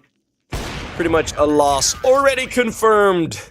And it's Pody, very fittingly, to bring the op down. And let's look at those KDs. It's Hinu being the moral support, but I mean, he didn't even play bad. He had very little mistakes. All in all, this entire ENCE team had very little mistakes, especially in the second half. A very, very solid CT side, of course. Yes, Team Secret, did they play the best T side that I think they can? No, but we also have had, well, I'm not looking handsome. My hair is looking like shit today. I don't know why my hair is so bad today. I have a bad hair day. But, yeah. Pretty much all the things I want to say, I have already said. ENCE Academy looked very clean. A couple of players had a bit of a rough start. And they got somewhat lucky with the fact that Team Secret forced so much on their CT start. Because I do think if they just had E-code and then played again, there might have been a chance that the half was going to be like 8-4. Would ENCE Academy still have won? Probably, yeah, but we'll see. Well, so we're going to head off for a quick break. We're going to be back with map number 2, which will be Anubis. So we got the 2 maps with the A's. We're on our A game. It is the A stream. We don't have a B stream. We do have a B stream. I was trying stuff. See you guys, map 2.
That's the sound of us cracking open map number 2.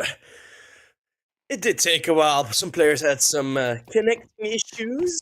But we do have, of course, the several sheep trademarks for secrets. The dual dualies. Other cousin No PJ are the ones bearing them. Maze is in a fight against 3 Glocks, giving out all that information that he is being pressured. No push out of A, and Tema has found No PJ on the bomb site. So that is one of the dualies already down to the flow.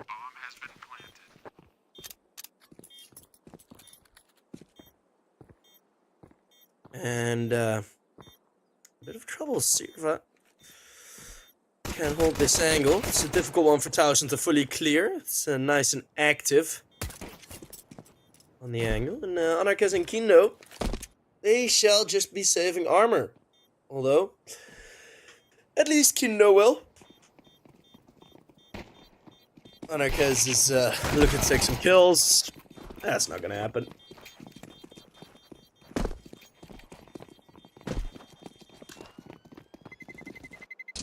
Terrorists win. And the round's done. Good pistol round by ENCE Academy. Responses could have used some work. Could have been a bit more aggressive from Secret. Especially on A main, because there's like, if there's 3 players, including the bomb, pushing water, I mean, you can be pretty sure there is not going to be anyone holding the flank. And even if you were 2, it may still be worth to push out and at least try and get a flank in. That not being the case.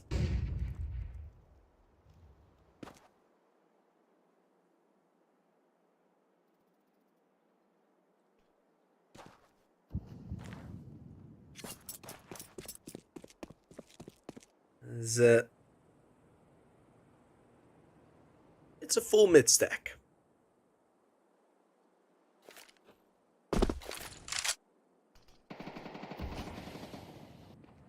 Ninu finds them pushing. Ligalil finds 3 on the spray.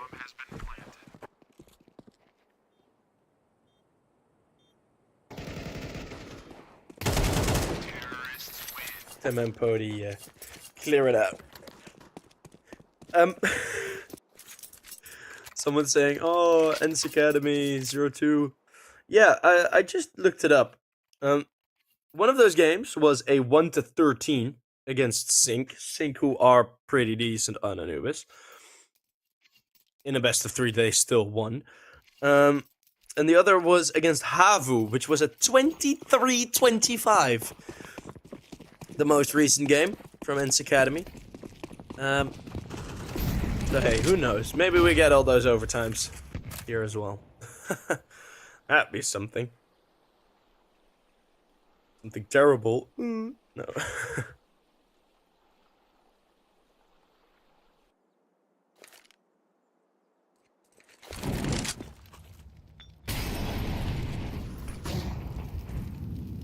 Molotov that you can peek behind for Tema as he is trying to open up the A bomb side a bit.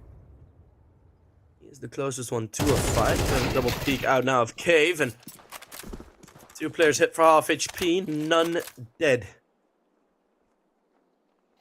So a mid wrap towards A could now be very possible.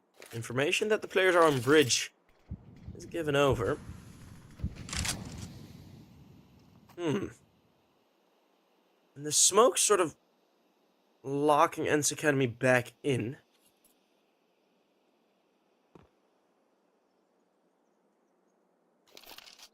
Also a bit more of a delay on the information of Secret. That's supposed to be it. We have Sirva making noise. No PJ finding 2 and out. It's a 3v1 on the B bomb side. Anarchas is only here with an AWP. Let's see if we can find some. That's a good flick. And again, they need the util for the Cave to even get this bomb down. Smoking a molly. Oh, wow, straight through the smoke. Anarchas hits the shot. And now Hinu falls. What? Anarchas on the B bomb side alone, holding on to it. What a shot through the smoke. They just did not expect him to go for it. A bit of a weird util usage there in cave, because they had the smoke and they had the molly. And what I'd go for is smoke it and then molly behind it. So he's forced out of cave. And the molly then is going to be shorter than the smoke. So after the bomb plant, you can challenge the AWP. And I mean, if you jump through a smoke, it might be a bit more difficult for him to hit you. You know, get that close range angle in. But they went for what they went for, and it didn't work out for them. Indo, realizing there's a boost, not able to flick over in time.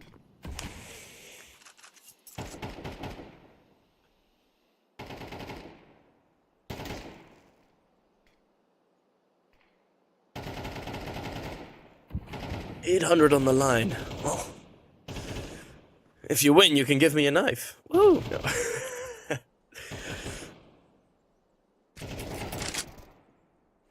There's Indo. We'll find Miltzi. So 2 kills for him in middle.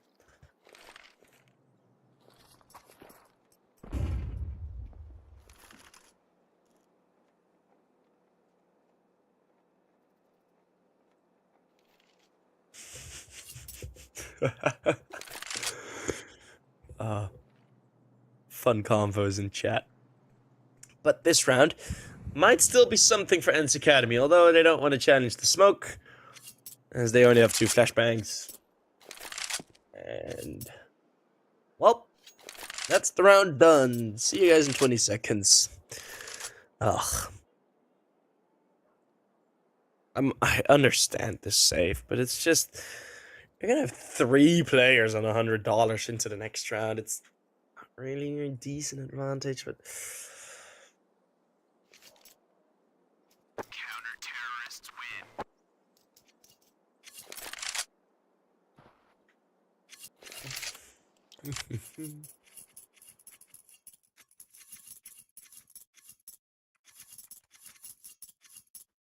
At least I have my Monster energy drink. Not sponsored, by the way. I wish I was. Secret. They're now playing for preventing a 5-map loss streak on Anubis. Twice against Z10, against K10, and against Crazy. It's gonna be no PJ close range. That much gonna be found. Inu on the pizza. Oh, very quickly. It's already double advantage for Secret again. No PJ is just gonna stick in this smoke. They're bumping into each other. Maybe a bit of kisses. And without anyone dying, they re-switched positions.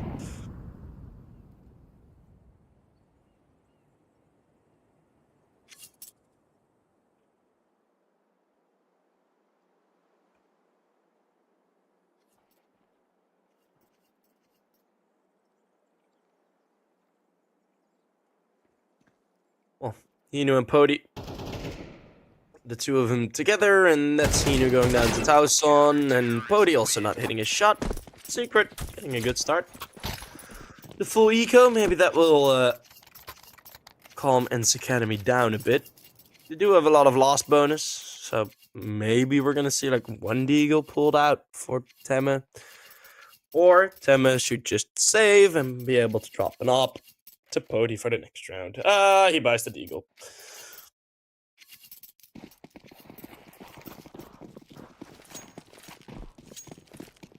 To be fair, an op is not necessary on the T side of Anubis.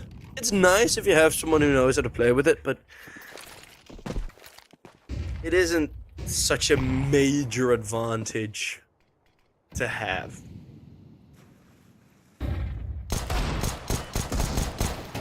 Nice. We'll peek and we'll only get 1.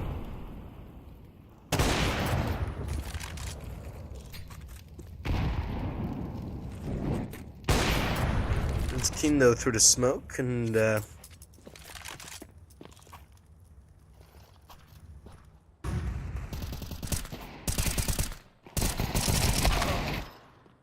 no PJ. Finding a double kill, yeah, it's just the pistols. I mean, unless the kill comes through now from Pody Long's range, well, that's not going to happen. Then this round is just going to bleed to death. And apparently the P250, or the P250, the USP works a bit better in the hands of Anarchist than the AWP. Clean headshot on the final one. AKs to be brought out.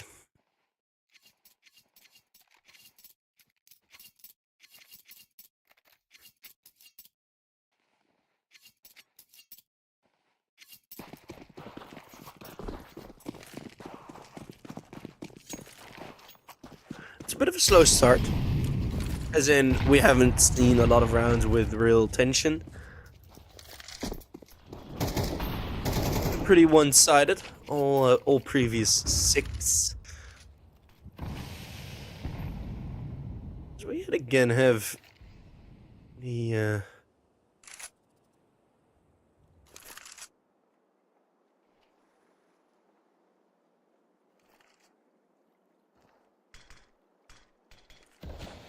aggressive cave setups, which is a decent caliber to have. Usually the cave is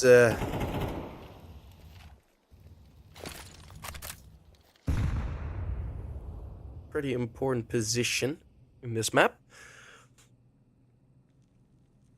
And Towson and Kino are pushing, so secret, they are playing a very aggressive Anubis side. The Molotov not even thrown. It's the double push.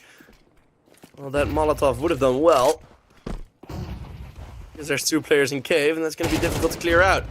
Flashbang goes over. Miltsy finds one. Nobody's able there to be there with the trade.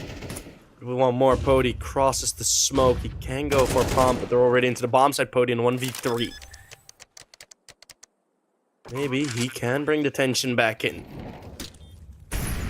Undaunted, it is in his advantage, and he peeks to the AWP! Pody gets all 3! And number 3 for ENCE Academy. It's the clutch for Pody. Gets a good wide swing.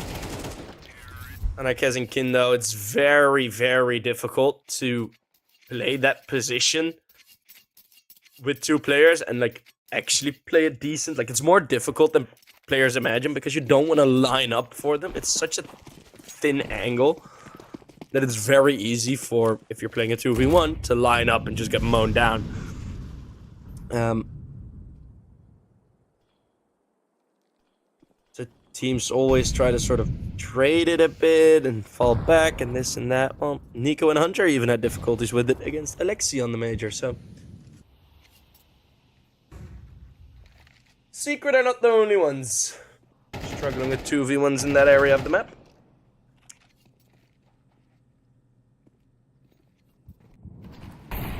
Yokoshima banned. Yeah, it's 1 player. You're still delusional. No. Yeah. I saw.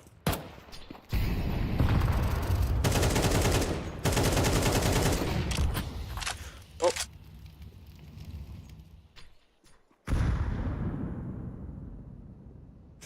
The sentence you post afterwards, it's such a confirmation bias.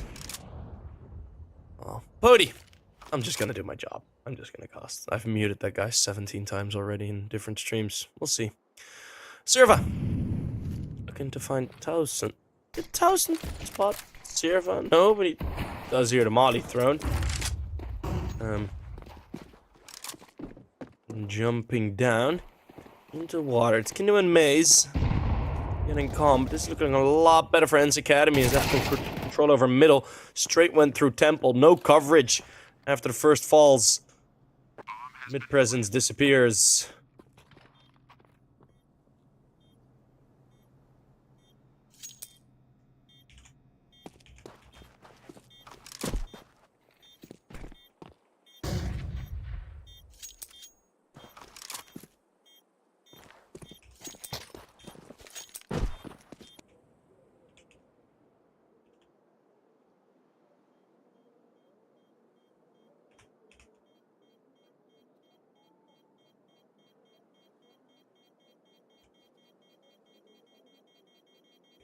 And the round's gonna be over. Very quick, dominant take. Terrorists win.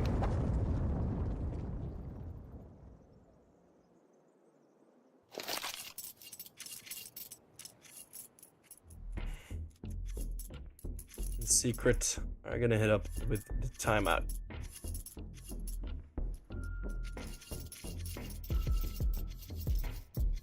But his channel has no emotes. Oh yeah, we don't have the emotes.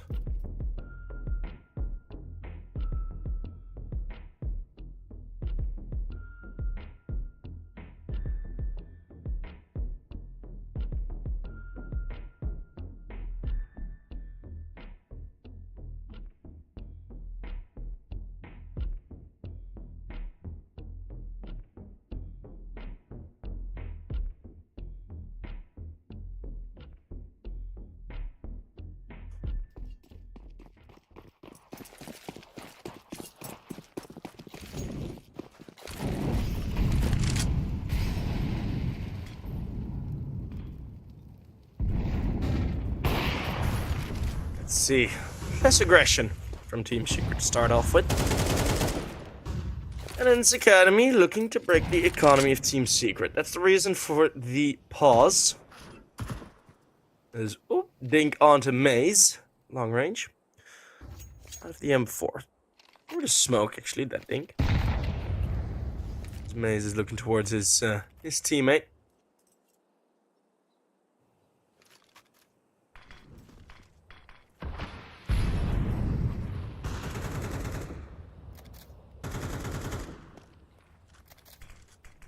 And Secret seem to have a very good read that this is going to be a B finish again.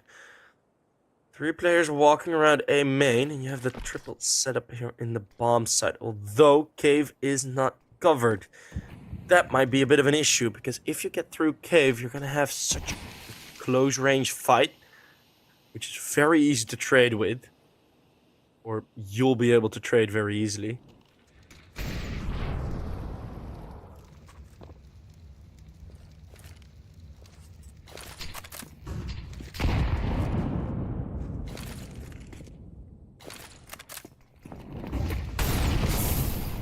Molotov into cave, though. That will do the work for him, but Miltzy with a double entry, and Sirva would it get through as well. So you have a triple setup on the B bomb site, all in one line, and all fall one after the other.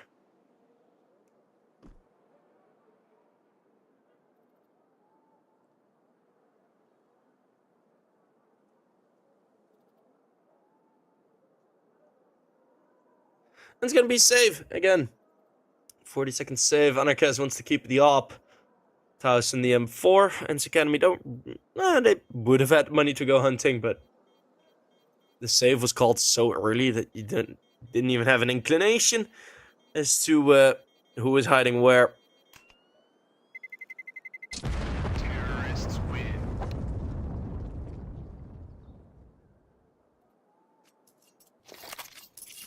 So ENCE Academy is gonna take 5. If ENCE Academy, for example, win all the remaining rounds, Secret usually is a bit better on the T side. It is a bit of a T-sided map. If it's 8-4, they could still take it.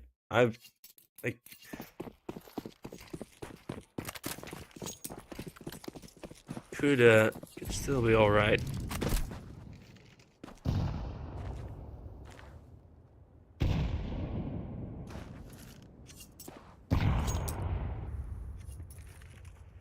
If ENCE hit the same stride that some of the players hit on Ancient and in the second half, then it should be good. And that was on the CT side. So.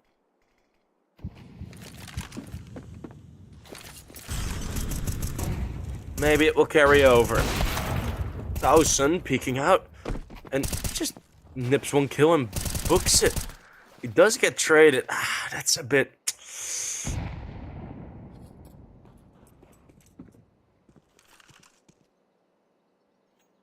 That's a bit eager. You know, does get away with saving the rifle. 1000 really wanted more there. And I guess it's gonna rotate into the correct bomb site. You know, now is the rifle still gonna get brought down low, but blindsided unchecked. Anakes into the bomb site, dropping with the AWP. 2 versus 2. They've really made this round a work. Not a work of art, just a work of close. Maze on his own. USP. He's gonna walk past some rifles. And past the AWP. I reckon he's just gonna save that. Wouldn't blame him.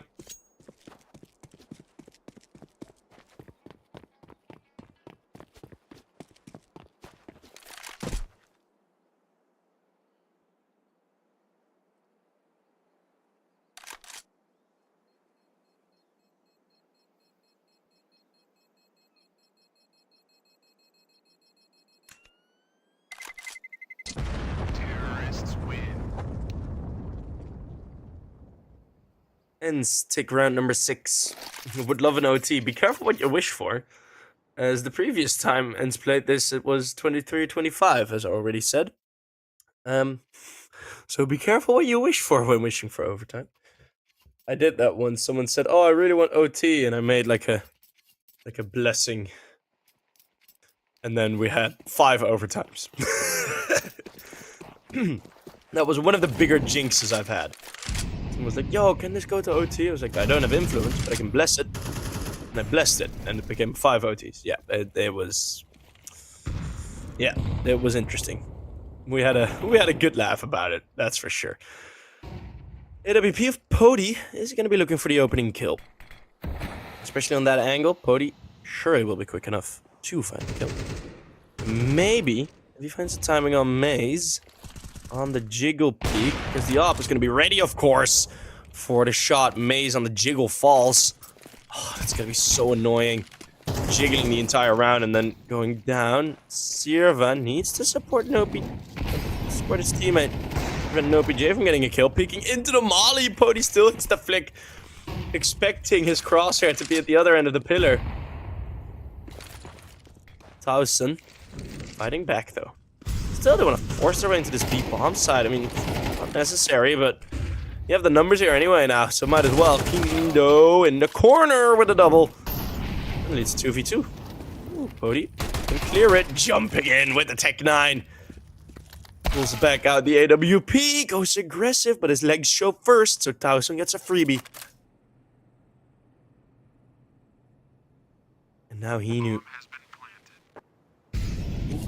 Oh, I don't know if Towson knows. Okay, he does know. Whew. That was close. If he'd gotten out of range there, that would have been a problem, but he knew. That was a very good shot because there is no Molotov for Towson. Does Hinu know the lineup though? That's the different question, because otherwise you'd have to get out in the open, throw the molly. On 10 seconds, he may yeet it out right now. He doesn't have it in his hands, but Towson is also not even gonna tap it. Spraying through what would be the cave angle if there wasn't a wall there. It's 7 on the board for ENCE.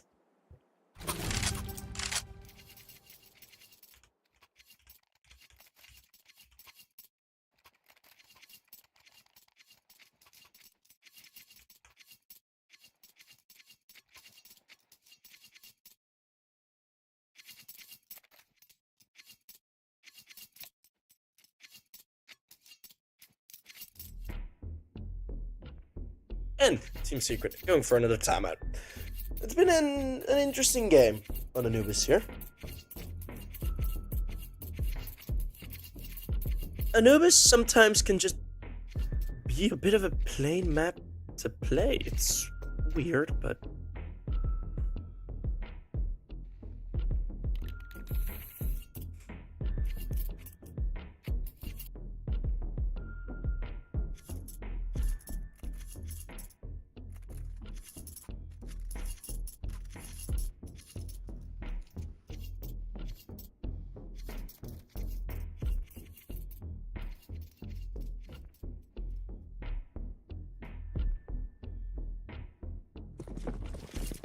Spirit needs this round for momentum. Team Spirit playing? What? Secret, you mean? this donk in the circle. A double push. Pody is in a decent position to hold this off. Similar as to Tema and Sirva. That's the sound cue made.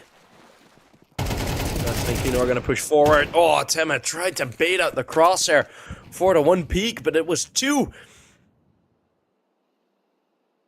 So Sirva goes down as well.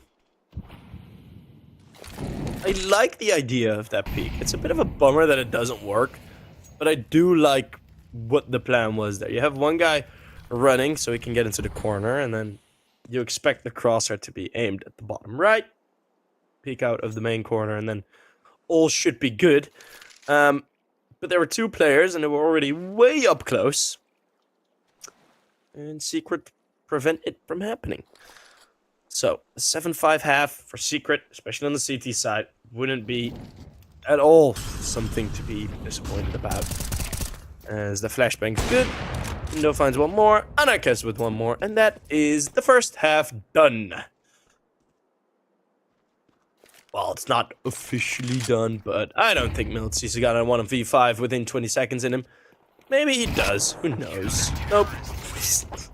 Nope, he doesn't.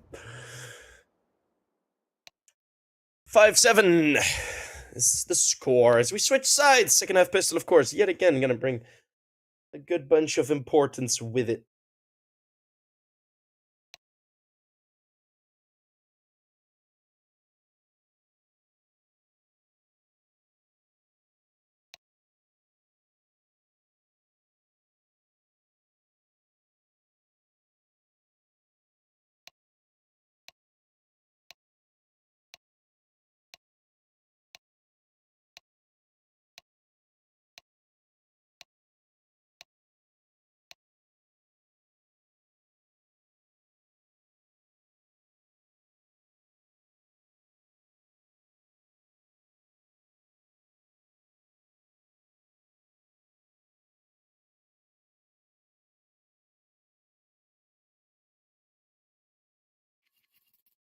As the timeout has passed, Maze is indeed the IGL. Commentator seems ecstatic.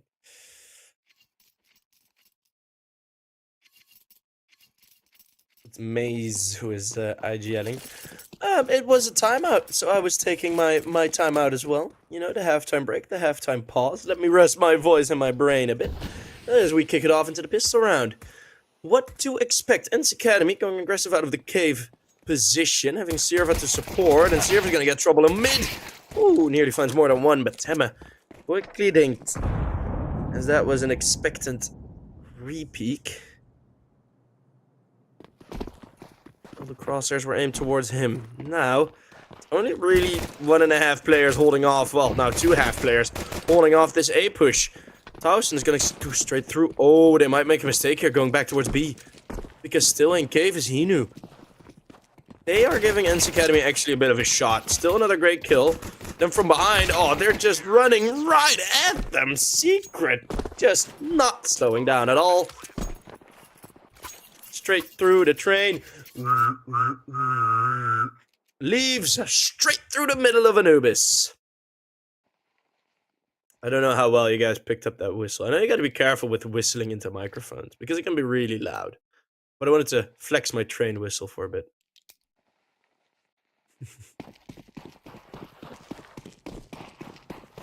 I actually did the hand pump and everything as well.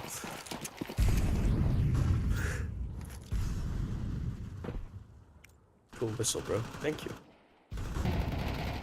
Dinko. I thought I was Dinko TV for a second. Well, Pody has already gone down, and the rest are on full ecos. So it is Kindo with the first, and I think they're going to send the Mach 10s of Anarchist and Kindo to go hunting.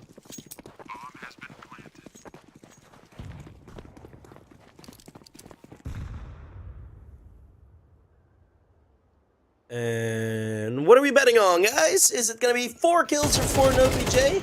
That's the 1. That's 2. Very scrappy. My goodness, that wasn't clean at all. You don't deserve 4 kills if you spray like that. That's my spray.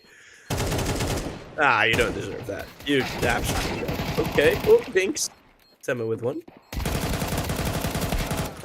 Jesus. Guys. Just hit headshot. To be fair, you know that they don't have armor, so that's why you go for the sprays. But it does look a bit garbage. Jesus. Oh, and by the way, no one, absolutely no one on this planet is allowed to bash someone on a Galil spray. No one. There are maybe 2 people on Earth that can spray with the Galil. Like, can properly spray with the Galil. Like, no one is allowed to bash anyone for failing a spray with the Galil. Into the B-bombs, I think, go a bit faster than the previous, but Hinu and Miltsy Sirva all chiming in for a kill. Pody now under pressure, but they do have the one-man-up situation. Pody is gonna move himself out of the smoke. Towson will never expect this, and Anarchus has just left the angle. Was getting ready for the post plant. There's no plan, and Pody spotted him over the smoke, kills him through it. And a change of pace usually works out in the favor of the T sides. Absolutely not the case in this one. Huh. That's quite interesting, actually. That's different from what usually happens.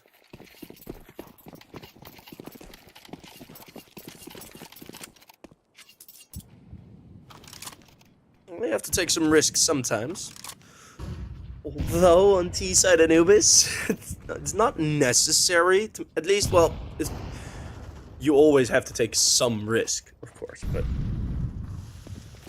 bigger risks aren't exactly necessary. Oh, he has the pain train stickers. I love that. I love how creative people have gotten with all the stickers on the with the new sticker mode thing. It's cool. It's really cool. But the nade blew open the smoke for Cave. Pody got the kill that way. I want it that way. Tell me why ain't nothing but a Tech 9. Tell me why. That song was for Anarchus and Towson specifically. Having Hinu. Let's wait, didn't he spot him cross? The X-ray can always be a bit misleading on those sliver angles. Oh, quick switch! That nearly cost him a double kill. Oh boy. Maze. Towson now.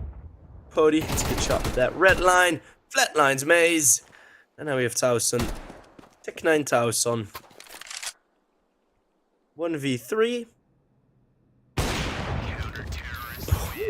Pody. That's a quick one. That's a very quick one.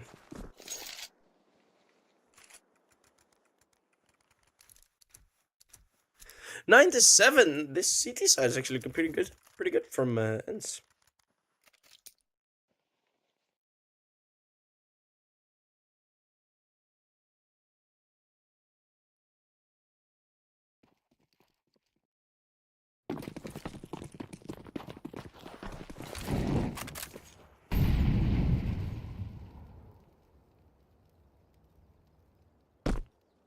I remember in one of my first Division 1 tournaments that I casted for EPL last summer, where we had the ENCE Academy versus Astralis Talent game. Was the first game of Zipnix, and we realized that pretty much all the Astralis Talent guys put the Easy for ENCE song as their music hit. So every time ENCE would lose a round, they'd hear Easy for ENCE. As Pody gets a couple of nice kills. It's double digits for ENCE Academy. But I thought that story was worth to tell during the Glock round.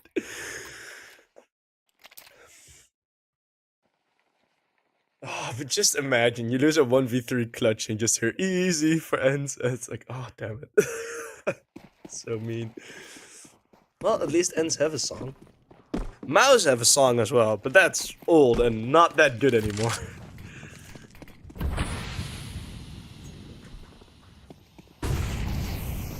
Push out of B.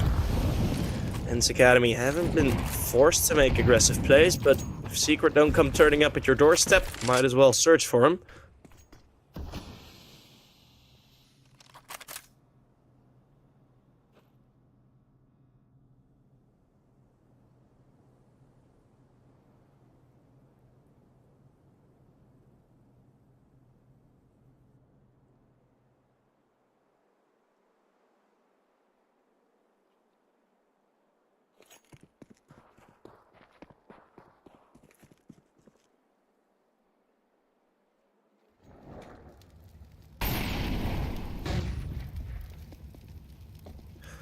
A very slow mid-round.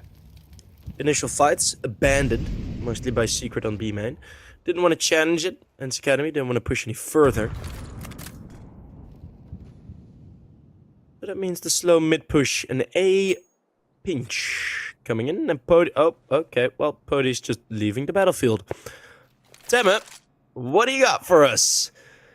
A young, blonde Finnish player playing the anchor position. He's got enough similarity with Jim Pat. Can he hold on to this bomb site? Like his precursor. Can. It's gonna be falling away. It's looking like a full retake. Very little util left for either team. Just nothing anymore for Team Secret. That was the final smoke.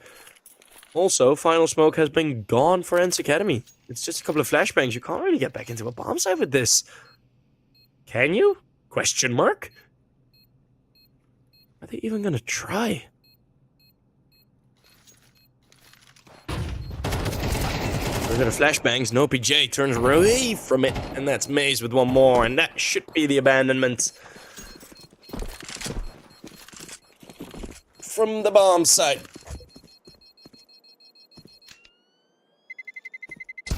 Terrorists win. One of the difficulties for CT side Anubis and also CT side Ancient on Ancient A side, Anubis A side, respectively. It is very risky to hold on. It is very risky to have a constant watch of two players over there, because then the B bomb side or middle becomes very, very vulnerable. So what you see teams often do is only have one anchor on A. And even if you only have one anchor on A, sometimes, because of the util, he might be falling back. Same thing is happening on Ancient, where sometimes the only player holding A is the op in CT. And then you give up those sort of 5v5 bomb plans just to sort of shot. That's a sick. Wanted to curse there, but I'm gonna keep that. I'm gonna keep that for a real hype moment. That was a sick peek. Oh, someone's spoiling.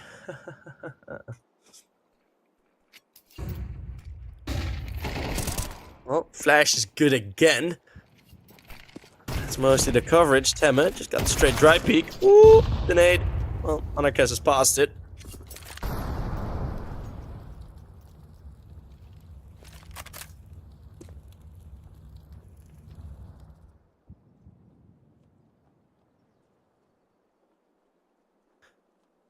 As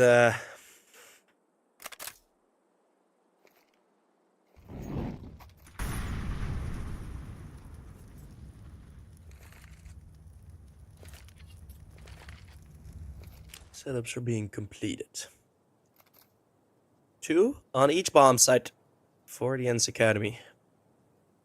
I'm happy that they changed that up a little bit. Maze.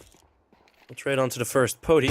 The off angle and re-peeks after he hears the footsteps cross. That's just peak from Pody. Oh, it's so good. And man, he's already, for the longest time when playing with ENCE Academy, Pody has been one of the players that everyone has been looking towards. Like, Pody is that top guy. He is that top performer within this team. And he has been Although, I have been critical of him in the past. Halfway past year, he was lacking consistency severely. Maybe it was just the games that I was able to watch. Of course, there's so much CS going on and having to work on the CS as well. It's very difficult to like watch everything. But every match that I had him, like it was very inconsistent. And he like mostly in like positional plays and just peak time. He's not necessarily that he misses the shots, but just got himself into stupid positions. And I mean, I've never seen him as a bad player, but this best of 3 does give me a bit more confidence that he's actually gonna be ready soon for tier 1. People say already that he's ready? Don't think so. That's another great kill. Breaking open the smoke, and nope. Let's trade quick onto Hinu, so middle's open now.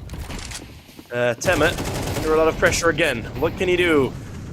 A couple of tags through a molly. Tema has a lot of damage. The opponents coming in. No PJ pushing him around. Tema hides, but will be found. Like Waldo. As Miltzy coming into Anarch has no PJ on the bomb side. Still holding on to his 1 versus 2. But that AK, it's just not really connecting the headshots. And ENCE Academy are on 12. On the board.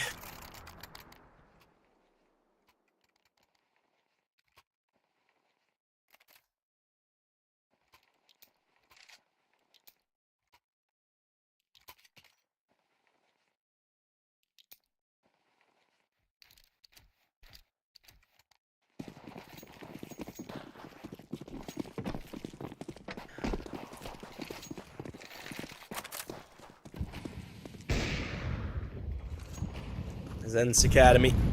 Just one more needed.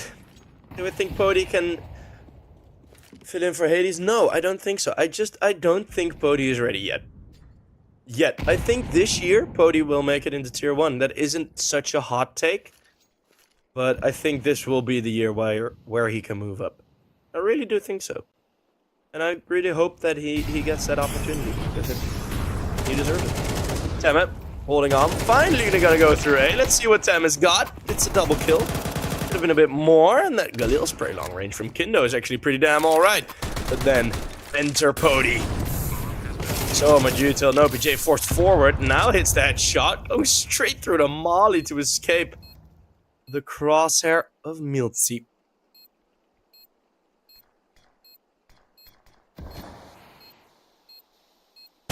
Sirva.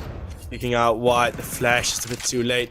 Now Miltzy in a 1v2, it's no PJ. That will finally find the clutch. Second chance, second roll. He gets the 1v3 now and Secret stay alive. Ho ho ho.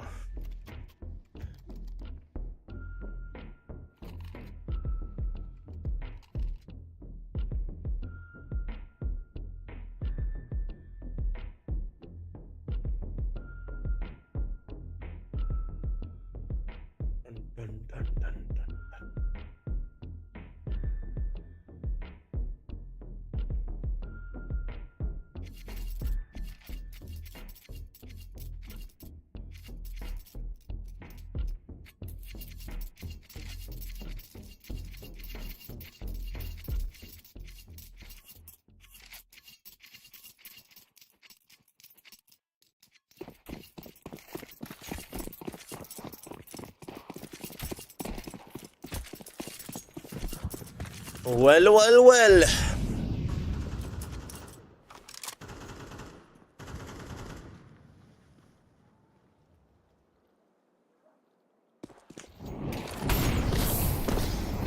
12-9. It's gonna be the Mech 10 on Maze. Finally, not the opening pick from Pody, but he does have the op. If ENCE Academy lose this, they're gonna be broke, and then Secret have a highway towards overtime. But Tema close range, he hasn't been in this position yet. And that's gonna surprise Dawson, who does respond in time. Bit of a hiccup there.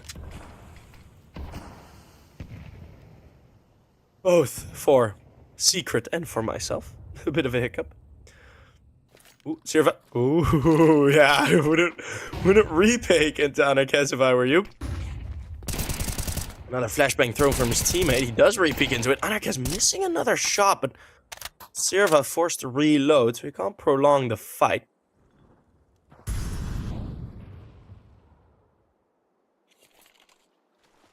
Secret are playing this slow. They know they have the advantage. They know they can clear it out. But the danger man is Pody, who is going to be out of that smoke. Flashbang thrown in, unaffecting. But on the side, Tinu with nothing. Maze at the Mac 10 brings it into the 2 versus 5 and real quick move it out of emote only mode. Because this is going to be the save. It's going to be double digits for Secret. Sirva and Pody managed to save their weapons. I love that. Oh, I love that AWP so much. I want that skin so bad. I have the souvenir cases, but I can't open them because I'm in the Netherlands. I want that op so bad, man. That op souvenir. Oh, it would be so cool. It'd be so cool. Let's have the music in the right ear of Sirva. Team Secret, everyone stays alive. Everyone gets ready for...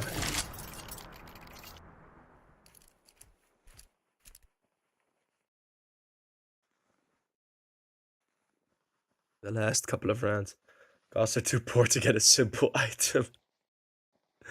That op is pretty expensive from what I've last seen. The Desert Hydra. That's quite an expensive one. Right? I mean, I could buy it, but for example, I also want to go live to I Am Cologne. So that ticket is 400 euros. I could buy skins from that, but I'd rather go to the event. Hey. Oh, close to the B bomb site already. ENCE Academy. I've had a bit of more accessivity.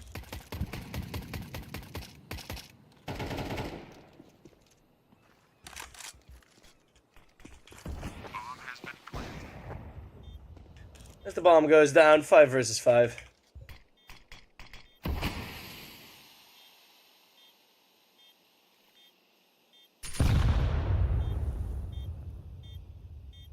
You know, bit of a danger position as Pody finds 1 kill. Sirva with 1 more. Oh, in a 4 versus 3, they might be able to get the retake. No.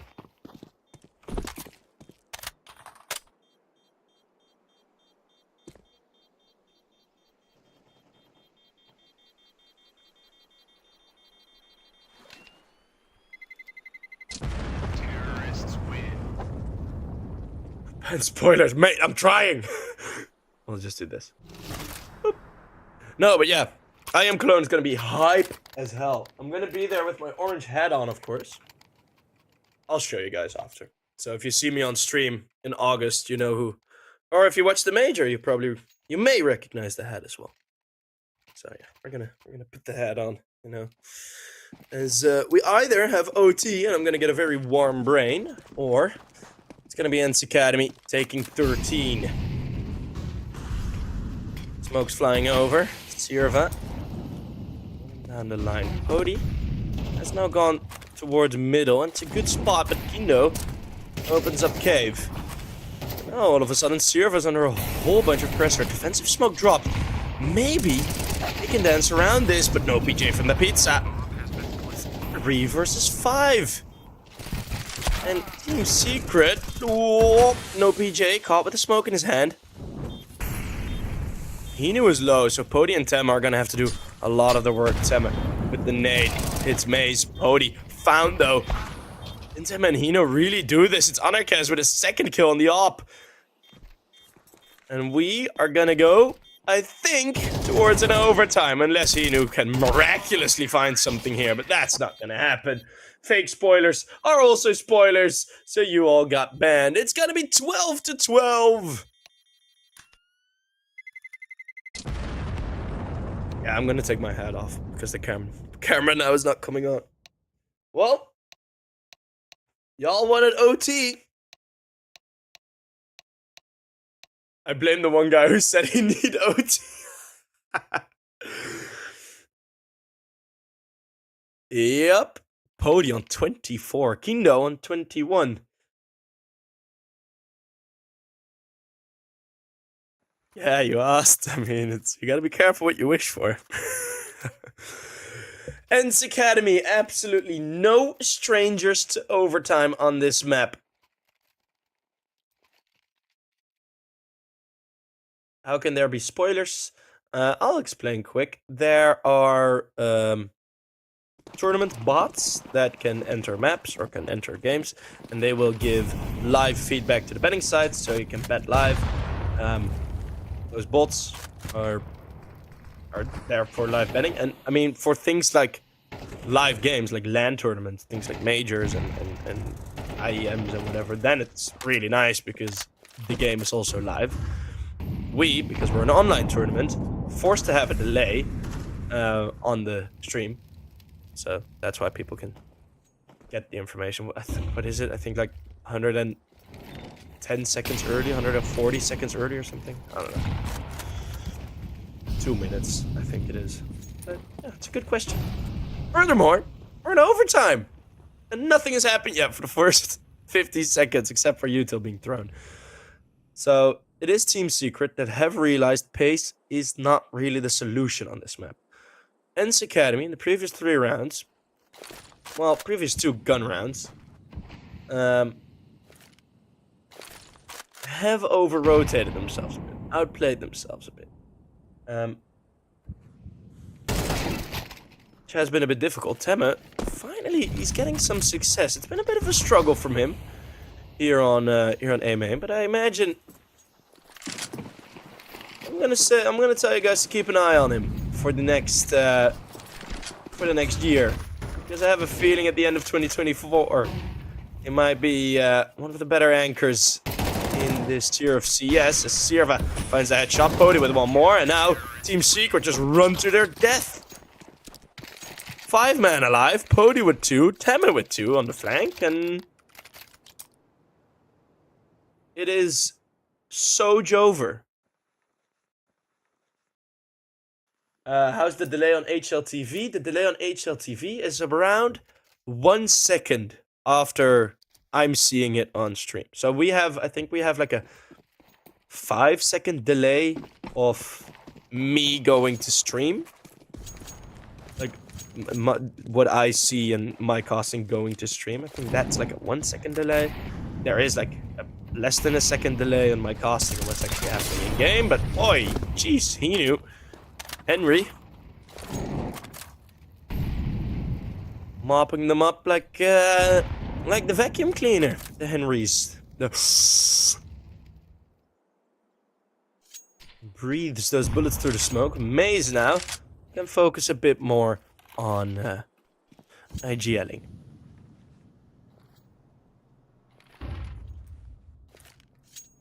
Not that he's been doing a really bad job. Not in the slightest. He knew. Oof, more peaks. Give me more peaks. Just keep on peeking middle as Miltsy continues what his friend has started.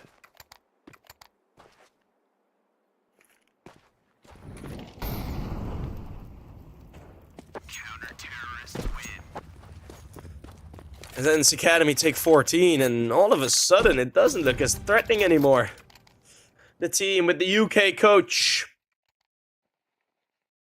is looking very, very happy to be back in the server.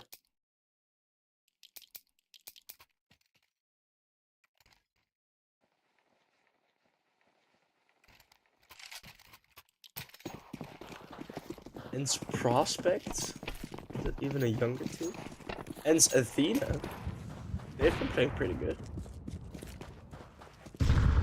Pody rattling off 1 shot. Or that was Anarchez. One of the 2. I don't know. I think it was Pody. Because it looked like the sound came from middle.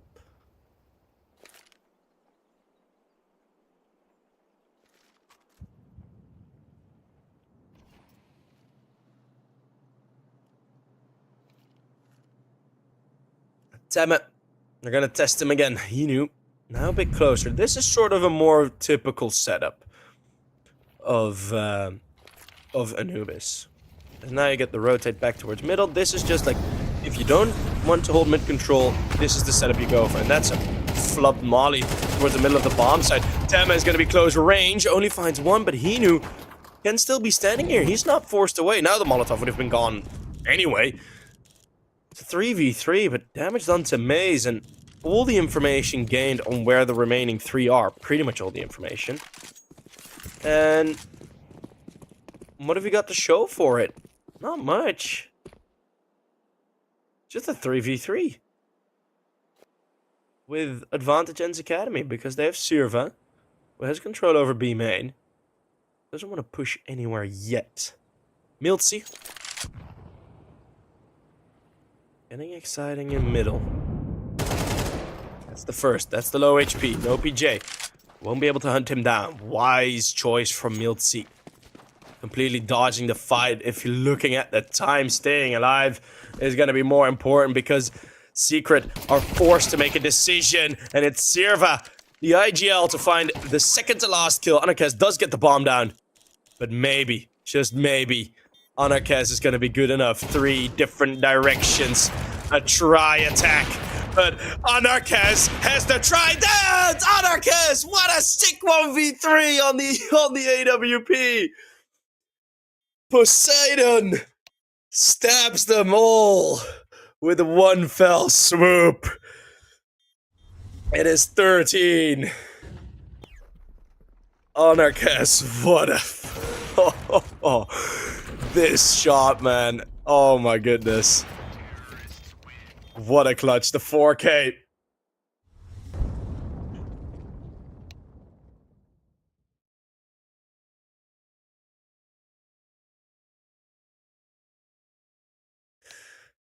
And that is rough for ENCE Academy because you could have... You could have had a full 3-0. A full 3-0 run, first half OT. You can guarantee that you will win the rest. I mean, it's been pretty chill, but yeah, now you're looking at ENCE Academy having a bit of danger lurking. Let's see what they can do in the full gun rounds, because ENCE Academy did have some economical advantages when they were on their own T side. In the full gun rounds, Secret was doing more than okay on the CT side. And they were playing very aggressive. So, I'm gonna be hyped.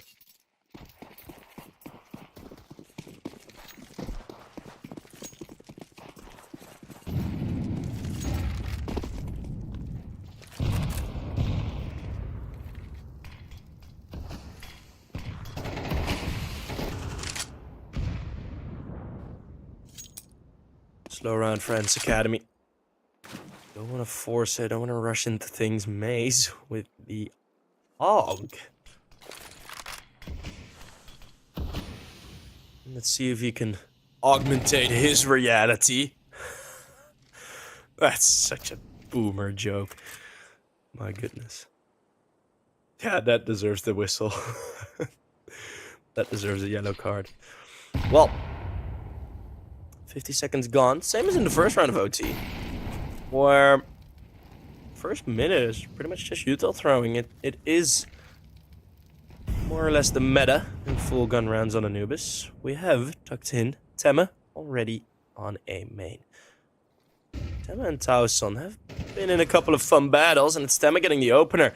Tema on his own. Ooh, will be found by Kindo. So that lets everyone take a breath again. If that kill comes through, you bet your A that ENCE Academy are going to be booking it towards the A bomb site. Sirva drops the molly in. Maze has a corner that he can survive in. Flash dropped over, but no PJ standing right in the molly. Anarkes under pressure. Only 1 kill, not 3 this time. Miltzy with a great peek into the AUG of Maze. And now it's a 2 versus 2. Miltzy has his back turned. He knew. And he clutched as well. The B bombs adding clutches. It's happened a lot.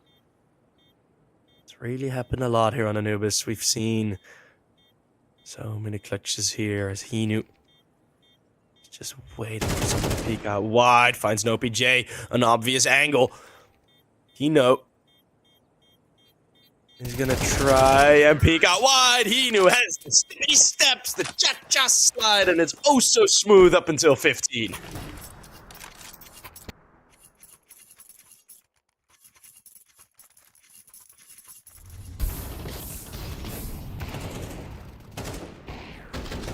Anarkez only finding a 1. This kill from Milty is so sick. Just straight to the dome. Hinu. Ah, good wide swing. Is there a next match after this? No, this is the final game in Counter-Strike ever. No, for today this will be the final match. Well, the FE League will be played, of course. So tune in for that one. Be a bit less mean. But that's actually it's a really fun tournament thus far. It's really enjoyable. The FE League will be streamed after this. But not by me. Well.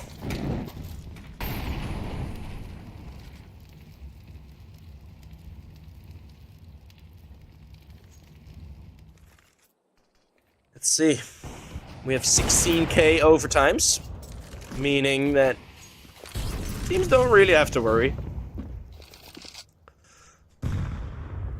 As Mirbella Banks, look at the top of the screen. It's round number 5 out of 6 of OT. ENCE Academy have 2 opportunities to close it down. Well, it's going to be 2 more than the 3 they already had.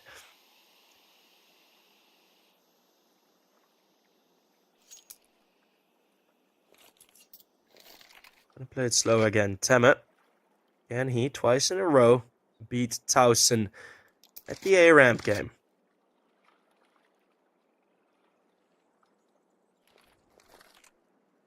Towson, oh, just playing anti-flash and they just go in dry. Raw dogging it.